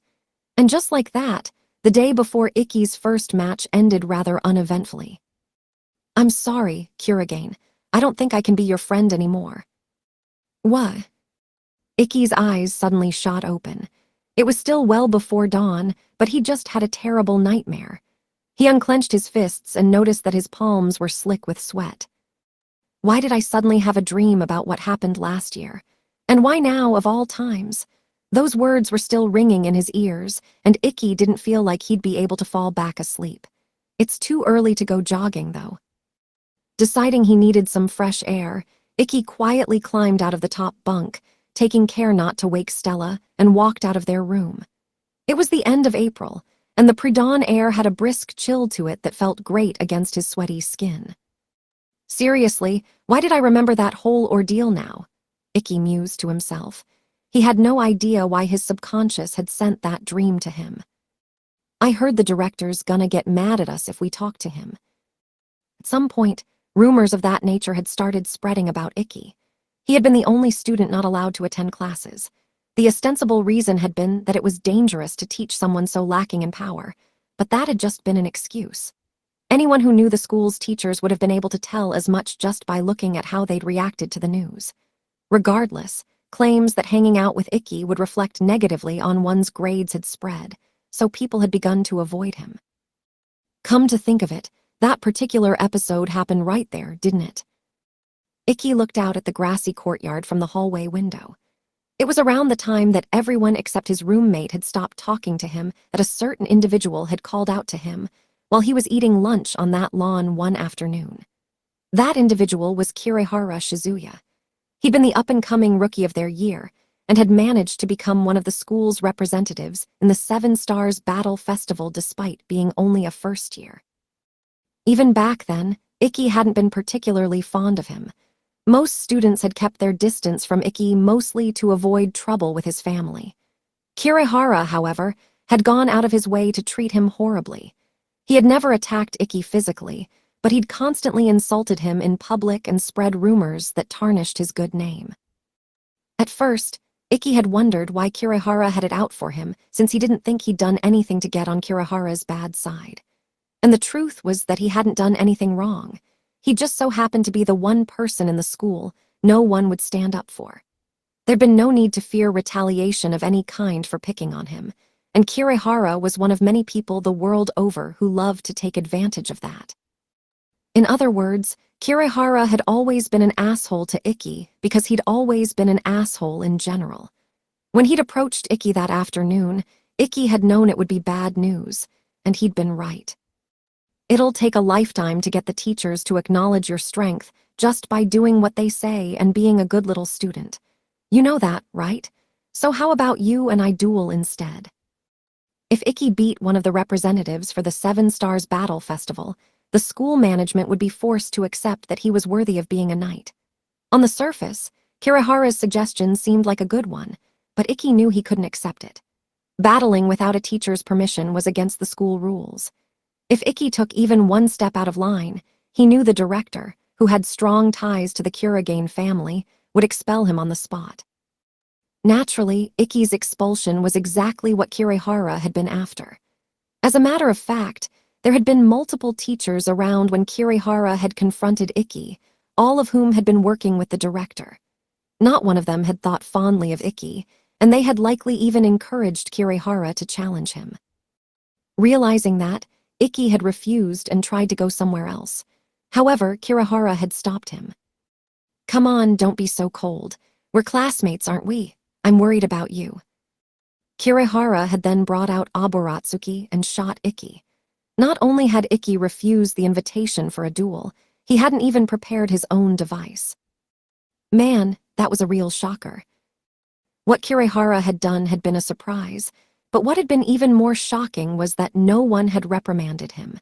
Neither the students nor the teachers had stepped in to say anything to Kirihara. That was when Ikki had realized just how alone he was at the school. Indeed, the teachers had been hoping that Ikki would take Kirihara's bait so they could expel him. The Kurigane family had told Hagun Academy not to let Ikki become a full-fledged mage knight, and expelling him would have been the fastest way to accomplish that. Ikki had known that, of course, which was why he'd refused to summon Intetsu despite the dozens of arrows Kirihara had shot him with. Dodging could have potentially been seen as accepting Kirihara's challenge as well, so he hadn't tried to do that either. After a while, Ikki had been shot with so many arrows that he'd lost consciousness. But since camera footage had proved that he'd never shown any intention to fight, the teachers had been unable to formally punish him. Meanwhile, Kirihara had gotten off with a stern warning, confirming that he had indeed been in cahoots with the previous director of the school. Man, looking back on it, that year really was the worst. That had just been the start of Ikki's tribulations. The harassment had only gotten worse from there. In the beginning, there had been a few students who'd pitied him. They'd been swallowed up by the oppressive atmosphere Kirihara and some of the teachers had created, though, and had at some point started treating the bullying like it was a normal, accepted part of life. In the end, even Ikki's roommate, the one friend he'd made at this school, had left him. At the time, Ikki hadn't even been mad. He just felt sorry that he'd caused his roommate so much trouble. The two hadn't spoken since then, and Ikki had decided that he wouldn't be the one to change that. And while his now former roommate had been a nice guy who wouldn't have been able to ignore Ikki striking up a conversation with him, he'd gone on to the next grade while Ikki had gotten stuck repeating a year. As a result, they were less likely than ever to see each other. But still, why did I have that dream? All of that was in the past now. Ikki had stopped being bothered by it to the point that he'd forgotten most of what had happened until he'd had that nightmare. So why? Is it because I talked to Kirihara-kun again recently? Well, no point in worrying about it. None of it mattered anymore. The old director had been kicked out, and there was no longer anything barring Ikki's way. All he needed to do was produce results. Suddenly, the sun peeked over the horizon, and warm, golden light illuminated Ikki's face. He squinted a little. It was the dawn of the day of his duel. Today, he would be tested to his very limits. During the period the selection matches were being held, students only had morning classes, with the afternoons and evenings devoted to battles. Ikki's duel would be held at 1:30 p.m., which was one of the earlier time slots in the day. Since he wasn't sure he would be able to digest a proper lunch in time for his battle, he had a bottle of jelly nutrition supplement instead. Once he was done, he headed to the 4th training field, where his match would be held, together with Stella, Shizuku, and Alisuin. It was still 1 p.m., and the match set to take place before Ikki's was well underway. Fighters needed to report to the waiting room 10 minutes before their match, so Ikki still had 20 minutes to kill, and watching a few other matches with his friends wouldn't be a bad way to do just that. In fact, that was what Stella and Shizuku had been planning on doing. I know it's early, but I'm going to head to the waiting room. Huh, you don't want to see any of the other matches? Nah, I want to focus on my own battle. Ikki was already beginning the process of adjusting his condition and mindset to best deal with Kirihara's attacks. He didn't want that delicate process to get disturbed by watching other people's battles. I'll see you guys later. I believe in you, Oniai-sama. I know you can win this, Shizuku said calmly. Like I said yesterday, you already beat me, so you better not go and let this loser beat you, Stella added. Be careful out there, Alisuin said, looking concerned. Ikki nodded to the three of them, then headed to the waiting room. Kurigane Ikki, from class 1-1. I've verified your identity, so you can have your student handbook back. The lady at the receptionist's desk had held Ikki's student handbook over a computer terminal and filled out a small form, then handed his student handbook back to him. Since this is your first battle, I'll explain the rules. Just like the battles in the 7 Stars Battle Festival, these are one-on-one duels with your devices summoned in their true forms. There is no time limit, but you can forfeit at any time. Changing your device to phantom form in the middle of the battle is not allowed. Because of that, in rare cases, these duels can be fatal. Naturally, the teachers and staff are here to make sure that doesn't happen, and the referee will step in if things look dangerous. But be aware that anything can happen in a duel, and there's no guarantee you'll survive.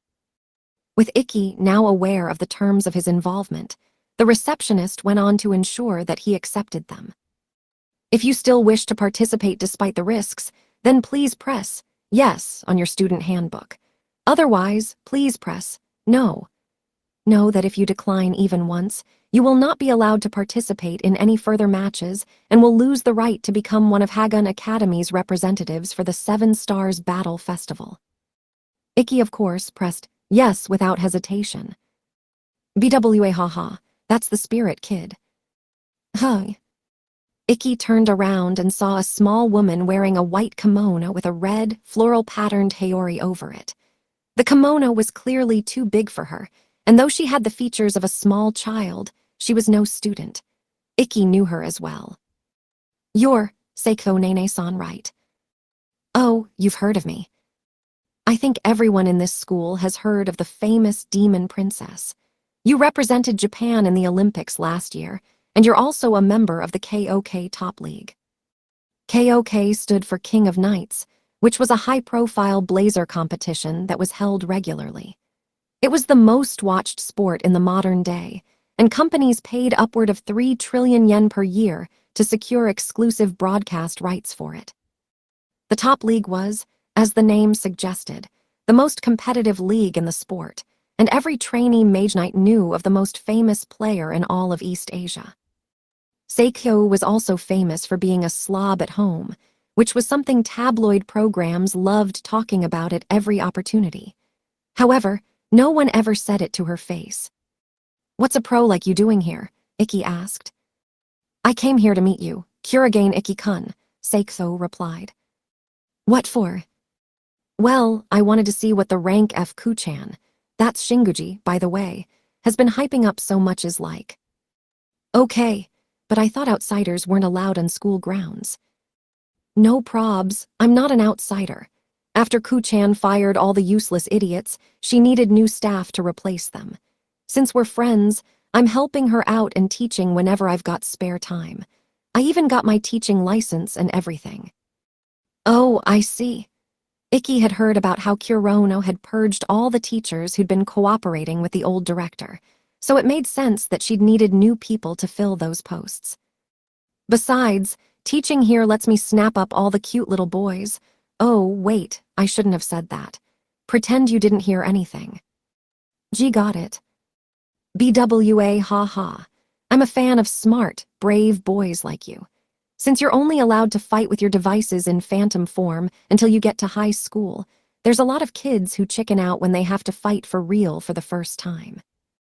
In a real duel, it was inevitable that people would get hurt. The KOK League that Seikyo was part of often had matches where people lost arms or legs. 10 minutes or so in an IPS capsule was more than enough to heal those wounds, but unsurprisingly, many people still balked at the thought of entering such a harsh and bloody world. In that respect, Ikki could see why new students would sometimes hesitate before agreeing to a real duel.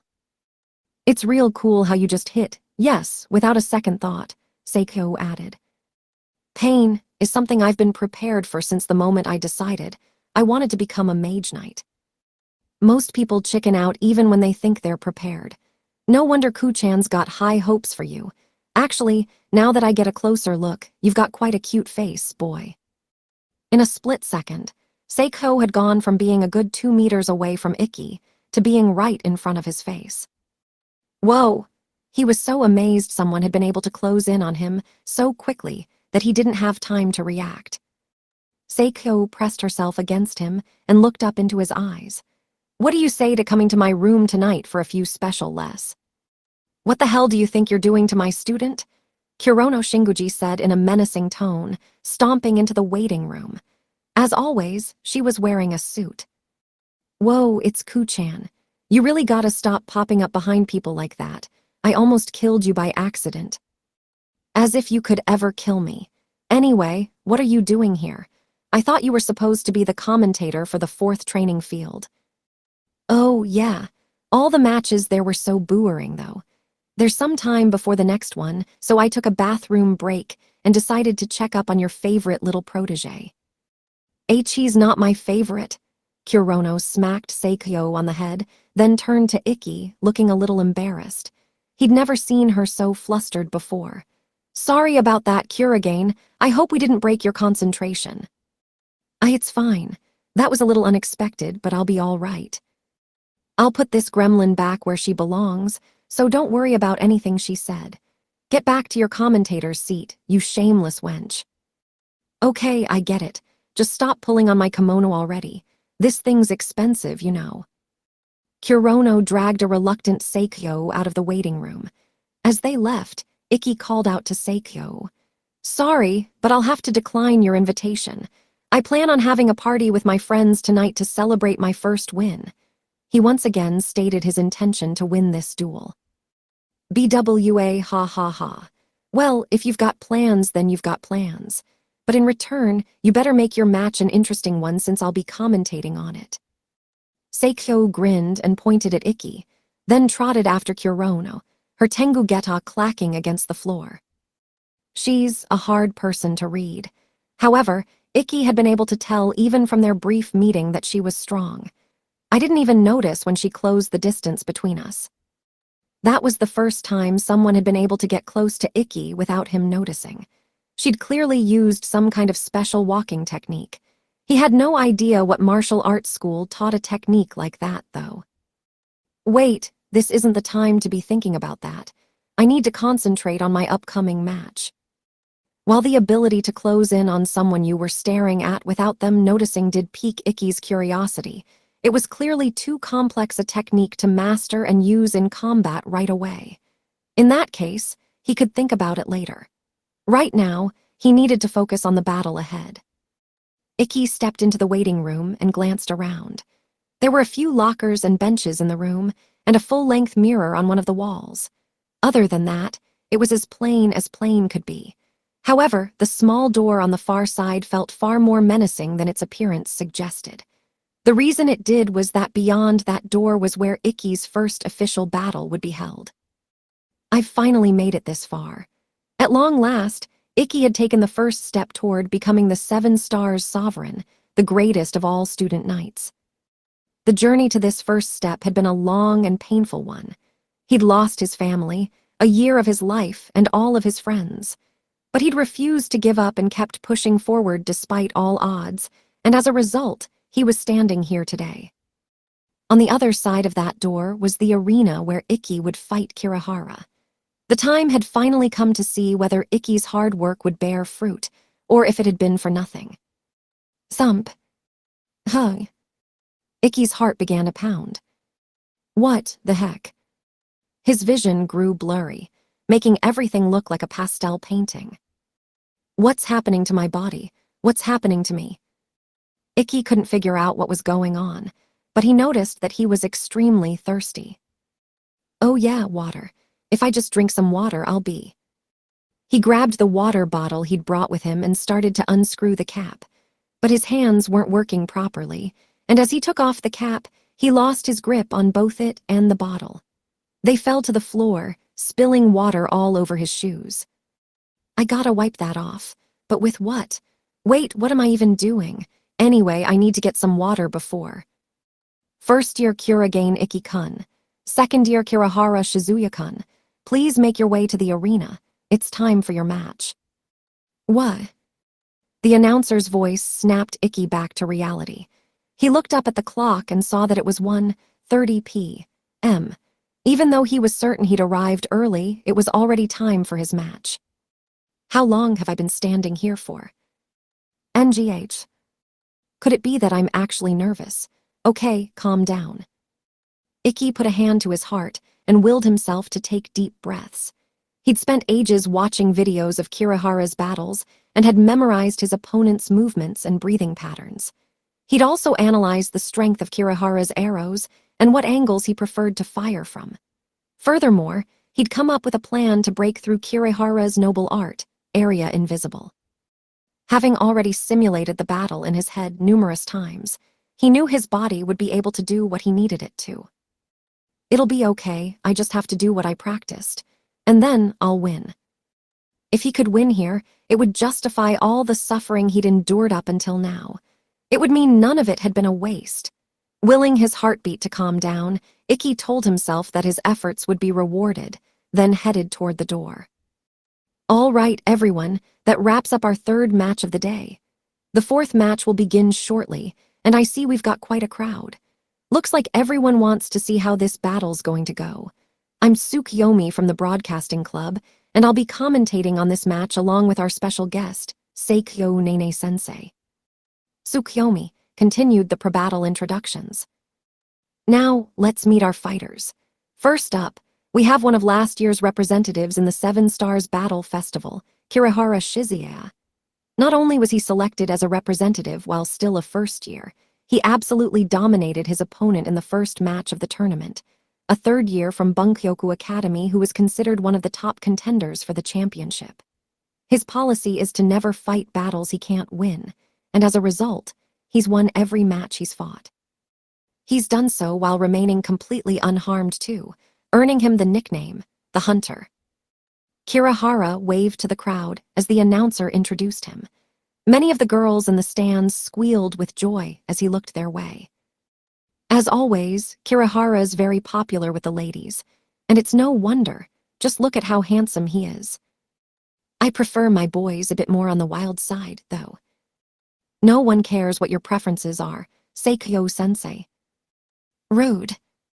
It seemed Tsukiyomi was holding a grudge over the fact that Seikyo had abandoned her commentating duties halfway through the previous day's matches. And now, let us introduce the rank F Knight who's going to be the Hunter's opponent. Despite his ranking, it would be dangerous to underestimate him. This particular rank F combatant is the very same Kurigane Ikki who defeated rank Estella Vermilion, the famous Crimson Princess, in a mock battle. So is his strength the real deal? Or is he truly the worst one as everyone believes? We'll find out today. Ikki bowed to the spectators and made his way into the ring. There's so many people watching. This was the first time he'd fought in front of such a large crowd, and that made it even harder for him to stay calm. He felt as though he was occupying a stranger's body, as though he was disassociating from himself. It was like there was a fog over his brain, causing him to struggle to think properly. I didn't think you'd actually show up, Kirihara said arrogantly. Even though you ran away the last time I so kindly offered to duel you. The situation was different then, Ikki replied. Was it now? Well, whatever. Seeing as you entered this arena, I take it you're prepared for what's to come. Do you really need me to spell it out for you? No thanks. The two of them stood at their respective starting positions. Come to me in Tetsu. It's time to hunt, Abaratsuki. Ikki and Kirihara both manifested their devices. A jet-black katana appeared in Ikki's hands, while a jade-green bow appeared in Kirihara's. Let the fourth match of the day begin. The starting signal accompanied Tsukiyomi's shout, and immediately Kirihara vanished. Kirihara's already brought out his area invisible. It's impossible for anyone to spot him with the naked eye now. That's quite the troublesome ability. If you don't have any wide-range attacks, it'll be hell to deal with, Seikyo mused. That's right. The opponent Kirihara faced in last year's Seven Stars Battle Festival was a close combat fighter who specialized in short-range finishers, which was why he was defeated so handily. The question is, does Kurigane have any wide-range attacks of his own? That will likely be the deciding factor in this battle. Once the hunter had safely retreated into his forest of invisibility, he nocked an arrow and drew. Since it was impossible to see him, Kirihara knew that Ikki wouldn't be able to stop him, so he took his time perfecting his aim. After a few seconds, he loosed directly at Ikki's back. Right there, Ikki shouted, swiveling on his feet and batting the arrow away with Intetsu. Kurigane blocks. Even though he can't see his opponent, he was able to block their arrow. Tsukiyomi exclaimed. That's not all. Watch, Seikyo said with a smile. As she'd predicted, Ikki didn't stop at just blocking Kirihara's arrow. He started dashing toward the location the arrow had been shot from, calculating Kirihara's position by using its trajectory. He'd been able to do so because though Kirihara himself was invisible, his arrows were not. You can tell where an archer is based on where their arrow comes from. That's Area Invisible's weakness. As long as Ikki was keeping an eye out for the moment the arrow was loosed, he'd be able to pinpoint Kirihara's position. The trajectory told him the direction, and the force behind the shot told him the distance. This was the strategy Ikki had come up with to overcome Area Invisible. Hiya! Ikki swung Intetsu down at where he was sure Kirihara was. However, his blade sliced through mostly empty air. The only indication that he'd grazed anything at all was the slight scrap of a uniform that suddenly appeared and fluttered slowly to the ground. Phew, that was close. It's gotta take a lot of focus to not only block my arrow, but even figure out where I was from that shot. Especially since I fired from your blind spot. Do you have a third eye or something? Kirihara said, his voice sounding like it was coming from all over the place thanks to the effect of his Area Invisible. Not at all, Ikki replied humbly, but despite his words, he was feeling confident. I can do this. He hadn't expected to get so nervous right before the match, but it seemed that even with his concentration slightly rattled, his plan would work. He'd catch Kirihara for sure with the next shot. Heightening his focus, Ikki waited patiently for the second arrow. Oof, that's one scary glare. Is that really how you should be looking at your former classmate?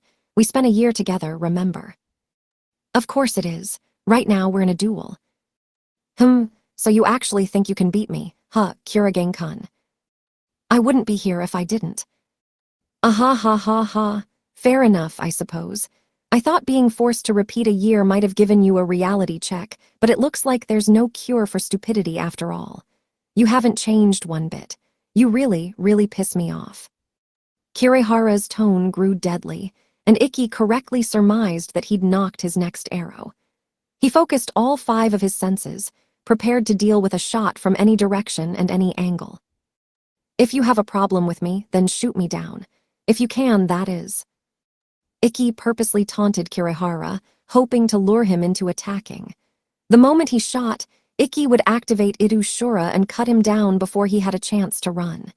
He would end this battle here and now. Heh, you sure are pumped up. I admit, your swordsmanship's pretty good, Kurage-kun. Unfortunately for you, tricks like that only work on incompetent mortals. For the chosen new race, for Blazers, power is everything. A rank F like you is barely any better than a regular human. Do you honestly believe you can break through my Area Invisible? I won't know until I try. All right, have it your way. Try beating this. A second later, a hole opened in Ikki's thigh, and blood started spurting out of it. It had happened so suddenly that it took a few seconds for the searing pain to register in Ikki's brain. Gaia! But while the wound hurt, Ikki was more surprised than anything. What just happened? Ikki was confident his focus had been honed enough that he would have managed to react to any attack. And yet, here he was, injured without having even noticed the arrow coming for him. He managed to get a grip on himself before he started panicking, then looked down at his thigh.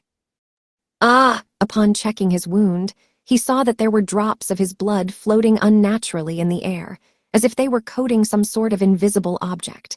He reached down with his hand and felt something there, a long, thin rod of mana. Don't tell me! This was the worst possible scenario, and unfortunately, it was also reality. That's right, I've upgraded my Area Invisible. Now I can even make my arrows invisible. Do you see how hopeless this is for you now? You won't be able to perceive my attacks until they've already hit you. This isn't looking good, Alisuin muttered darkly, furrowing her brow. No, it's not. Oni-sama was planning on using those arrows to guide him to Kirihara's position, but now he can't do that. And since the arrows are invisible, he can't defend or dodge either, Shizuku replied softly.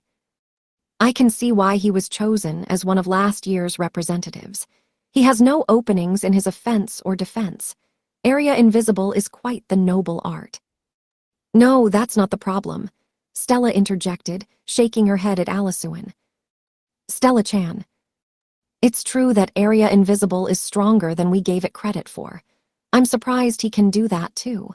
But the bigger problem is that Ikki's acting weird.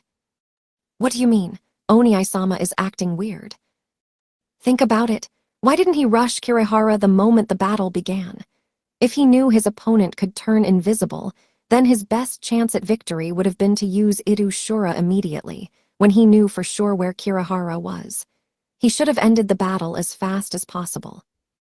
Shizuku gave Stella an exasperated look. Did you learn nothing from the terrorist incident? Jumping recklessly into battle against another blazer is suicide. Besides, Oni-sama's style is to read his opponent and analyze and steal their techniques before going on the offensive. That's how he beat you, remember? Stella shook her head and replied, No, you don't get it.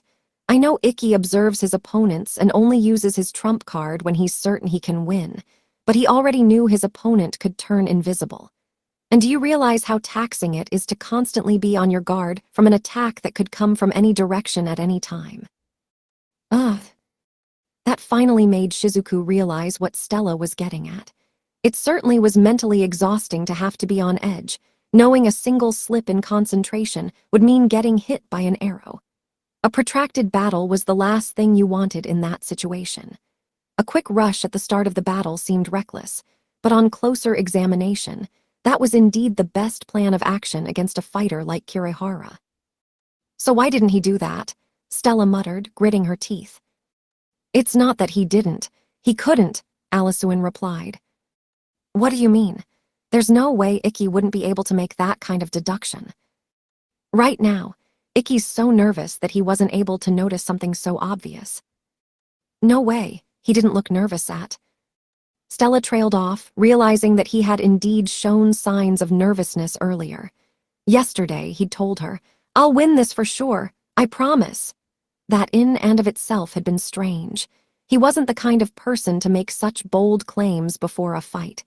At the very least, he hadn't done so during her duel with him. Maybe not, but you don't know how a match will end until you actually fight. His words back then had been far more subdued. Though he'd been aiming for victory, his tone had made it clear that he understood how dangerous and unpredictable battles were. Now that I think about it, maybe Ikki made himself sound so confident because he was trying to convince himself he wasn't feeling the pressure of the upcoming duel. It seems you've finally noticed as well.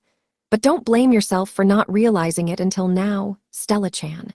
After all, Ikki himself hasn't even realized how he's feeling. He hasn't. Nope. Ikki is so used to being hurt that he can no longer hear the cries of his poor, abused heart. Considering how many hardships he's had to endure just to be able to stand on this stage and participate in an official battle. Though, I suppose it would be stranger if he'd managed to stay normal throughout it all. Ugh. As Stella thought about what Ikki had been through, her expression darkened. During his first year here, no one had understood him, and no one had supported him. Instead, everyone had done the opposite and barred his path forward. It wasn't just here at school either. Ikki had been suffering like that his whole life. The only thing that had kept him going was the belief that a chance to prove himself would eventually come. Because he'd pinned so much on that one chance, now that it was finally here, he saw it as a trial that would judge whether he was fit to walk down this path. Defeat here would mean all of his hard work had been for nothing. It would mean the pain he had endured and the hardships he had suffered were meaningless. And worst of all, Ikki had been matched up against the worst possible foe in his very first match. Of course he'd be nervous. No one could possibly stay calm under such immense pressure. In retrospect, it was obvious that Ikki had just been grinning and bearing it. How did I not notice? I was by his side the entire time, and yet, Stella thought regretfully. Sadly, it was too late now. Just as Alisuin had feared, the stress that had built up inside Ikki all these years had boiled over, and it had done so at the worst possible time. Regardless, now that Ikki has lost his means of tracking the hunter down, there's no way for him to attack. Prepare yourselves, you two. This isn't a battle anymore. It's become a hunt. Now that's just mean. Tsukiyomi muttered, sounding disgusted. 10 minutes had passed since the start of the match. Ikki was standing in the middle of the ring, bleeding from his arms and legs, keeping himself upright by using Intetsu as a crutch. Once Kirihara had started firing off invisible arrows, Ikki had been completely at his mercy. The only reason the match hadn't ended yet was that Kirihara had been targeting Ikki's limbs rather than any of his vitals. Not out of pity, of course. It was clear to everyone watching that the hunter was toying with his prey. Seikyo-sensei, there's no point in letting the battle continue any longer. Please, stop the match. I can't bear to watch this any longer. Tsukiyomi pleaded after turning off the mic. Seikyo said nothing. She just continued staring intently at the arena, her expression more serious than it had been during any other match thus far. MRGH. Realizing that Seikyo wouldn't budge, Tsukiyomi reluctantly turned the mic back on and returned to commentating. Though Kurigane magnificently parried Kirihara's first arrow, all of Kirihara's subsequent attacks have been invisible, and Kurigane has been unable to react. Despite how one-sided the match has become, Kurigane still shows no signs of surrendering. Does he perhaps have some plan in mind? Can't say I do, Ikki thought with a wry smile. His one plan had been ruined when Kirihara had started firing invisible arrows. I got complacent. In retrospect, it should have been obvious that Kirihara would be stronger than he'd been last year. If he'd been thinking straight, Ikki would have realized that his best plan of action would have been to attack right at the start of the battle, before Kirihara's stealth powers could help him. The fact that he was only figuring this out now made Ikki realize just how nervous and rattled he'd actually been. Looks like Alice was right after all. That nightmare I had this morning was probably another sign that my heart was crying out in pain. I just didn't realize it then. Ikki had gotten so used to putting up a strong front that he'd been blind to his own emotions. There was nothing more pathetic than that. It's a little late for me to be realizing that, though. Oh well, what's important is what I do next. Now that I'm finally being honest with myself, let's go back to square one and come up with a new plan. How am I supposed to catch the invisible hunter? Heh. I can't believe you still haven't given up. You're so crazy, I'm actually impressed. If I was the kind of person who gave up when things weren't going my way, I wouldn't have stayed to repeat a year. That's true, all right. Out of respect for your determination, I'll give you a handicap. I'll tell you where I'll shoot next. Do try your best to dodge. Here we go. First up is your left thigh. Gah. What's wrong? Your movements are sluggish. Right shoulder next. NGH. Come on, at least try to dodge. Right ear. Ugh. Even a turtle's faster than you, Kurigane-kun. Where'd all that spunk you had earlier go?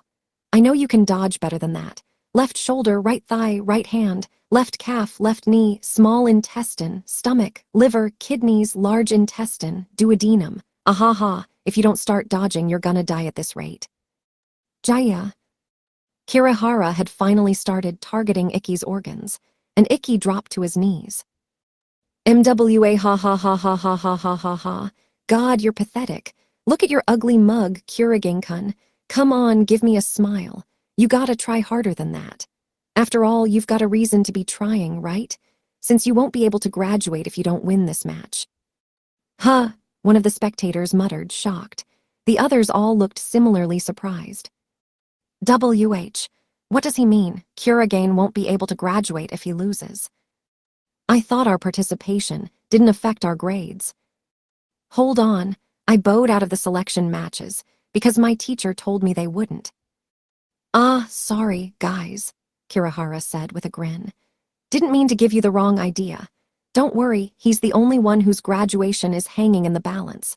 Since rank F Kurigane Ikki-kun's abilities are so weak, he won't be able to get enough credits the usual way.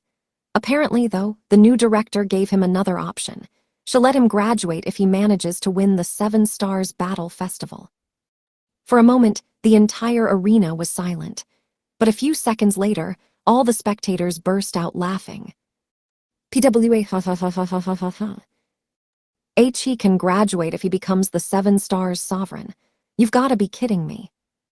There's no way a rank F could ever manage something like that. Man, the director's one harsh lady. Don't tell me that idiot down there actually agreed to that condition. Gah ha ha, that's so insane I almost pity the guy. It's only his first match, and he's already getting beaten up this badly. There's no way he'll ever make it to 7 stars sovereign. Jaya ha ha ha ha ha. All of the spectators were jeering at Ikki now. Becoming the 7 stars sovereign meant proving that you were the strongest student knight in all of Japan. The majority of past ones had been rank BS, with the occasional rank C also having reached the top. There had been rank A 7 stars sovereigns as well, but it was exceedingly rare for student blazers to reach rank A, so they were few and far between. Regardless, it wasn't the kind of title a rank F, someone who was well below average in terms of blazer power, had ever earned. Thinking about it logically, it was a ridiculous dream. However, to many of the spectators' surprise, Ikki's classmates came to his defense. That's not true. Kurogane-san is a really amazing knight. Yeah, we saw him take down 5 blazers with their devices out while he was barehanded. Besides, he beat Vermilion-san, a rank A. There haven't even been that many rank A 7 stars sovereigns. If he can beat her, that means he's strong. Moron, don't you know that whole fight was staged? Everyone on the internet agrees that there's no way it was real. You're the moron. Why would a princess agree to fight in a fixed match? She's got no reason to do that. God, you're so ignorant. That rank F is the son of the head of the famous Kurogane family. They're one of the world's top blazer families, and they're filthy rich to boot. Yeah, I bet the Kurogane family offered the Vermilion Kingdom a boatload of money to stage that fight so they could make their son look like less of a loser. Everyone knows the Vermilion Kingdom's poor. They'd take the deal. That can't be true. What really can't be true is a rank F beating a rank A. I dunno why you're defending that guy, but try using your brain for a second. The voices of Ikki's classmates were drowned out by the indignation and insults of the other spectators. There's no way a spoiled brat who relies on his family name to get ahead in life will ever become 7 stars sovereign. He's a disgrace to knights everywhere. Stop trying to look cool when you're just a rank F loser. The rumor that Ikki's family had paid off the Vermilion Kingdom to make Ikki seem stronger than he really was had been started by a random poster on an anonymous message board. They had, of course, done absolutely zero research before irresponsibly throwing their opinion out there. Naturally, there was no way the Kurogane family, who tormented Ikki his whole life, would have so much as lifted a finger to help him. And even if they had, a single noble family didn't have the influence to buy out royalty, even if Vermilion was a small kingdom. However, the spectators all believed this ridiculous theory to be true. It was more comfortable for them that way. The majority of student knights were either rank E or rank D. They envied the so-called prodigies, believing that those prodigies were on a higher level, one that average people like them could never reach. To them, a rank F knight was one of the few people they could safely look down on, an existence that gave them a sense of security and relief because they knew they weren't the lowest on the totem pole. Not only did these average people need someone beneath them to feel secure, but they also needed those higher-ranked knights they worshipped as prodigies to be truly special. After all, they had given up on ever beating a rank A knight, so it was unacceptable that someone ranked even lower than them could accomplish what they'd convinced themselves was impossible. That was why everyone was willing to accept such a flimsy theory and bash on Ikki.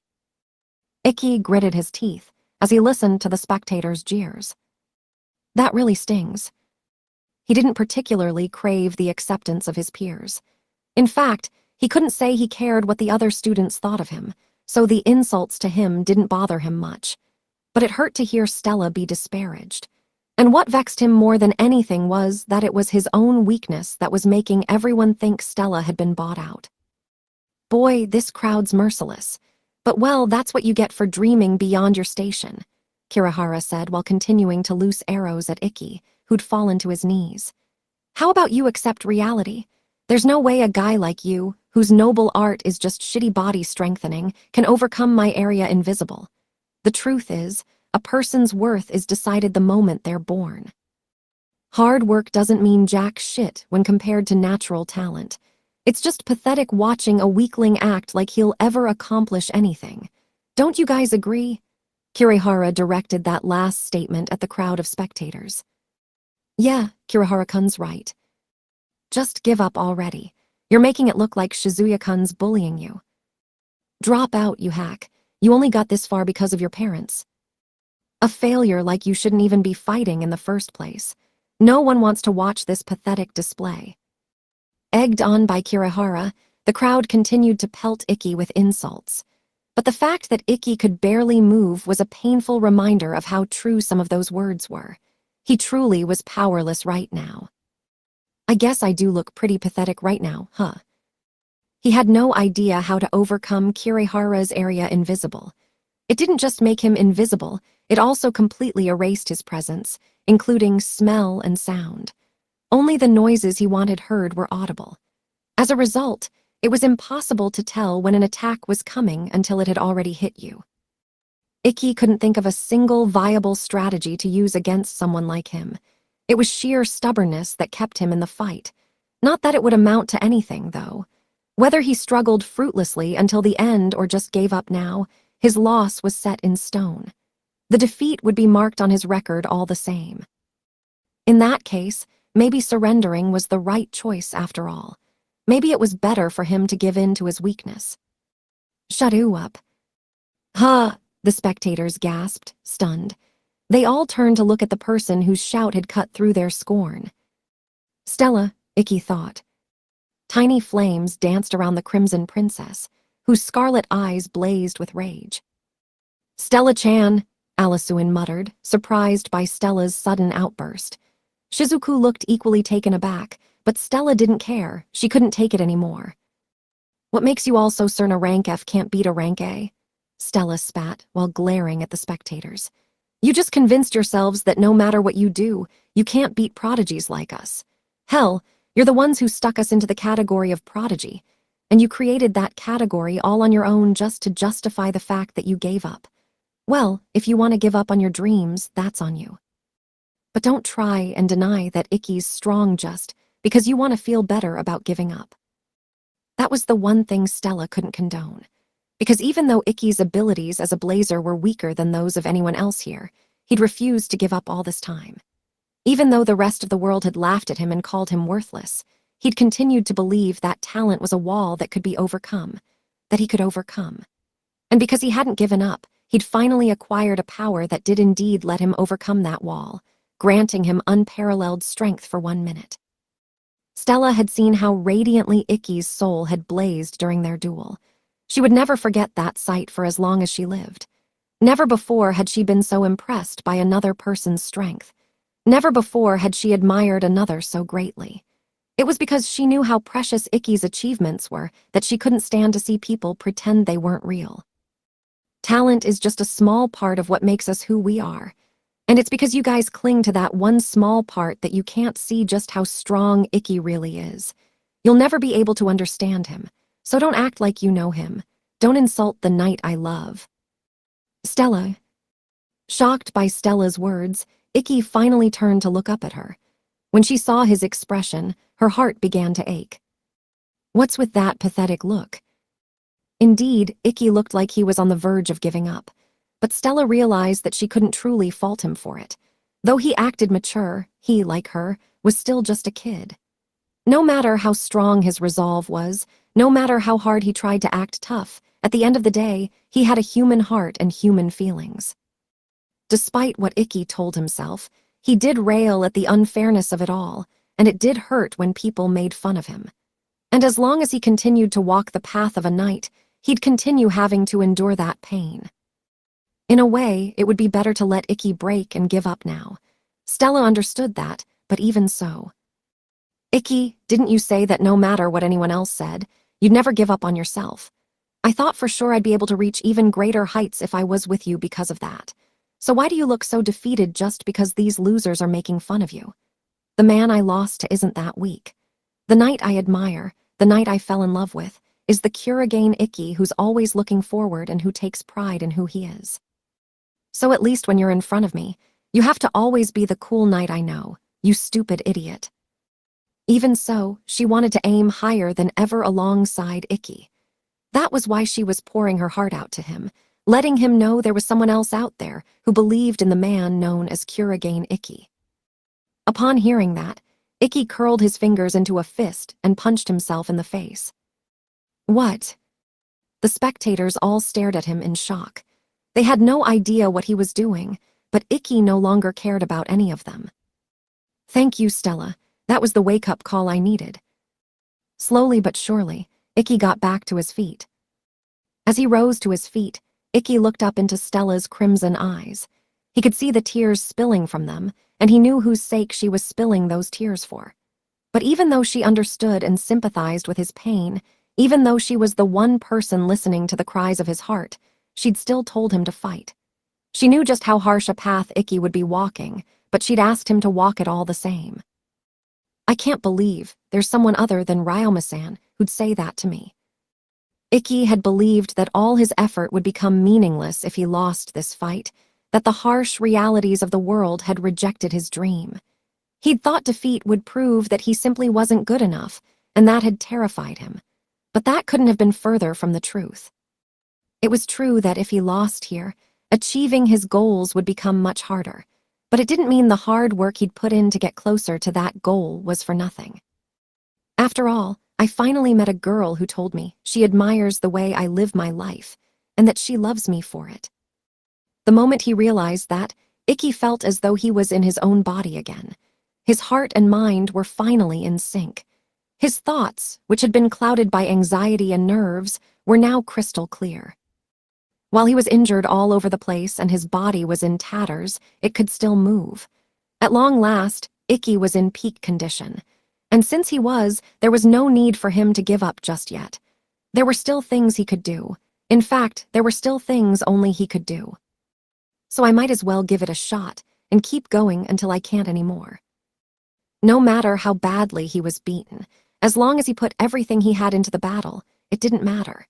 His wounds would eventually heal, and he'd be able to try again. But the wounds that giving up on himself and running away would leave were scars of shame that would never fade. Raha! Kurogane Ikki roared a mighty battle cry and drew upon every last drop of mana his body, his blood, his very cells could muster. A faint blue light enveloped his body, indicating that he had activated the noble art he could only use once a day, Irushura. It was a declaration that he would settle this match here and now, without care for the consequences. Using everything I have, I'll capture you, the master of stealth. Here I come, Kirihara-kun. Oh my, Kurogane's defeat seemed all but inevitable, but it seems he's finally pulled out his trump card. His noble art, Irushura, was able to defeat even the rank a Knight Stella Vermilion. However, it's a move he can only use once per day. If he's using it now, does that mean he's found a way to break through Kirihara's area invisible? Tsukiyomi's tone changed dramatically as soon as the fight stopped being a one-sided stomp. She was clearly tired of Kirihara's cruel antics, and though she couldn't publicly show any bias, she was secretly hoping that Ikki would win this fight. Unfortunately, Ikki still hadn't found a way to see through Kirihara's area invisible. Such a method simply didn't exist. In a one-on-one situation, so long as the opponent didn't have access to wide-range attacks, area invisible was likely the most powerful noble art in existence. At the very least, it wasn't a technique a failed knight like Ikki had the means to defeat. Kirihara knew that as well, of course. You, the guy everyone calls the worst one, capture me, Kirihara Shizuya the hunter. In your dreams, you're all bark no bite. It was precisely because Ikki kept on trying to do the impossible that Kirihara found him so irksome. It was wrong for someone like him to aim above his station. As far as Kirihara was concerned, there was only one thing Ikki could do. Enough of this unsightly struggling. I'm tired of seeing you keep getting back up when there's nothing you can do. Let's put an end to this. Oh, whoops, I forgot I promised to tell you where I'd aim my shots. Next up is... Kirihara's voice then grew murderous, making it clear that he intended to end the match with this shot. Your forehead. Better dodge if you don't want to die, you failure. He drew back and loosed. An invisible arrow shot forward, aiming right for Ikki's vitals. That was of no concern to Ikki right now, though. There was no point in trying to see the invisible. Instead, he focused his attention on the things he could see and hear. Think back. Ikki recalled the order in which he'd received his injuries, and the direction each arrow had come from. Think back. He remembered how deep each wound had been, telling him the force and distance of each shot. Think back. He replayed everything Kirihara had said back in his mind, taking special note of any changes in tone and cadence. Everything he needed to win this fight was contained within those bits of information. He was trying to understand his opponent's movements and patterns from the ways the arrows had hit him, much like how he could trace the history of a person's sword style from their techniques and form. Rather than analyzing swordsmanship, however, he was analyzing his wounds. And in the same way that a person's breathing informed him of their intentions, he was using Kirihara's words and tone to dissect his foe's thought patterns. Ikki had already spent ages researching Kirihara's personality, techniques, and tendencies before the match. All he needed to do now was combine it with the information he'd gleaned during the match and analyze the vast store of data he possessed. If he couldn't see through Area Invisible, he would see through the person known as Kirihara Shizuya. It was neither impossible nor even all that difficult. After all, that was the way Kurigane Ikki had fought for a long time now. The arrow loosed from Aburatsuki flew not toward Ikki's forehead, but his chest. Kirihara the hunter had lied about where his final shot would land. Though Ikki was on his last legs, Kirihara had wanted to be doubly sure he took him down. He'd claimed to be aiming for Ikki's head, but had actually gone for his heart. Adding a feint onto an already invisible arrow had made it truly impossible to dodge. But while the arrow had indeed gone exactly where Kirihara had aimed it, it hadn't pierced Ikki's skin. "What?" Kirihara muttered, shocked. He was staring at something so incomprehensible that his brain shut down momentarily. Unbelievable as it was, rather than dodging or blocking the invisible arrow that Ikki should have had no way of perceiving, he'd grabbed it mid-flight, right before it had pierced his chest. How is this possible? How can this be happening? Kirihara just stood there, slack-jawed. "I knew it. I knew you'd lie, Kirihara-kun," Ikki muttered, more to himself than to Kirihara.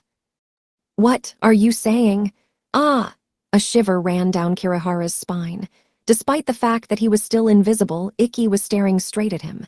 "Impossible." Kirihara began to panic a little, causing cold sweat to pour down his back. He started trembling in fear, and his vision grew blurry. "I've caught you, Hunter. There's no escape from me now." Ikki's lips curled into a small grin. You unbelievable. Kurigane caught the invisible arrow. How on earth did he manage that? I still can't see Kirihara or his arrows, so Area Invisible is definitely still active. We're reviewing the camera footage to see if we can't figure out what happened, and from the looks of it, Kurigane definitely reacted the moment the arrow was shot. Does this mean he's seen through Kirihara's invisible area after all? Ha. Man, that kid's something else, Seikyo said suddenly, clapping her hands together. Seikyo-sensei, do you know what Kurigane did? Hef. Oh, absolutely. As you can see, that Area Invisible technique won't work any longer. Upon hearing that, Kirihara ground his teeth together. Be bullshit. My Area Invisible is perfect. There's no way that rank F managed to see through it. You're not wrong there. I agree that your Area Invisible is the ultimate noble art when it comes to fighting other people. You can at least be confident about that. After all, it's not like he's seen through it. He just saw through you, the hunter, instead. What do you? Oh, you're surprisingly dense, Kirien. Didn't you watch the duel between Kurobu and the princess? During it, Kurobu stole the princess's imperial sword art style. But you can't steal someone's style just by copying their stance and forms. You need to understand the multi-layered history that led to those stances and forms, as well as what the creator of the style was thinking when they designed their techniques. In other words, you need to understand the true nature of a style in order to steal it. And now, Kurobu's done the same thing to you. During the fight, He analyzed everything about you, stealing the very person known as Kirihara Shizuya. Isn't that right, Kurobu? Indeed, Ikki had used his blade steel on a person rather than their techniques. Seikyo was absolutely correct. Yeah, something like that, Ikki said with a nod. No way, that's not possible. You can't even see me, so how could you? I don't need to see you to know where you are right now. You've left behind a lot of footprints, after all. What? I'm talking about the wounds you inflicted. The order they came in taught me how you think. The angles they came from taught me how you move. And the strength of the shots taught me the distance you like to keep. By following all of those footprints, it's easy to figure out where you are. And since I can basically see you now, I can fight like I always do. But that wasn't all Ikki had to say on the matter. Whether it's swordsmanship or people, ultimately, they all have a core that influences everything about them. With people, I guess you could call it their set of values. If you analyze the way a person acts and the things they say, you come to understand that core. Once you do, you can tell what they're thinking, what they'll do next, whether they'll advance or retreat, attack or defend, and so on.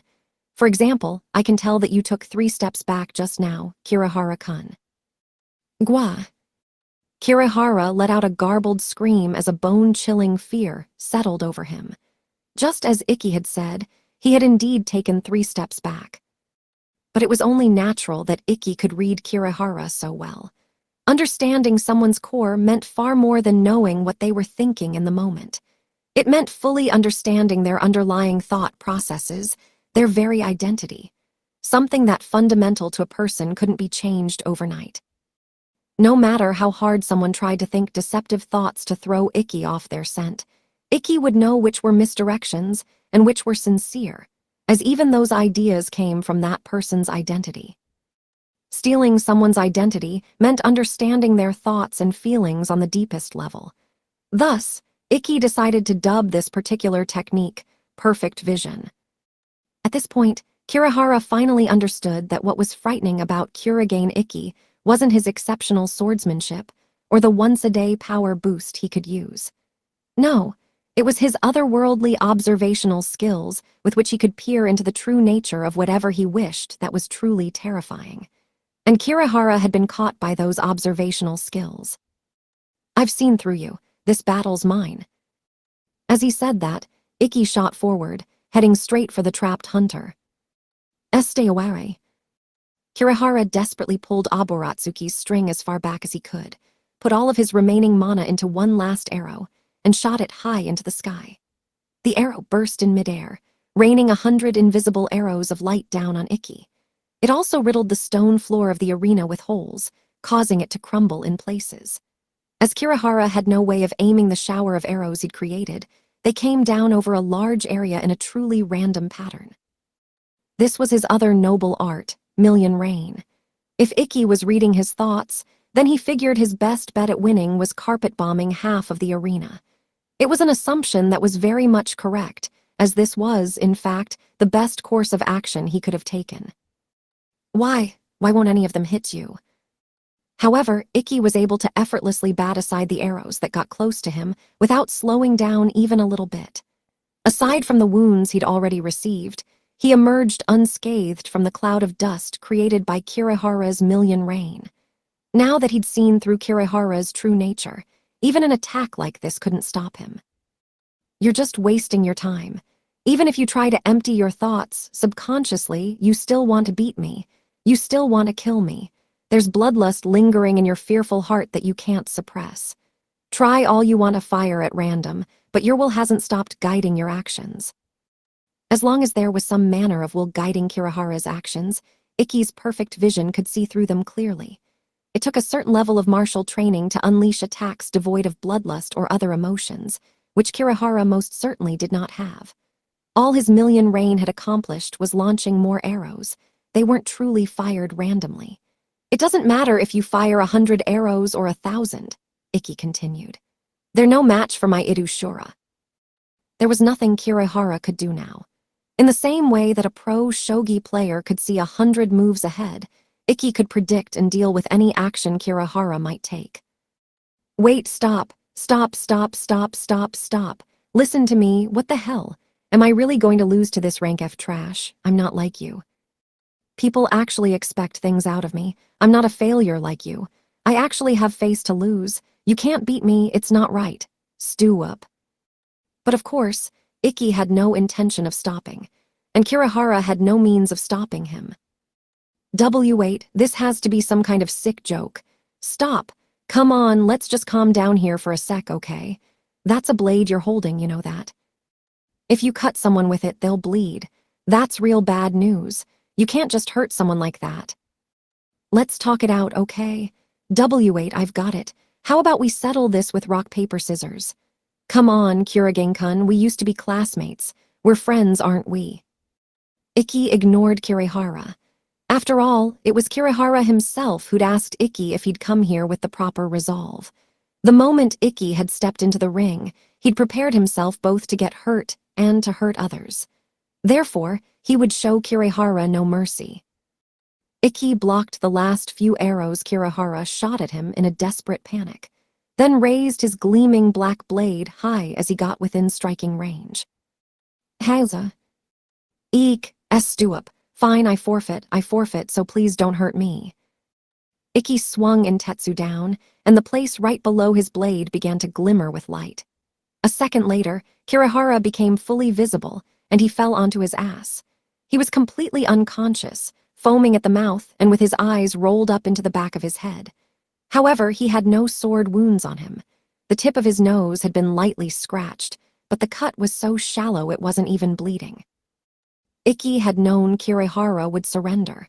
Because of that, he'd never intended to cut him in the first place. I misread his position by a millimeter. Though Ikki hadn't meant to cut Kirihara, his sword had lightly scratched him. Judging distance alone from just the force of an arrow had proved more difficult than Ikki had expected. It looks like I need to train harder. Despite his near-perfect success, Ikki still wasn't satisfied. Regardless, the hunter had finally fallen. Kirihara Shizuya is unable to continue fighting. The winner is Kurigane Ikki. The referee's shout signaled the end of the match. There you have it, folks. Against all odds, it was rank F Kurigane Ikki who won the match. The very same Kurigane Ikki who wasn't even allowed to attend classes last year has managed to defeat the strongest knight in our year. And what a splendid victory it was. After confirming that he had indeed won, Ikki relaxed, and the strength drained from his limbs. He'd been shot through numerous times and had lost a lot of blood. On top of that, Idu Shura had ended, and the recoil from using it was hitting along with the pain of his injuries. Until now, he'd powered through with sheer grit, but his body could only take so much before it gave out. Congratulations, whoa, Kurigane just collapsed. It looked like he hit his head pretty hard too. Oh no, medics, get him into a capsule right now, Seikyo shouted, and the support team loaded Ikki onto a stretcher and carted him away. By capsule, she of course meant an IPS capsule, which was a special recovery vat. There were a few next to every training arena, so thankfully Ikki's life wasn't in any danger. The victor was carted off by the medical team, leaving Kirihara alone and unconscious in the arena. Once Ikki had been safely sequestered into an IPS capsule, the support staff returned to drag him off as well. And it looks like they're taking Kirihara away as well. To think one of the favorites to be selected as a representative this year would lose this early on. It must have been quite a shock to him as well, as he shows no signs of waking back up despite being unhurt. As the crowd watched Kirihara get dragged off, one of his fangirls muttered, "He's kind of lame." Was he crying at the end there? You know, when he was screaming, "Please don't hurt me." I'm disappointed in him. Come on, let's go home. I'm not in the mood to watch any more matches. Oh my, it looks like Kirihara's cheerleading squad is leaving in droves, Tsukiyomi said. This might be a problem. We were hoping one of his friends would come pick him up. It's not like he's hurt, so just leave him. He'll wake up eventually. I suppose. At any rate, that concludes the 4th match of the day. The 5th match will begin after we clean up the ring, so fighters, please make your final preparations now. After she said that, Tsukiyomi turned the mic off and breathed a sigh of relief. Phew, she sighed. That was an amazing match. I never imagined a rank F knight would be able to break through Kirihara's area invisible and end his perfect win streak. She turned to Seikyo to see what she had to say. However, the only thing in Seikyo's seat was a small note that said, "I'm satisfied after that match, so I'm going home." Not again. Someone please swap with me. I can't do this anymore. At around the same time, the students were starting to file out of the stands. Almost all of them had come to see just this match, so it wasn't surprising that they were all leaving. However, two people were standing still against the flow of the crowd, Shizuku and Alisuin. I kind of feel bad for the people who'll be fighting next. It's clear the crowd has no interest in them, Alisuin said casually. Anyway, are you sure you don't want to go see Ikki, Shizuku? Shizuku shook her head. Even if I went, he'll probably be asleep for a while. Isn't part of love wanting to be by their side even when they're asleep? Stella-chan certainly went running over to him immediately. Could it be that you're actually willing to give the two of them some alone time? Shizuku puffed out her cheeks angrily and turned away from Alisuin. Today is special. That woman did help Oni-sama win after all. Loath though she was to admit it, Shizuku had been happy when Stella had started yelling at everyone. She believed that no one else in the world understood her brother, or even tried to understand. And yet, Stella had boldly proclaimed that she admired Ikki's way of life. That was why Shizuku had reined in her burning desire to run to Ikki's side and let Stella have him all to herself for today. But just for today. I won't be this nice again, though, Shizuku added. Only today. Hehehe, Shizuku. What? Do you think I'm just acting like a sore loser? Not at all. I just really like that considerate side of you, that's all. MRR, stop teasing me. Shizuku blushed, then pouted because Alisuin had made her blush. Hey, my apologies. I promise I'll stop, so please cheer up. What do you want to do for the rest of the day, by the way? Watch the other matches? I'm not very interested in any of them. Then how about we go out and get a fancy dinner somewhere? We won't be able to have a celebration party for Ikki seeing as he's not in any state to be moving around. While capsules healed physical injuries almost instantly, they couldn't do anything for the patient's exhaustion. Ikki would likely sleep for the rest of the day, and Stella would likely stay by his side until he woke up. Since you're so kindly leaving those two alone, I'd say you deserve a reward, Alisuin said with a wink. In that case, I want to go somewhere with good liquor. I've already had my coming-of-age ceremony. Heck, as you wish. I happen to know a restaurant with a very nice atmosphere that would fit the bill. I'm warning you now that in a few hours, I'm probably going to deeply regret letting that bitch have Oni-sama all to herself and drink myself silly to dull the pain. I hope you're ready. Hey, I'm looking forward to it. Shall we go back to our room and get changed? Alisuin joined the flow of people leaving the stands, and Shizuku followed after her. As Shizuku stared at the backs of the exiting spectators, she muttered, I wonder if the people who disparaged Oni-sama earlier still don't believe that he's strong. I'm not so sure about that. Of course, there's probably a few who refuse to accept reality, but I'd imagine all the strong students who are seriously aiming for the title of 7 Stars Sovereign have taken note of the knight known as Kurigane Ikki. I have no doubt they'll be keeping a close eye on his upcoming matches. No one will ever be able to call him the worst one anymore, at least. Alisuin's prediction proved accurate. Before the day was over, people on various corners of the internet had given the failed knight a new nickname, the Uncrowned Blade Master. They were calling Ikki another one, as if to prove that he would never again be known as the worst one. But of course he wouldn't. Not when he defeated one of the most likely candidates to make it to the 7 Stars Battle Festival. A lone figure clad in red walked her way up the stairs of the 4th Training Field spectator stands, her geta clacking against the floor. That really was quite the match. I would have never guessed that the rank F worst one would actually manage to overcome the hunter's area invisible, especially not through such an unconventional method. Being able to see through someone's identity in the middle of a battle is no small feat. The figure was none other than Seikyo Nene, who had absconded from the commentator's booth. She pushed a stray strand of hair out of her face as she continued muttering to herself. There isn't even anyone in the top league who can pull off something like that. No wonder Kuchans called him her secret weapon. The selection matches are sure to be quite interesting. But I'd like to see how he fares against a stronger opponent next time. For example, this school's student council president. As Seiko reached the top row of the stands, she smiled at the 4 people standing there. Don't you esteemed members of Hagun Academy's student council agree? The mana swirling around these 4 knights was far greater than the aura that surrounded the students filing out of the stands. They were all members of the Hagun Academy Student Council's top brass, and each possessed a famous title. Vice President Misogi Utakata, known as 50-50. Treasurer Taudokubara Kanata, known as Charlotte Frau. Secretary Seiju Ikazuchi, known as the Destroyer. And Head of General Affairs Tamaru Renren, known as Runner's High. After the president, these 4 were considered the strongest students in the school. It's a shame Tauka-chan isn't here. I would have liked her to have seen today's battle. My gut's telling me her biggest rival in these selection matches is going to be Kurobu. Misogi Utakata, a boy who looked young enough to be in kindergarten, burst out laughing. Ha, you're so mean, Seikyo-sensei.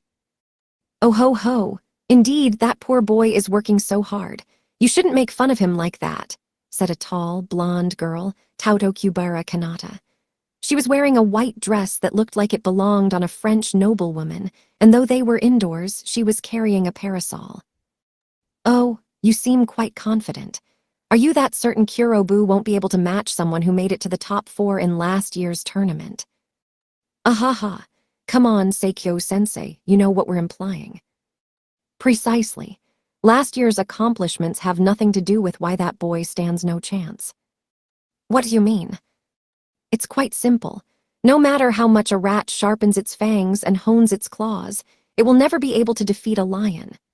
Taudokubara looked into Seikyo's eyes, her own pale blue eyes shining with unwavering conviction. Our princess is so far above him that he's not even worth her time. Epilogue, Oath Under the Moonlight. NH. Ikki could feel his consciousness stirring to wakefulness, and he submitted to the urge, opening his eyes. He found himself staring at an unfamiliar, dimly lit ceiling. Am I in the infirmary? He was indeed. After Ikki had been healed in the IPS capsule, the medical staff had transferred him to a bed in the infirmary. He turned his head to look out the window and saw that the moon was out. It seemed he'd been asleep for hours. I guess I did get banged up pretty bad. He didn't feel any pain now, however, which meant that he'd made a full recovery. Though he'd been seriously injured, those capsules could heal nearly any wound. The only thing that hadn't been treated was the exhaustion that came from using Irushura. Zzz. He heard someone breathing softly at his bedside and rose to a sitting position to see who it was. Stella. She was sleeping peacefully on the chair next to his bed. He vaguely recalled her calling out to him as the medics had been carrying him away, just before he'd lost consciousness. She must have stayed by my side this whole time. Ikki felt his heart flutter a little as the realization hit him. Looking closer, he noticed that there was a line of drool spilling from Stella's half-open mouth. It seemed even princesses drooled in their sleep. Ikki suspected that she wouldn't like being seen like this, though, so he took a handkerchief out of his pocket and gently wiped the drool away. He did his best not to wake her, but unfortunately, his ministrations weren't soft enough. Stella hadn't been in a very deep sleep, and she woke up the moment his handkerchief touched her lips. Sorry, I didn't mean to wake you. Ikki, she blinked sleepily for a few seconds, then she noticed the handkerchief in Ikki's hands that was wet with her drool. Wah! Blushing, she snatched the handkerchief out of Ikki's hands. What did you see? She asked after a few seconds, her tone making it clear that she would cut Ikki down if he said the wrong thing. And nothing, he replied hesitantly. Liar. Yeah, I'm sorry. Wah! Stella blushed even brighter and hurriedly mopped up her mouth with the handkerchief. This sucks. Why did you have to wake up now? Could you possibly have any worse timing? I really don't think this one is my fault. Shut up, I'll buy you a replacement handkerchief. Huh, oh no, it's fine, I don't mind. I mind. Oh, okay, sorry. Icky raised his hands in surrender. As the conversation died and the room fell silent, Stella's stomach suddenly grumbled. No, come on. Calm down, Stella. There's no one else here, but this is still the infirmary, you know. Anyone would cry if they woke up to this. This is all your fault, Icky. You're the reason I'm hungry, you idiot. Stella beat Icky with her fists, but there was no force behind her blows. Actually, there was a little force behind them, but seeing as she'd stayed with Icky all this time, even though it had meant ignoring her hunger, he couldn't really complain. He bowed his head in apology. I'm sorry. I showed you an uncool side of me today and made you worry. I wasn't worried. There were capsules nearby, so I knew those injuries wouldn't be a problem, and... But you stayed by my side this whole time, Icky said, pointedly looking at Stella's stomach. She blushed again and averted her gaze. What choice did I have? Have you forgotten that I'm your maid? It's only natural for a maid to look after her master. You don't need to thank me. Oh, yes, I do. If you hadn't been there for me, Stella, I might not have won today's match. Icky had been on the verge of giving up until Stella had told him that she loved him the way he was. She had reminded him that he liked himself in spite of how everyone around him kept saying he'd never amount to anything, that even if hearing it frustrated him, he wouldn't give up like they wanted him to. It was because of her that he had been able to recall those things, and that was why he wanted to tell her how he felt. Hey, Stella. Like I said, you really don't need to thank. It wasn't gratitude that Icky wanted to convey, though. I love you too. He laid his feelings bare before her. His confession was so sudden that Stella just stared blankly at him for a few seconds. But eventually, understanding dawned on her, and she tumbled out of her chair. Ape. Whoa, are you okay? Idiot. Do you have any idea what you're saying? Yep, like I said, I love you, Stella. He'd already resolved himself to confess, so he wasn't embarrassed to say it again. However, Stella hadn't expected it at all, and she blushed brighter than ever before. Jay, just so you know, when I said I loved you, I was talking about your way of life and your determination, okay? It's not like there was anything romantic behind it or anything. Plus, I'm a princess. I couldn't marry a commoner. I know, Icky said with a nod. I understand that completely. I'm a guy with no social standing who's been exiled by his family, while you have your position to think about. That's why I didn't say anything until now. But after what you said today, I couldn't hold it in any longer. His feelings had grown too strong to hide. I'm really glad I met you, Stella. If I don't tell you this now, I'm not sure I'll ever get another chance. Don't worry, though. It's all right if you don't feel the same way. Icky was fully prepared to get shot down right here and now. It would hurt, of course, but letting Stella know how he felt and getting rejected was a much better option than never telling her how much she meant to him. That's not fair, Stella finally muttered, puffing her cheeks out sulkily. What do you mean? It's not fair that only you get to be honest about how you feel. Huh. Icky had no idea what Stella was trying to say. He had the feeling she was mad, but he couldn't understand why. Is it because a commoner like me dared to have feelings for her? Close your eyes. Is she going to hit me? Stella, I'm sorry if I made you mad, but... Just shut up and close your eyes. Roger. Stella's tone brooked no disagreement. Can all royalty sound so forceful when they want to? A little scared, Icky closed his eyes. After a few seconds, he felt something warm and slightly wet touch his cheek. Wait. Icky was so stunned that his eyes flew open. Stella's face was right next to his, red as a beet. Stella, did you just... Dense as he was, even Icky could tell that she'd kissed him on the cheek. However, since he'd thought she was mad at him, he was taken completely by surprise. He just stared blankly at her, unable to form a coherent sentence. Stella looked up at him, her eyes full of longing. Don't get the wrong idea. This has nothing to do with the fact that you're my master or that I'm a princess or any of that. I just did what I felt like doing. And just so you know, I'd never do this if you ordered me to or anything. I won't kiss someone I don't like. So you like me too, then? Stella averted her gaze, and after a very long pause, she nodded bashfully.